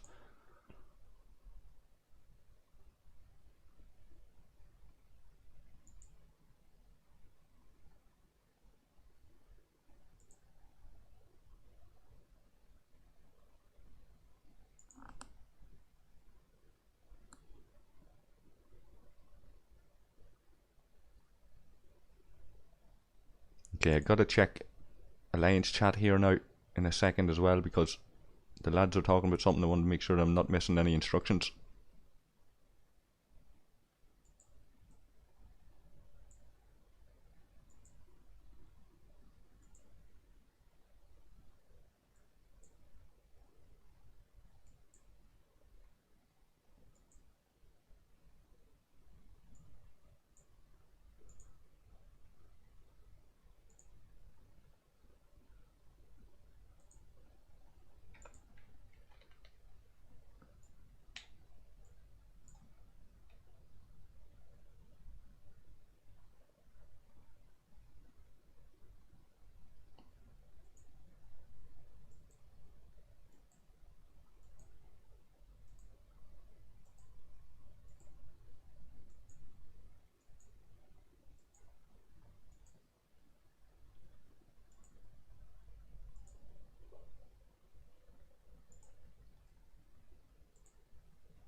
Nice and short little mission storylines. I've always called for sure. I don't really like the real convoluted long ones, but once in a while they're all right. I suppose a mixture of both. I think that, you know, it was nice to come to log on and know that you haven't got like spend an hour going around clicking targets and reading the story. You know, wee snippets like that regular. With the odd longer story thrown in is all fine.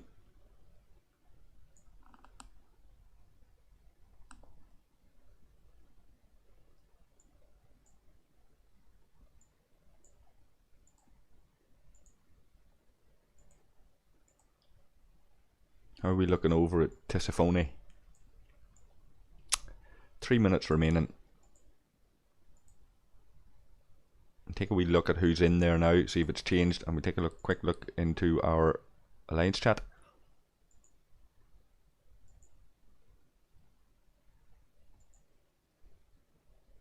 And there's Bad Moon Rising completed.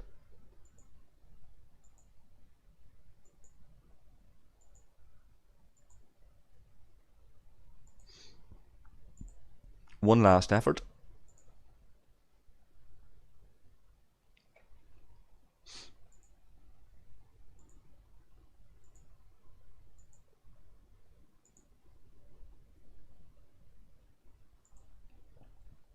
Okay, what are the lads saying?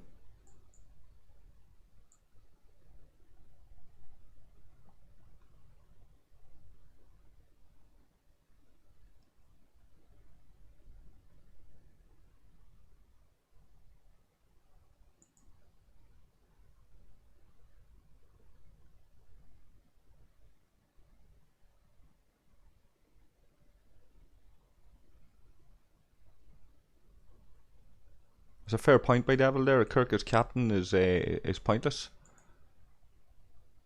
Fair point.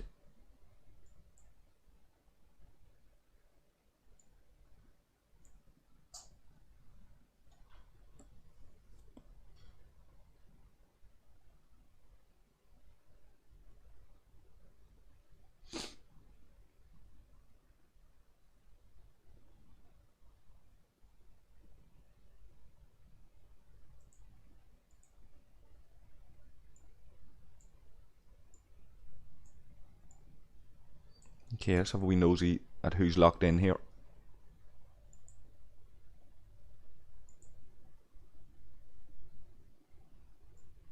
Okay, so Phil Octo with Kaz and Psychosis. Neither Kaz or Psychosis are locked in there.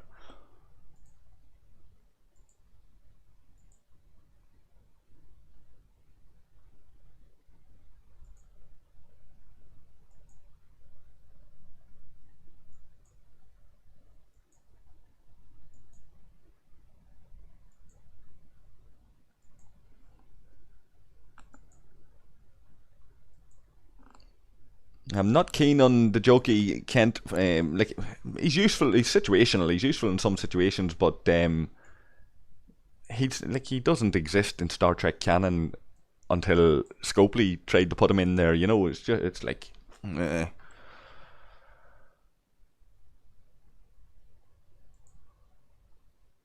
Don't like that practice of friends, or because money changes hands, that they get put into it. Like, maybe, you know, maybe if somebody died, maybe if somebody made a huge massive impact for the community and the people who play it, okay, I can understand as a token gesture putting something into the game 100%, but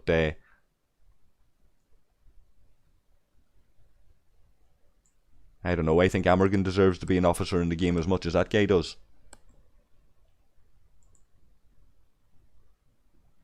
Now, what did the guys do here? 9 million. So that was a 2 million, if I'm not mistaken. They've done 2 million damage there.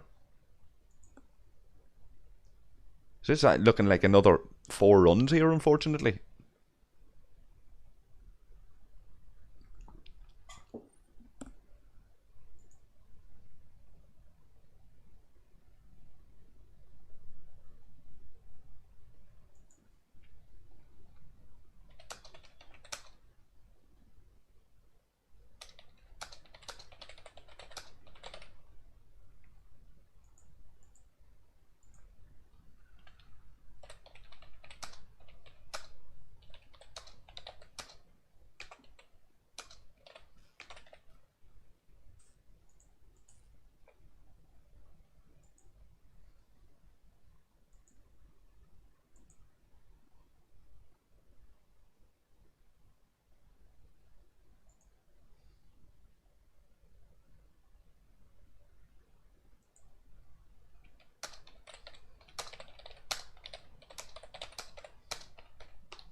I'm getting very tired now, folks, as you can imagine. I'm almost forgetting that I'm live on a stream here and nearly nodding off. We are, I promise, in the last days of this though. In this Megacube should go down sooner rather than later. Yeah, and I agree with what Phil's saying there. It doesn't give a fuck. Just let's get it done. Spam the directives on it now. Get over the line. Who gives a shit? We're all very tired. 5, 6, 7 hours maybe. 6 hours for some of these lads, at least 7 hours for some of the ones that were trying to set it up. It's a Saturday. It's getting into the Saturday evening now. Before long, the fucking Aussies will be waking up after a night's sleep, and we'll still be at this. We don't really want that. We don't want Rug waking up in the morning and going, Jesus Christ, I've had a night's sleep and these Rug bollockses are still trying to kill that Megacube.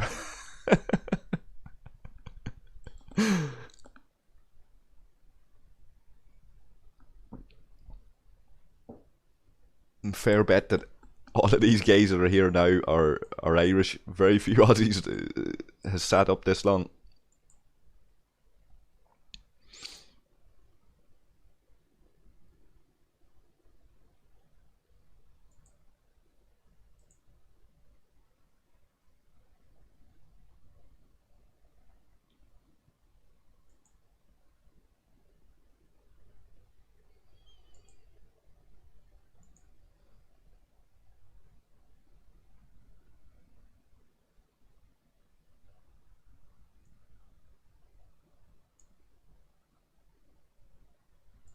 Okay, so Devil's saying everyone else ate it. So I've got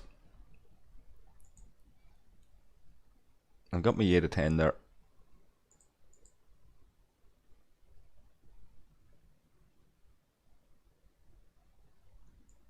So there's a 50% increase on the critical hit chances.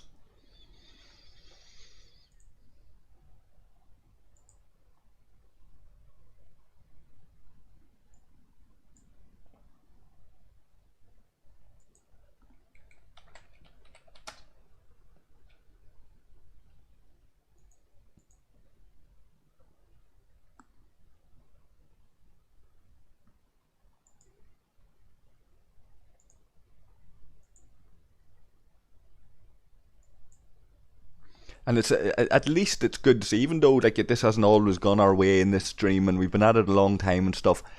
It's good to see that even at the death of it, the lads are talking in terms of keeping the officer balances set up. Even though everybody's frustrated and just want to get the fucking thing done, they don't care at this stage. It's good to see that the lads are sitting there going, right, try to make sure you have that officer, try to make sure you have this. Like it's a good sign. It's a testament to the team, you know.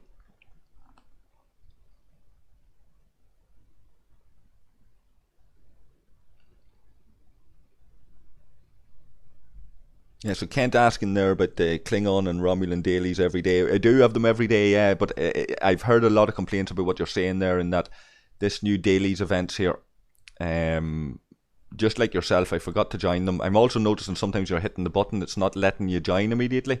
So there's a delay, some sort of lag in terms of confirming that you've joined the event. There it is now. There you can see it actually happening there. Is I'm hitting join now, and it's just saying starting soon, and the button pops up again. That seems to be it there now.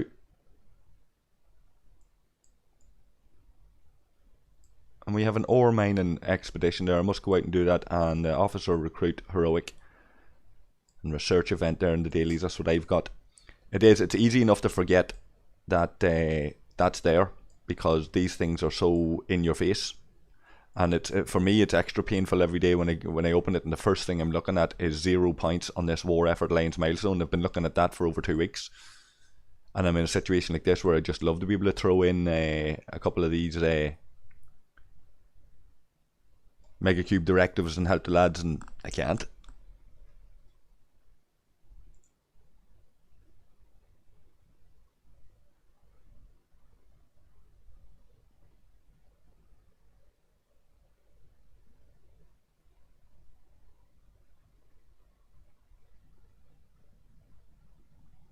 That's the spirit emu.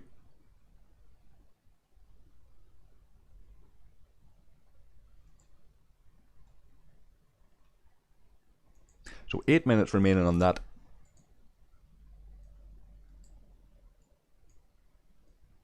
No need for me to be in there. Phil's on the Vidar. Devil's got the Augur. Emu's got the Jelly.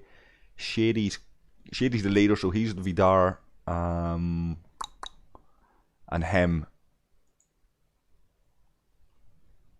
HOM's decent wee Vidar there himself. So that should like, given the way the last couple have gone, it might only be a 2 million run that, like, but that should be up on 3 million, I'd imagine. Judging by some of the earlier runs that we've done, that should be up on 3 million. Right now, it's sitting at 9%. 3 runs of 3 millions would be 3 million would be nice to finish that yoke off.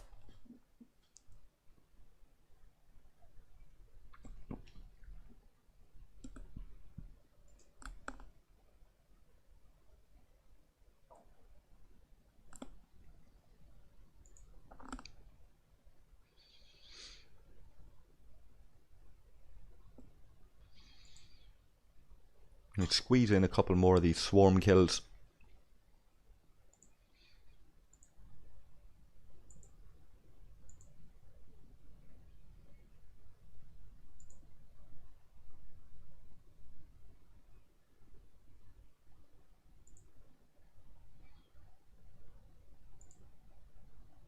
We'll take that Centurion back to complete that wee mission storyline. One last effort. Meet with the Romulan representative. Where's he? He's in his over Ren. So 3 minutes out for that Centurion. Let's set it on its way.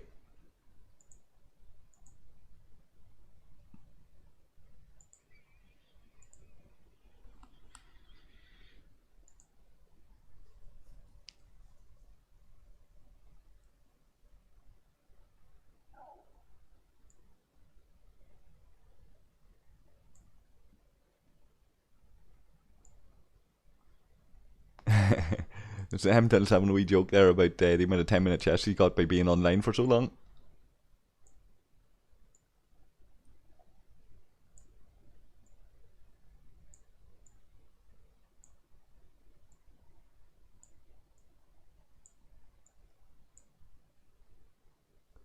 Good man, Kaz. So Kaz is going to start one soon. So it seems like we do have enough directives to be able to complete this.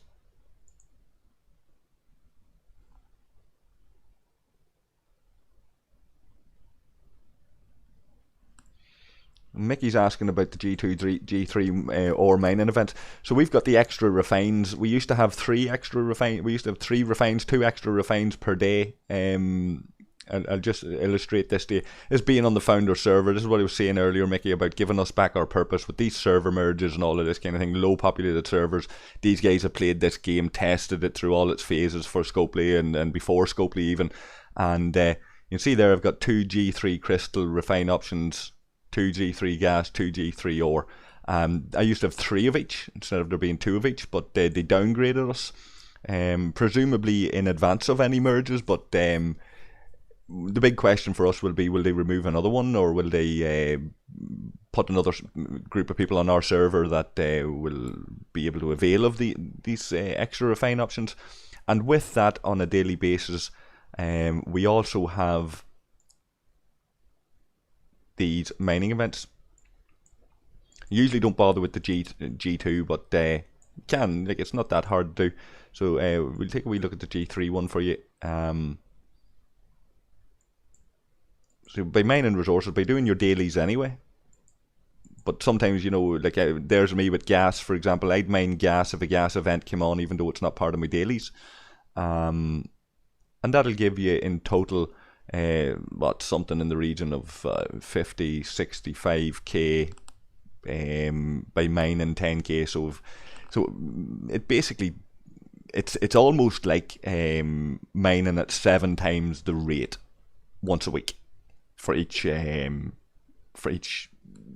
gas or titanium, dilithium, each one. It rotates, I think it's the 6 of them, a day off, and then back into a cycle of it again every week.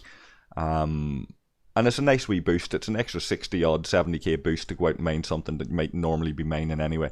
It's a nice wee top up to your efforts at mining, especially if you're in a server where there's a lot of PvP or that conflict is a norm, and you don't get to mine an awful lot. So just to keep topping up that G3, that's a nice event to make it balance itself out, so you can just go out, do your dailies, take your chances of being hit, then go home, and you get a wee bonus once a week on each resource.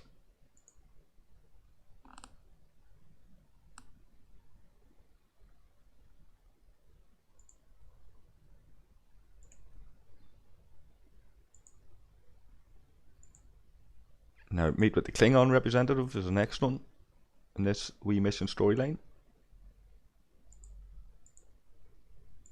3 minutes out of that. Now, I wonder just in the event store as well. I'm on 27k.6k. I want to be able to finally get 10 of 10 shards before I finish the stream. I need 30k of these Borg War funds, and I'm 5 shards off. So today could be the day before I finish the stream that I unlock 10 of 10. Need to complete more of the milestones in Esprit de Corps, so another 12 helps there. And I go off and do maybe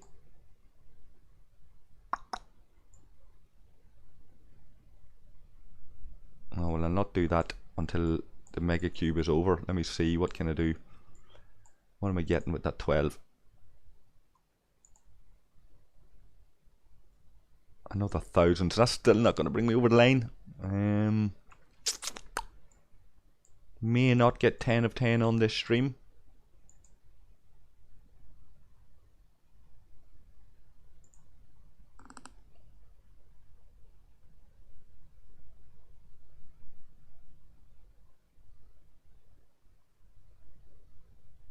I suppose it's not that we're asking for a little extra, Mickey. I suppose it's us testing stuff for them. Like, there's no doubt that they changed how mining rates and refining rates were for the wider population at the time of global launch, but they left us with the wee bonuses. When we shout out to Obs, Obs has turned up there.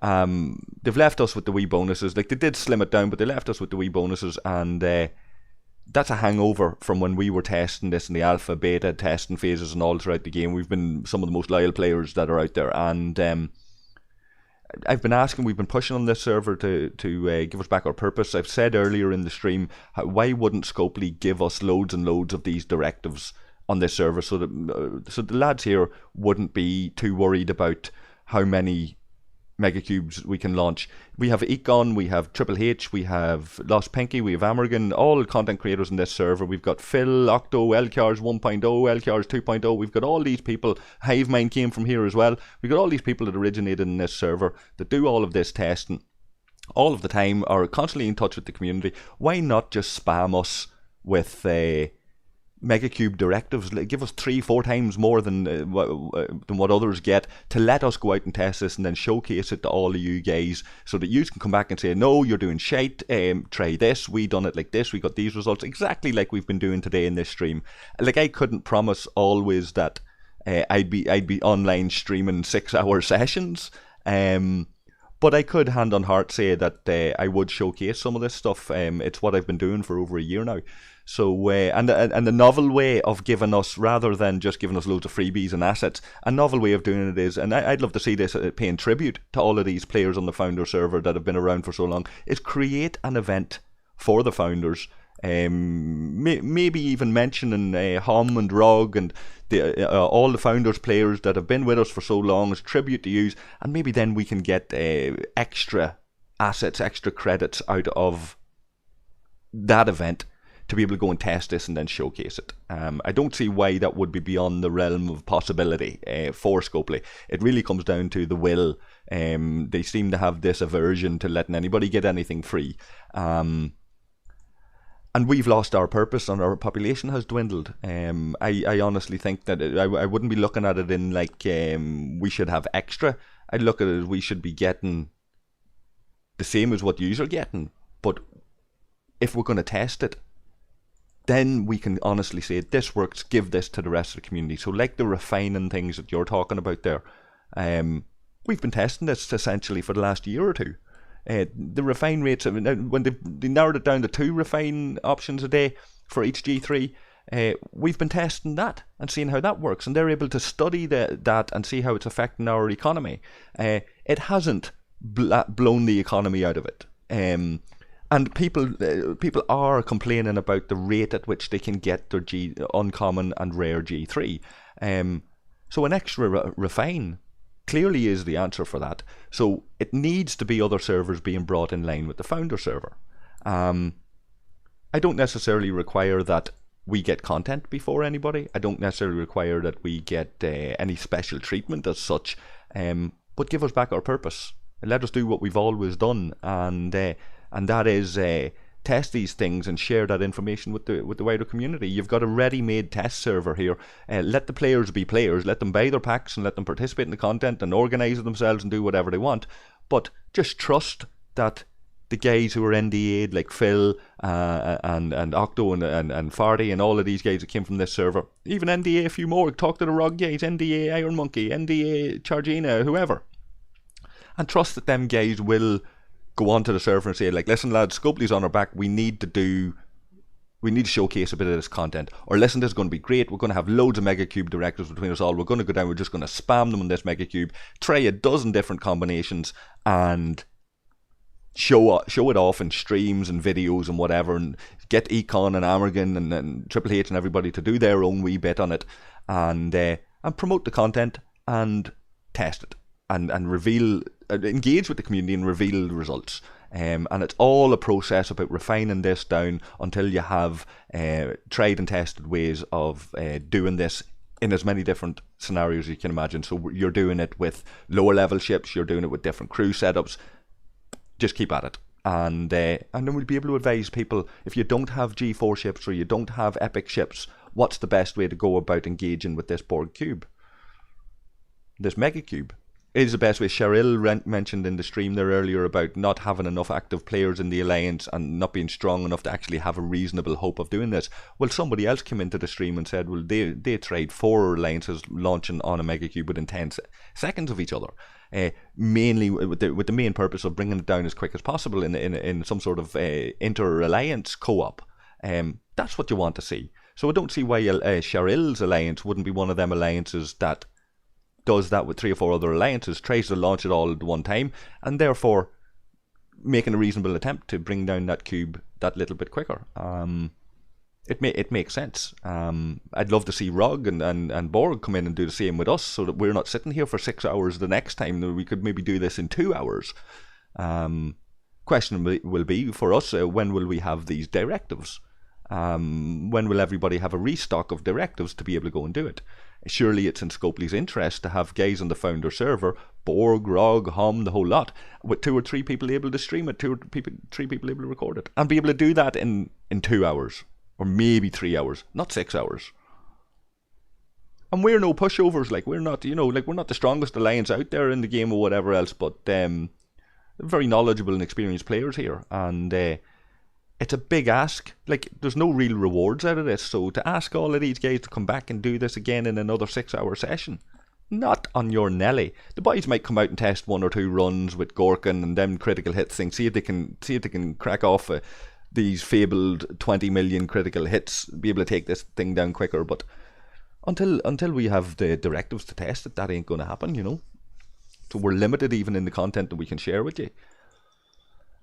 So it's a whole bigger debate there. You got me going off on one, Mickey, you know, and I hear you, Kent, about having that mining event, and a shout out to Obs there. How are you keeping? I see the ship in the system there, all right.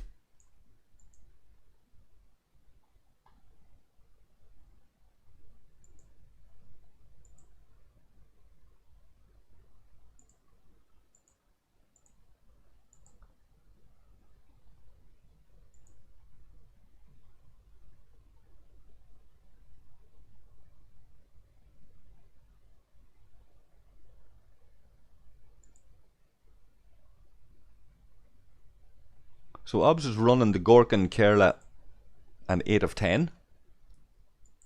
Interesting.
Okay, so we've got the 2 tanks there, so he doesn't need the auger.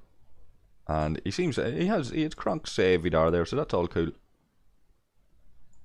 And Kronk's Vidar much the same as my own, so we let that sit.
Okay, so his easels come on. He might get down here in on the action.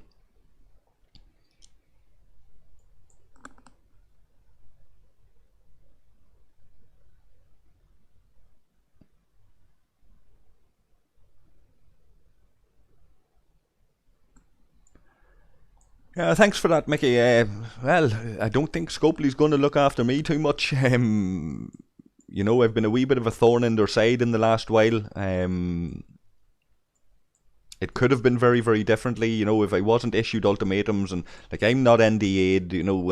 I've done a few videos where I've laced into Scopely and I've told them exactly what I thought, and I haven't been too nice about it. And one of the community managers let it slide, kept me on board, told me when he wasn't happy with me, but worked with me and kept me from really, I suppose, taking an utterly opposed stance to them.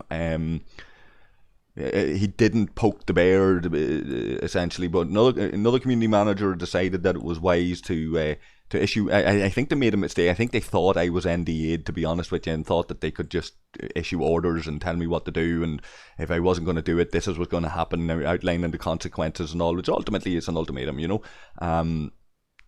And I didn't respond very well to that, told them what I thought, and that was the end of Amorgin doing any business with Scopely.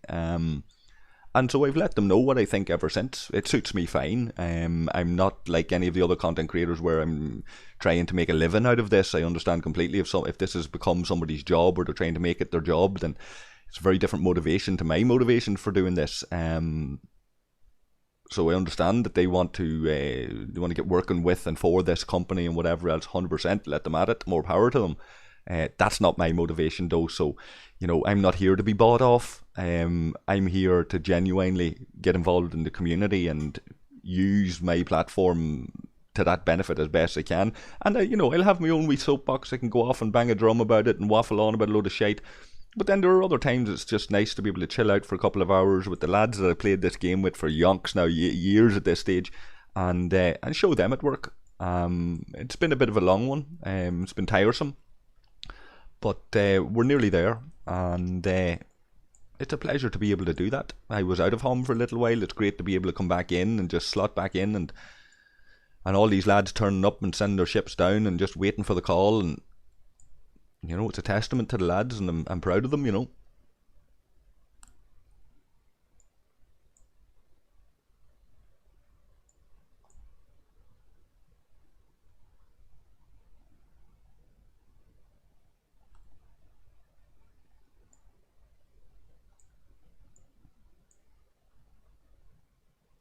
The next logical phase for me, though, given how long this has taken, like I alluded to earlier, next logical phase for me would be like if I could click my fingers and just make this happen, it would be the next stream that I do next week, whenever it is. The next time we've got ROG and HOM and everybody, Borg, RPH if they want to come along, whoever, coming down and getting people into voice comms and trying to coordinate launching our armadas, our Megacube armadas, all within a few seconds of each other, so that it's a barrage, it's wave upon wave of hits on the Megacube, and try and see what sort of time as a server we could take down this Megacube. I think that's a nice thing. I think that would certainly be something for Scopely to think about in terms of an event, server-wide, everybody getting stuck in, everybody getting involved. How quickly can your server take it down? And then you could have a multi-server leaderboard with the whale alliances, maybe stagger it in terms of platinum, gold, silver, bronze, depending on levels and all of that kind of thing. There's lots of ways you can do it, and the visuals and optics of it. But at the end of the day, it would just be nice that we had some sort of comparison with other servers. How did you do it? We done it in 1 hour or 2 minutes. We done it in 10 minutes. We done it in whatever. We'd be fairly down that board at the moment. We're on what, 6.5 hours.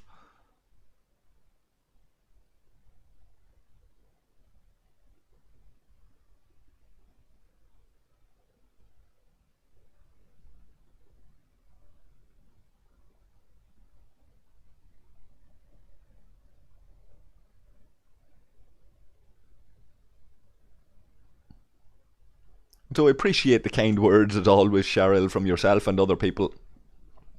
I guess, like, maybe I'm a soppy old bollocks, but I guess I feel sometimes like I don't need Scopely looking after me, because I've got a team of lads in HOM who are looking after me. Scopely might exclude me. Like, Scopely know me, Panic knows me, Scopely know who I am. I've come to them as a content creator saying I can't showcase this content properly, I can't launch this because I missed this deadline, like, can I get back into this event? I haven't even had the decency of a response to the email or anything else. I've seen all sorts of stuff and heard all sorts of stuff going on in the background at Scopely, that and now this whole server merges has been being talked about, and it's on everybody's lips, and that's all the big conversation at the moment. And I know for a fact that there are people on our server that were sending in tickets around this issue, because not only myself, Harry Selden and ROG in the same boat, not allowed into this War Effort Alliance milestone. I don't think anybody out there in the community would cry too much if they made an exception for anybody in the founder server, Harry or me, and put us into this. And they certainly don't think would make an exception when I would fucking put Amorgin in, but like, he's a content creator, of course they're going to put him in, but this again is, like I say, it's not why I do it. Let's see how the lad's done there. Down to 6 million. That was a 1 million fucking run there too. That's not great, but it's down to 6%. Like, it's getting there. But fuck, it's a siege altogether. Literally, it's a siege.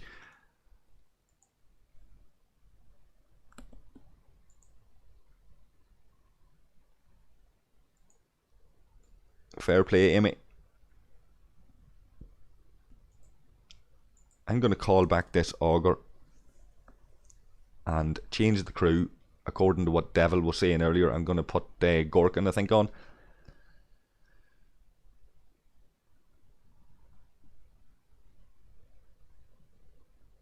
Now, hopefully I don't have Gorkin elsewhere.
Devil's put something in Discord, so he'll forgive me while I'm streaming that I might have missed something there. I'll take a wee nosy in a minute on the phone. I'm sending back my auger to change the crew.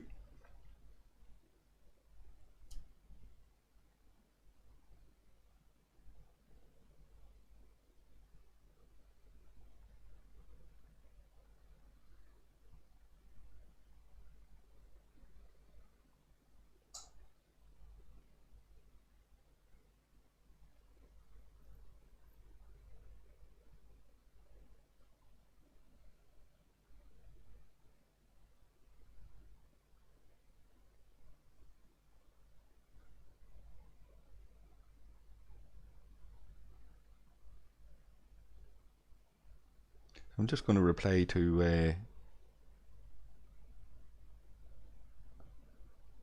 Devil put in here that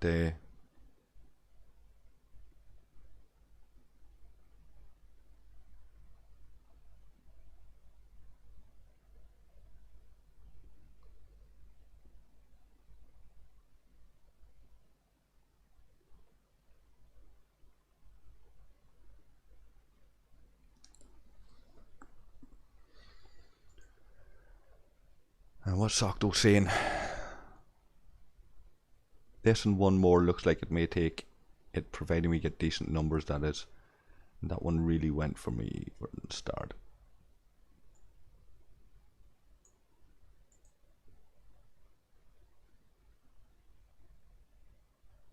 Who's in this at the moment?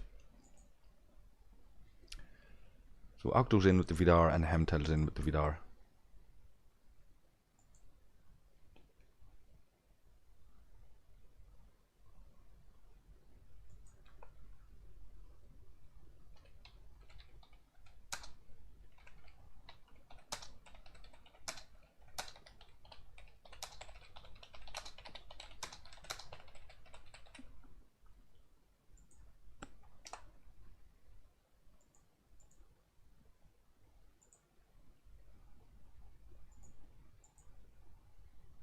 Let's hope I have Gorkin, folks. There we go.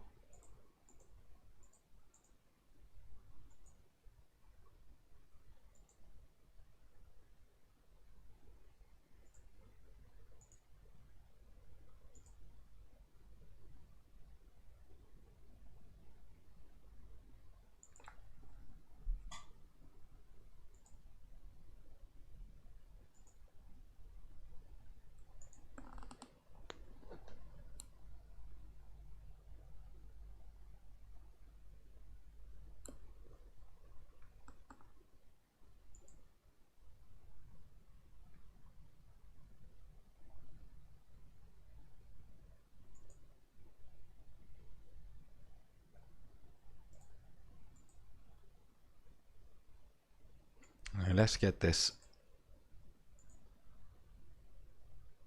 Franklin home. And the Aussies are waking up. We can see them starting to appear now.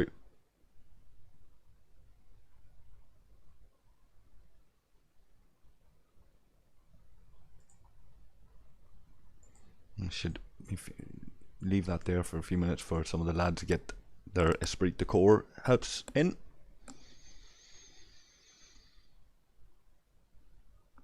Where are we at with these missions? One last effort. Prepare to face the Megacube. Okie doke.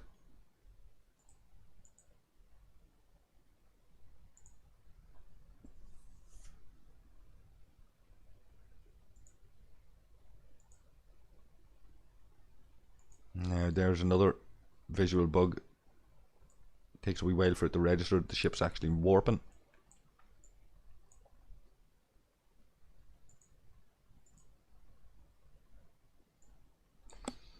Okay, I'm going to take a very quick break, guys. I'll be back in a second.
Okay, I'm back, and we've 6 minutes to run on this yet.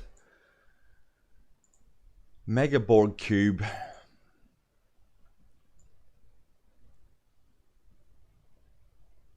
Emu and Devil to tank.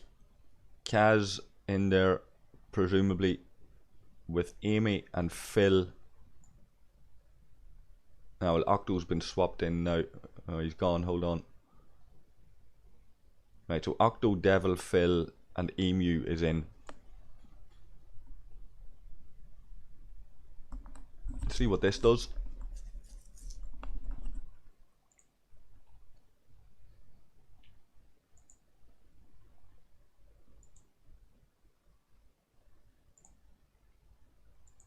They could swap a wee bit around yet. 6% remaining.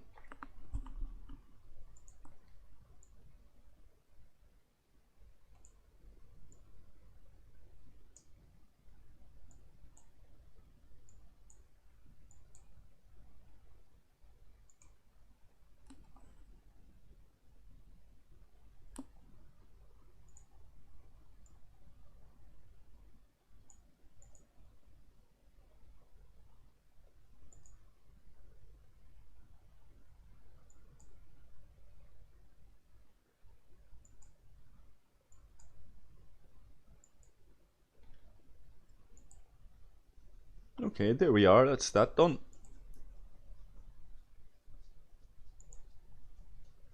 It might be nice to see some missions as well where, you know, you maybe you have to escort an NPC ship that's friendly, and you'll engage in battle, and it will engage in battle, but you have to kill the things attacking it, and you know, wee missions like that. Or let me see, like something like those boss missions there, or like there's a mission there. It's talking about all of the Federation, Klingon, Romulan forces mustering to take on this Borg cube. Why wouldn't we see some CGI action of that happening when we launch a Megacube, or when we defeat a Megacube, or whatever? Why wouldn't we see some NPC ships coming in and taking on this Megacube to assist us every time we launch a Megacube, use our directives? Maybe that's something you can accrue. Maybe you get tokens and you can accrue, and you can pick, with the tokens you can pick, do we want an Enterprise joining us, an NPC Enterprise? Do we want a Romulan ship? Do we want, you know, what do we want joining us as an NPC? Wouldn't be as good as human interaction, because you wouldn't be able to accrue it in whatever way you want, but it would do its job and assist with the battle. And it would also then fit in with the wee bits of storyline there, where it's leading you to think we're all going to go Federation, Romulan, the whole lot. We're all going to go and attack. Like, and this is the proper Federation. This is the Romulan Star Empire and the Klingon, you know, the Empire. This is official operatives out of those empires, and or federations. And what we're actually in reality, if you follow the canon of this game, these are all independents that are attacking these cubes. There's no Federation to be seen. There's no Romulan to be seen. There's no Klingon to be seen. So why aren't we seeing Klingon ships and Romulan ships and everything in the system attacking, even if it's only graphically, attacking this bloody thing to fit with the storyline, and to make it a little bit more engaging for us, instead of sitting here for 15 minutes twiddling our thumbs while the counter goes down. Mickey's saying that this could be a 2 to 3 million job. It could be. It'd be nice if it was.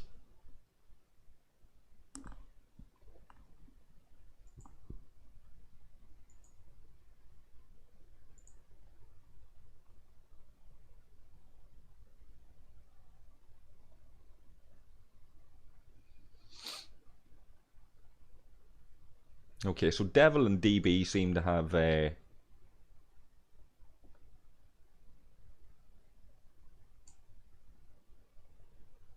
directives left to do this. So there's 3 runs if you include this one.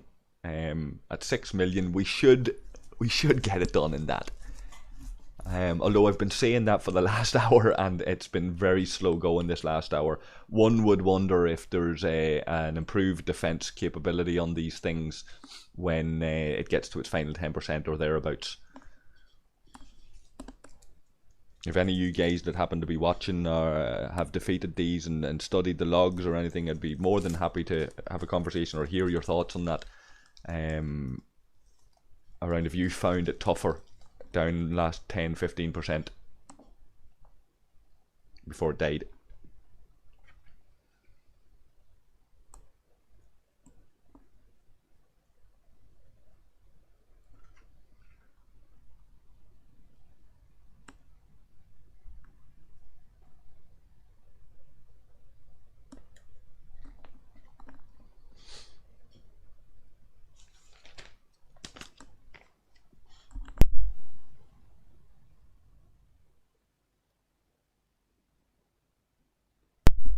We're in the final 20 seconds here. The team that Amy's picked here is Emu, Devil, Phil and Octo. Much the A team that we talked about earlier, Sai and Kaz and Hem all on the subs bench there.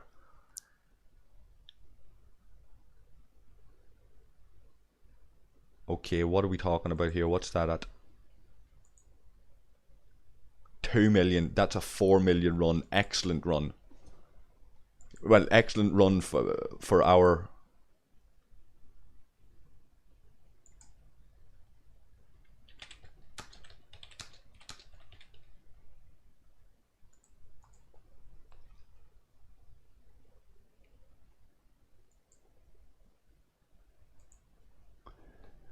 Excellent run for our level range.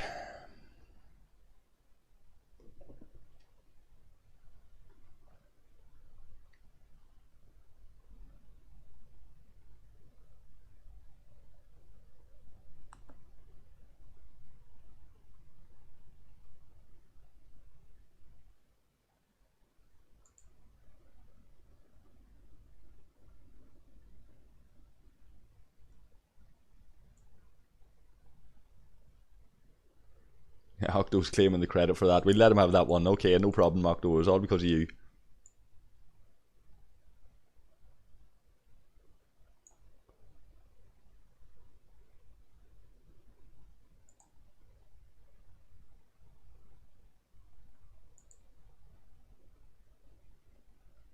Oh, good man, Taz. Taz started that one.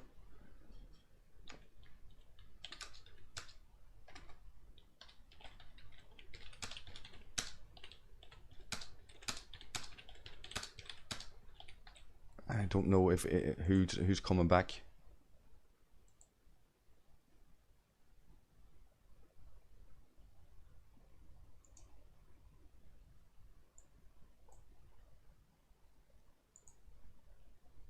If there's Emu repairing his ship now, so if Emu's coming back, it's probably himself and Devil.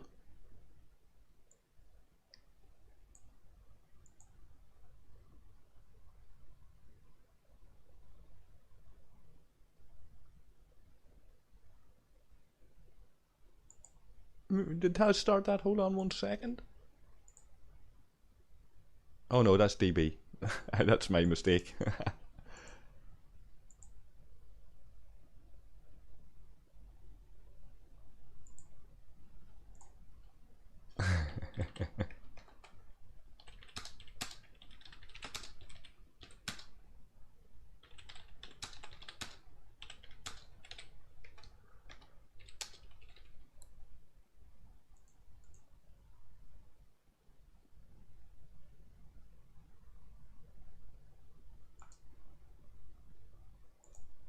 There's me getting tired from looking at this bloody game for the last 6 odd hours, 7 hours, whatever we're at now.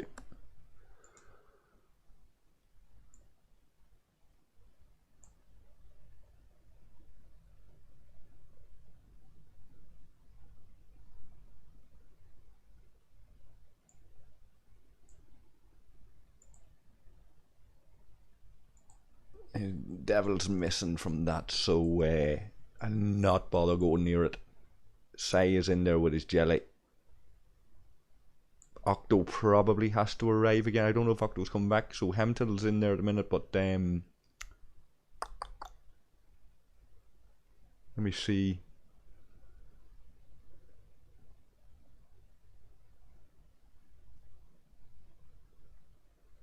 Yeah, so if Octo and Devil come back there, you're probably... There's Octo coming back. Right, so Hemtel's probably gonna... The lads are going with the maximum possible setup then. Get this killed in this go. Not sure DB... What are we talking about? DB's reasonable enough strength. No, not a dramatic difference to Amy's strength. Is Amy still there? No, don't see Amy there. Not dramatically different, so this should go more or less the same crews, same setup. We'll not complain too much, myself and Hemtel and anybody else there, if we're just onlookers at this late stage. It'll be very nice just to see this cube go down.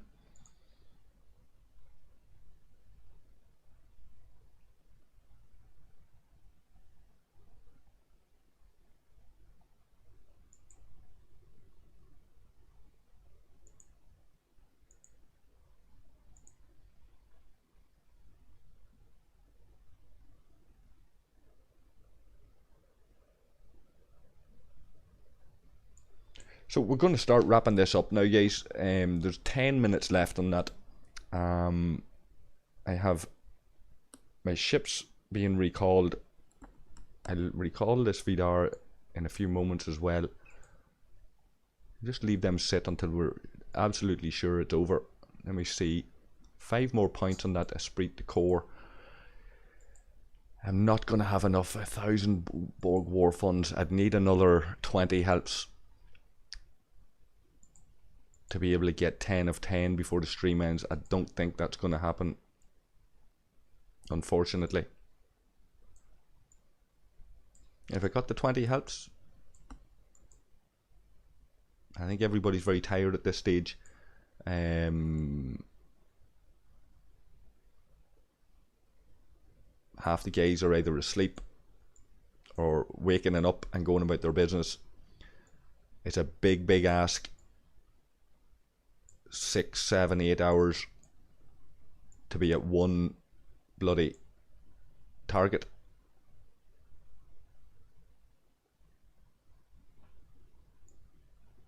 But we're finally there, and if there's anybody that has watched this stream from the start, you deserve a bloody medal. Like, these guys deserve a medal for sticking with this and trying to take it down for the last number of hours. But if you've been sitting watching the stream, fair fucks to you. You are no doubt a super fan if that's the case, and you deserve your credit.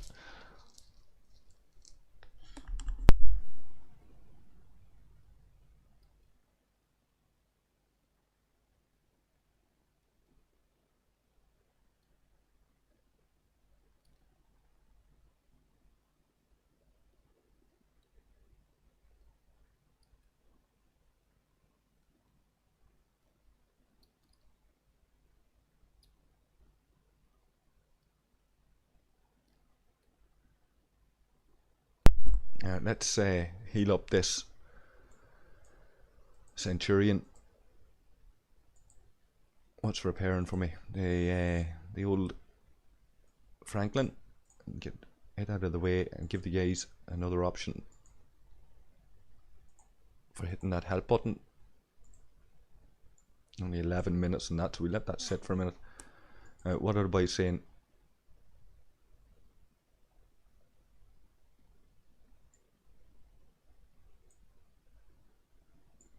It's going to blow up, yeah. I think so, say. One tank in this, we need 2 on way, Phil, call it, blah, blah, blah. Yeah, I should take it.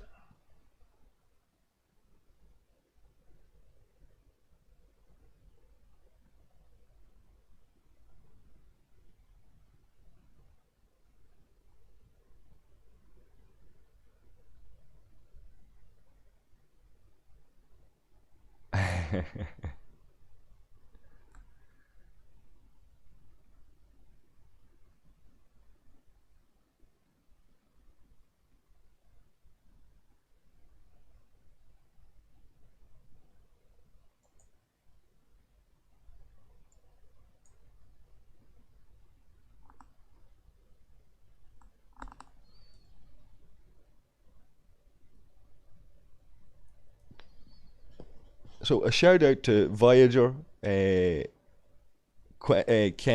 Mickey, and Cheryl, who are all more or less saying they've been watching for the bulk of it at least. Like Mickey saying 4 hours there, Voyager saying 4 hours. Like 4 hours isn't too shabby either, lads. You know, it's a fair haul. Like especially when it's the same old thing you're looking at all the time. You know, and the stream wouldn't be the same if it didn't have you guys in interacting with it. I love the interaction myself as well. That's what I was saying earlier. I'd have no problem doing streams. I'd preferably much shorter, for 2 hours, maybe 3, with Scopely giving us the resources basically to go and do more of this, so that we can do these interactive things with people out there more often. You know, that would be the ideal for me, I think. But you never know. Some of them might have listened. Some of them might have been paying attention. We'll see what comes in the future. Right now, we're looking at what should be the last run, and if not the penultimate run on this Megacube. Octo, Psychosis, Devil, Phil, and D-Biz. And like we said at the start, you know, D-Biz calls it, and you're talking them main hitters in there. Hemtel's been around for a lot of them today on the subs bench there. That's what I could send in the ship to sit on the subs bench, but there's little point. Be nice, however, if it gave me a battle log. That would be a reason to be in there and queued up without taking part. It would also remove any requirement for me to. The only real interest I have in getting in on that armada, if it dies now, is I'd like to, after this length of time, I'd like to be able to show the battle log on it and how it finished off. But it's not the most important thing in the world. If you could join in on the subs bench, so to speak, down here with Hamtel, and we're privy to the battle log, then maybe it would remove any issue. It would certainly remove the only issue I have.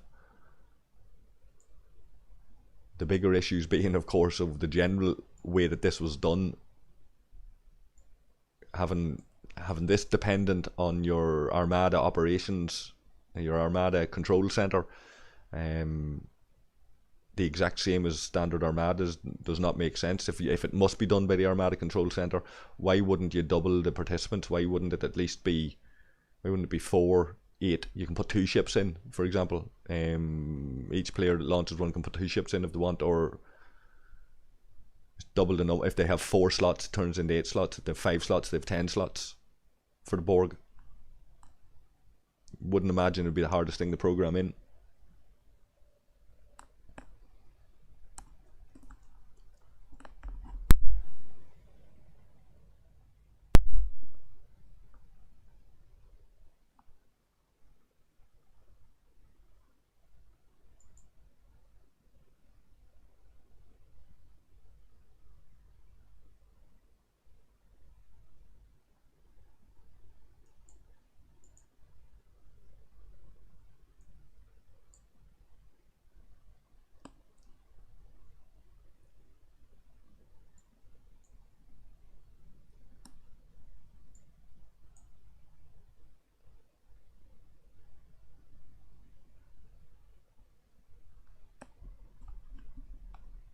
Okay, so 2 minutes left. I think I'll send this old Franklin back over to Swarm space for later on when I finish the stream. I complete my Swarm dailies. Change this on Centurion out.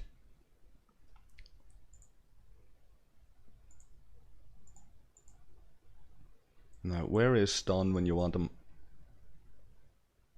He's off on one of them other ships, the fucker.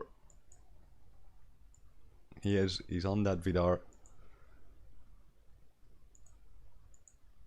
Let's call this Vidar home.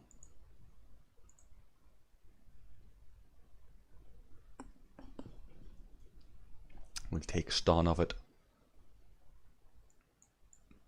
and mine our. Make all you guys jealous again. Mine the G3 ore, complete that event. mining at about 10k per hour. Complete that event in an hour or so.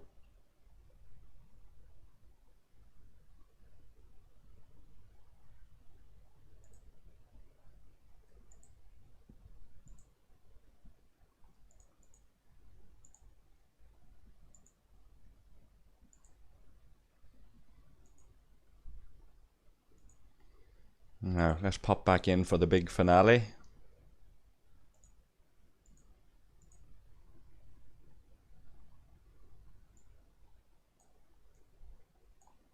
$35.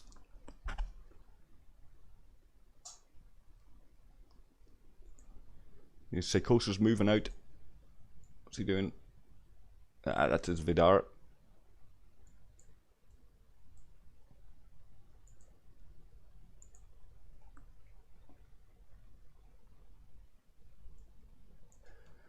I see Obsidian in there watching.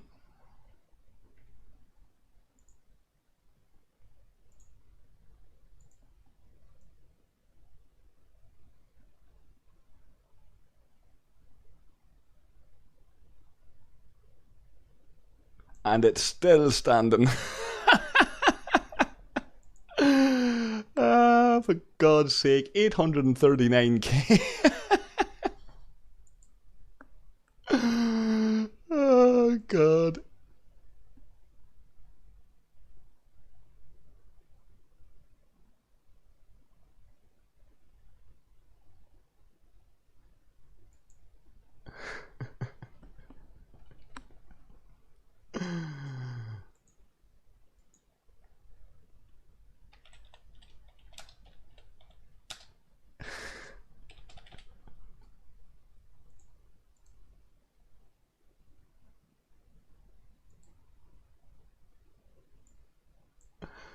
Right, well, this will definitely be it. We can say categorically, hand on heart, this is it. We'll send in the auger just to be on the subs bench anyway. The boys can lock me out, no problem. Like, it's for a laugh. That's it. Fair play to D-Biz for. We'd hope that would be it, but Devil's going to get the kill.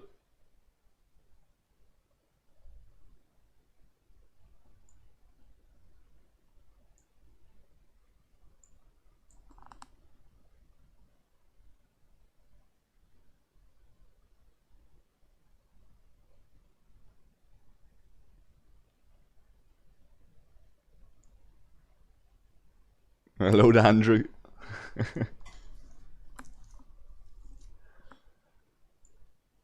Yeah, the gods are punishing us here, folks. So this was about seven's turned up, 7 and 9 turned up. Was he there already? Didn't notice him before.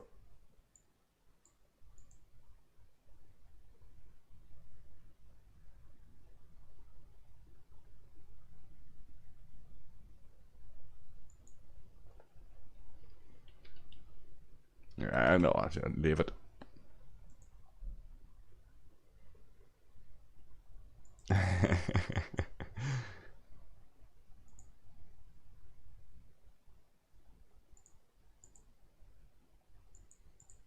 Another 15 minutes of this stream, folks.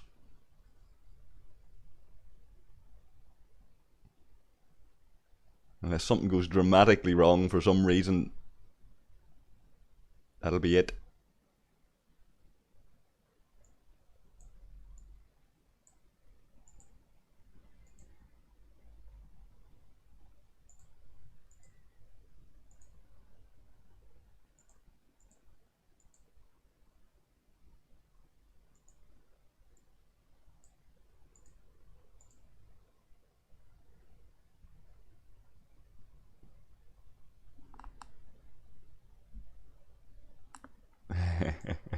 So Obsidian's saying, come on, he needs to eat.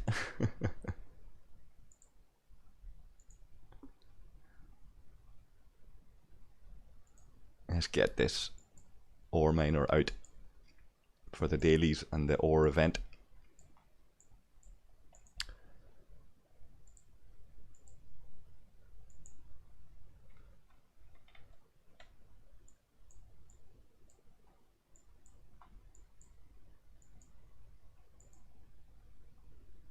That'll do it.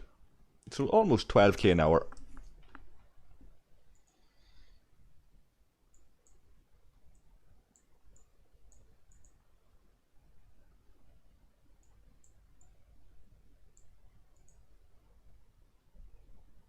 So we'd have that event completed in under an hour, providing nobody comes and knocks me off that node.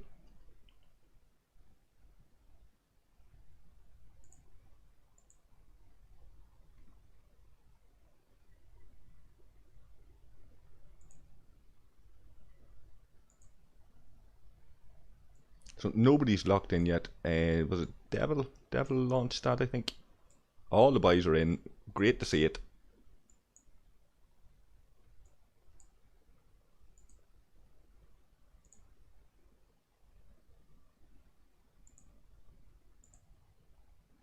Yeah, that was Devil launched that.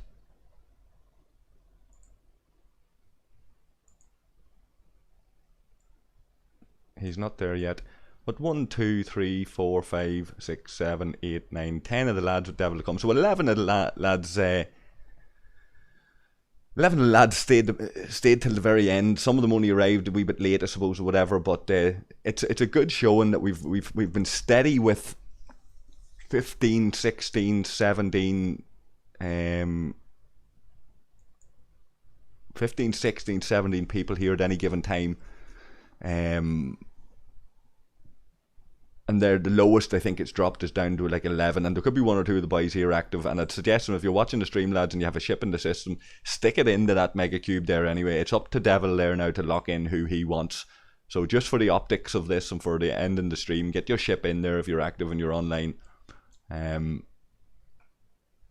only 839k left to go.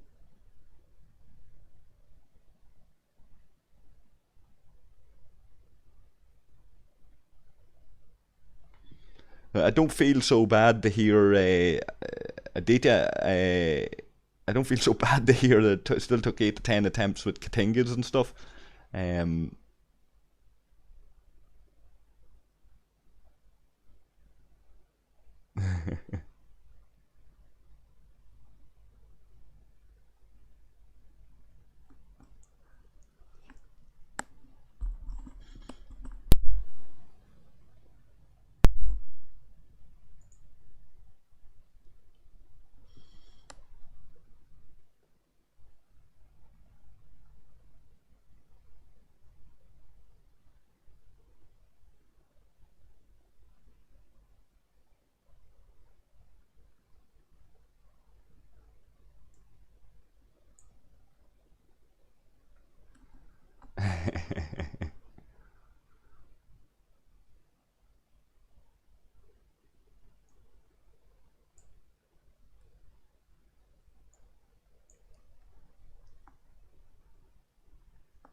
And the lads haven't had enough yet. More is going to go and start a rare. I don't know if that's a Borg rare or a standard rare.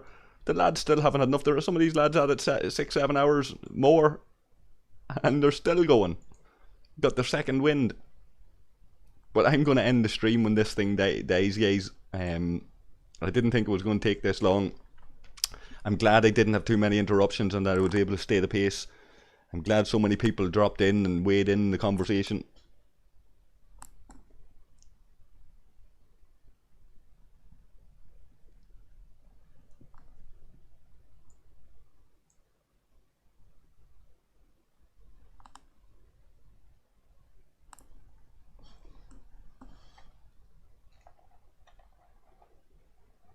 There's 7 minutes remaining.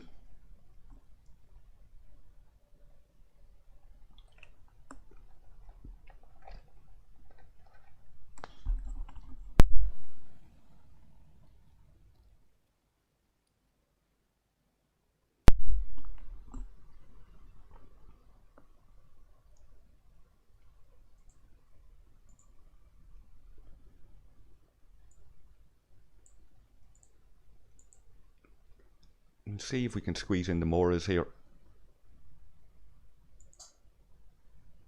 Oh, that'll be alright, I would say.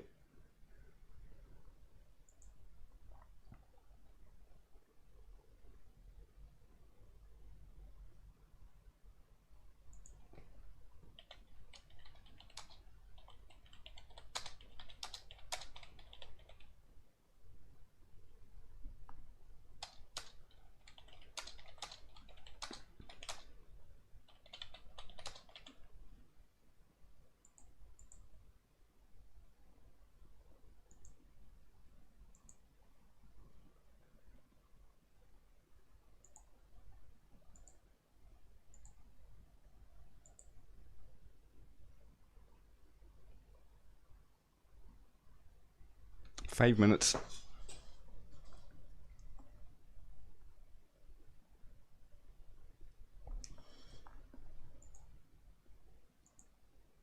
How are we looking with these old helps? There's another 1,000. If I got 15 of them by some miracle, I could get 10 of 10.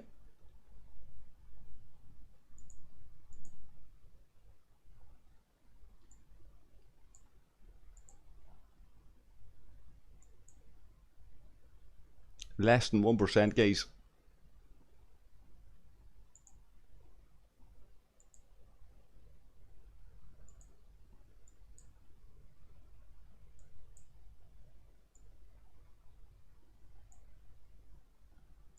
There's the final run at it. All the guys locked in.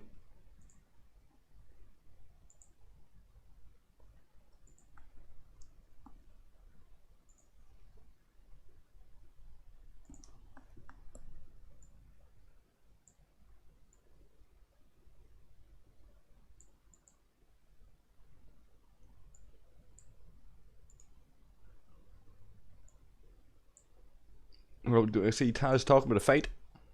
Hold on. Typical Taz, he sees a wee bit of a scrap and he eggs it on. Hold on a wee second. Could be shit going down here in Lions chat, lads. Also, so Psychosis was kicked out. Popcorn tapped the wrong jelly.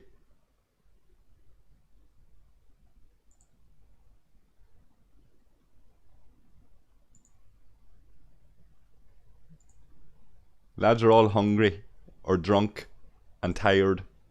God knows what time it is for Psychosis there at the minute. Like, he's been up in the middle of the night, probably fucking been drinking whiskey. And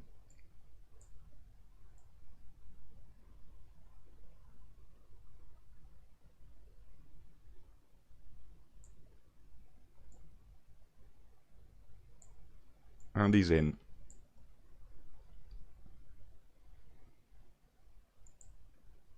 So there it is. 3 minutes remaining.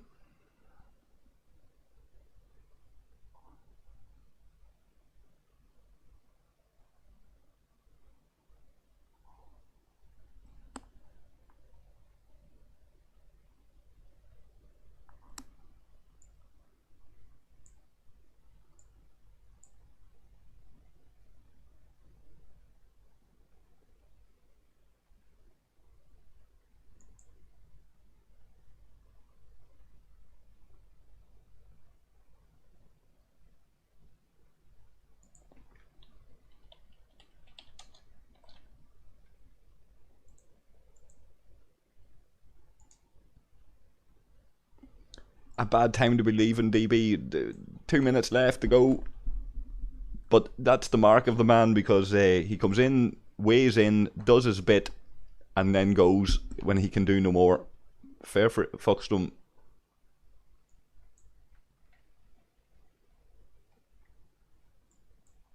Rest of us hangers on, looking for a sniff in at these things.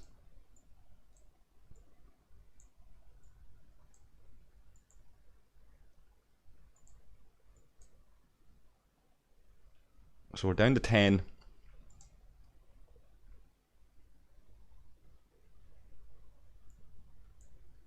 That Vidar has arrived and Morrigin just started. Let's give Morrigin an on my way.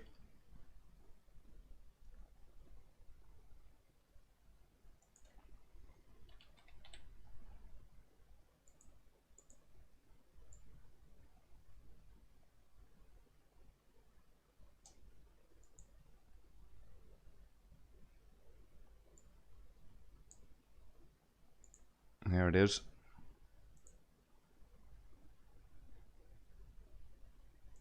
I'll go back and focus on the Megacube for a moment though. Just over a minute remaining.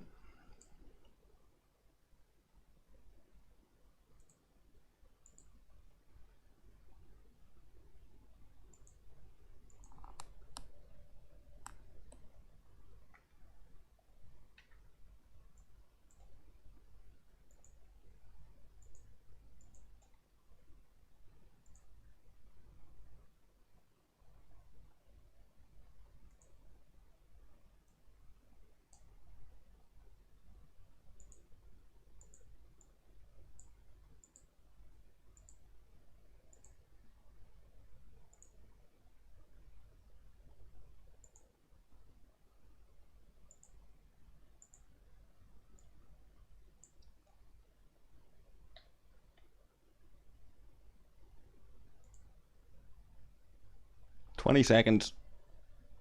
Nearly there. Just so tired at this stage that just... I'm not excited now. I was excited on Phil's run. I was excited there on one of them previous runs, but...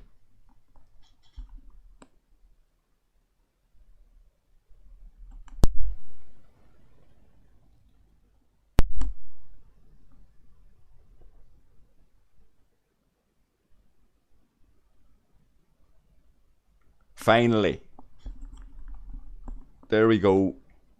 One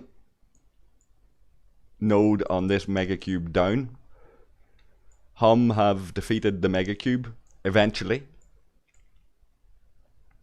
The lads deserve credit for sticking with that.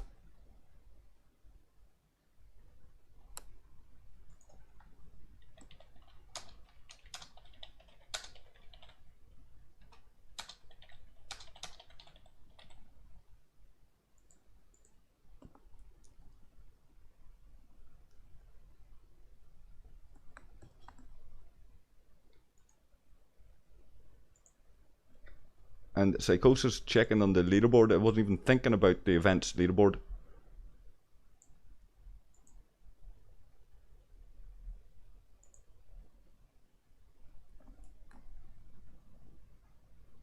So there we are on top. No doubt Rog and Borg and maybe even RPH will come back. We're not that far ahead of Rog. There's another, just shy of a day. Slog that out. We'll see how it goes. There might be a few of the lads with a few of these Megacube directives left over, and we can go over and test a few bits and pieces. See where we're going wrong, perhaps.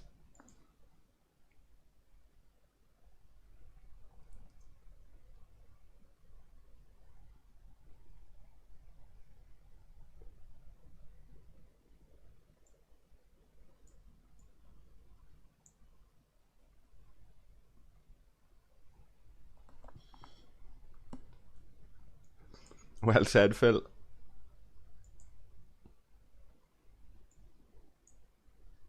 So, well done to the lads. Let's see how we're getting on over here on Mora's Rare. 50 seconds remaining, so we'll finish off with Mora's Rare Tactical Cube.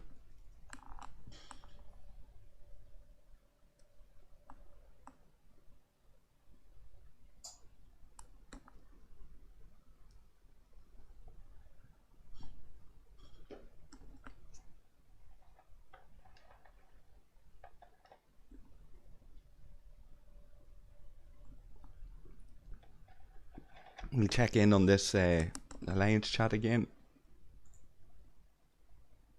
And if this lag doesn't mess me up, come on.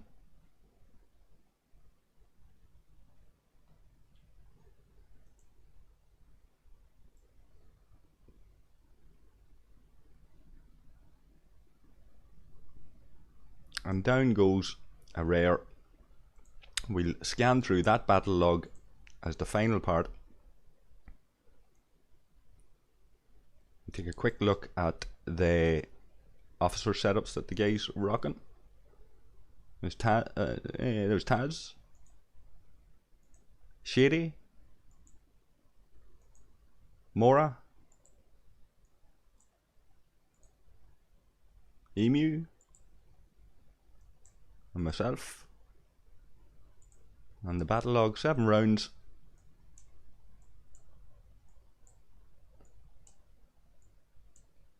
Remembering this is a tactical cube, guys.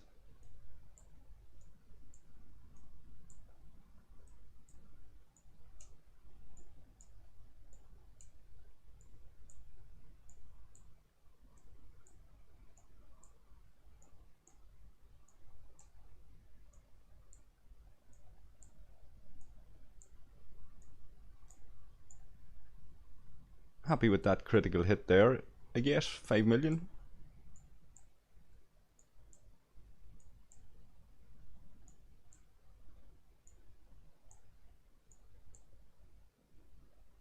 Oh, there's a nice crit. 15 million critical hit on that railgun there. That's pretty.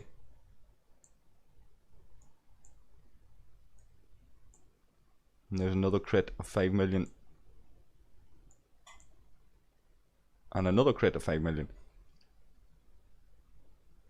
So there it is, guys. Once again, a very big thank you to all of the HOM lads for letting me stream this and for behaving themselves while we were doing it. Devil saying it's a 7.5 hour effort for 6,200 probes. It's not really for the rewards, but a thank you to all these guys for sticking with it, making it happen, and seeing it out till the end. A thank you to everybody that engaged in the stream, and Obs is doing a jig. He is. Congratulations. Thank you, Obs. And a big thank you to all you guys who sat and watched and shared this experience. It was a siege and a half, and literally, and it's time for me now to go and eat and get sorted out for the day, because I've been doing nothing but sitting here drinking coffee and talking shite. So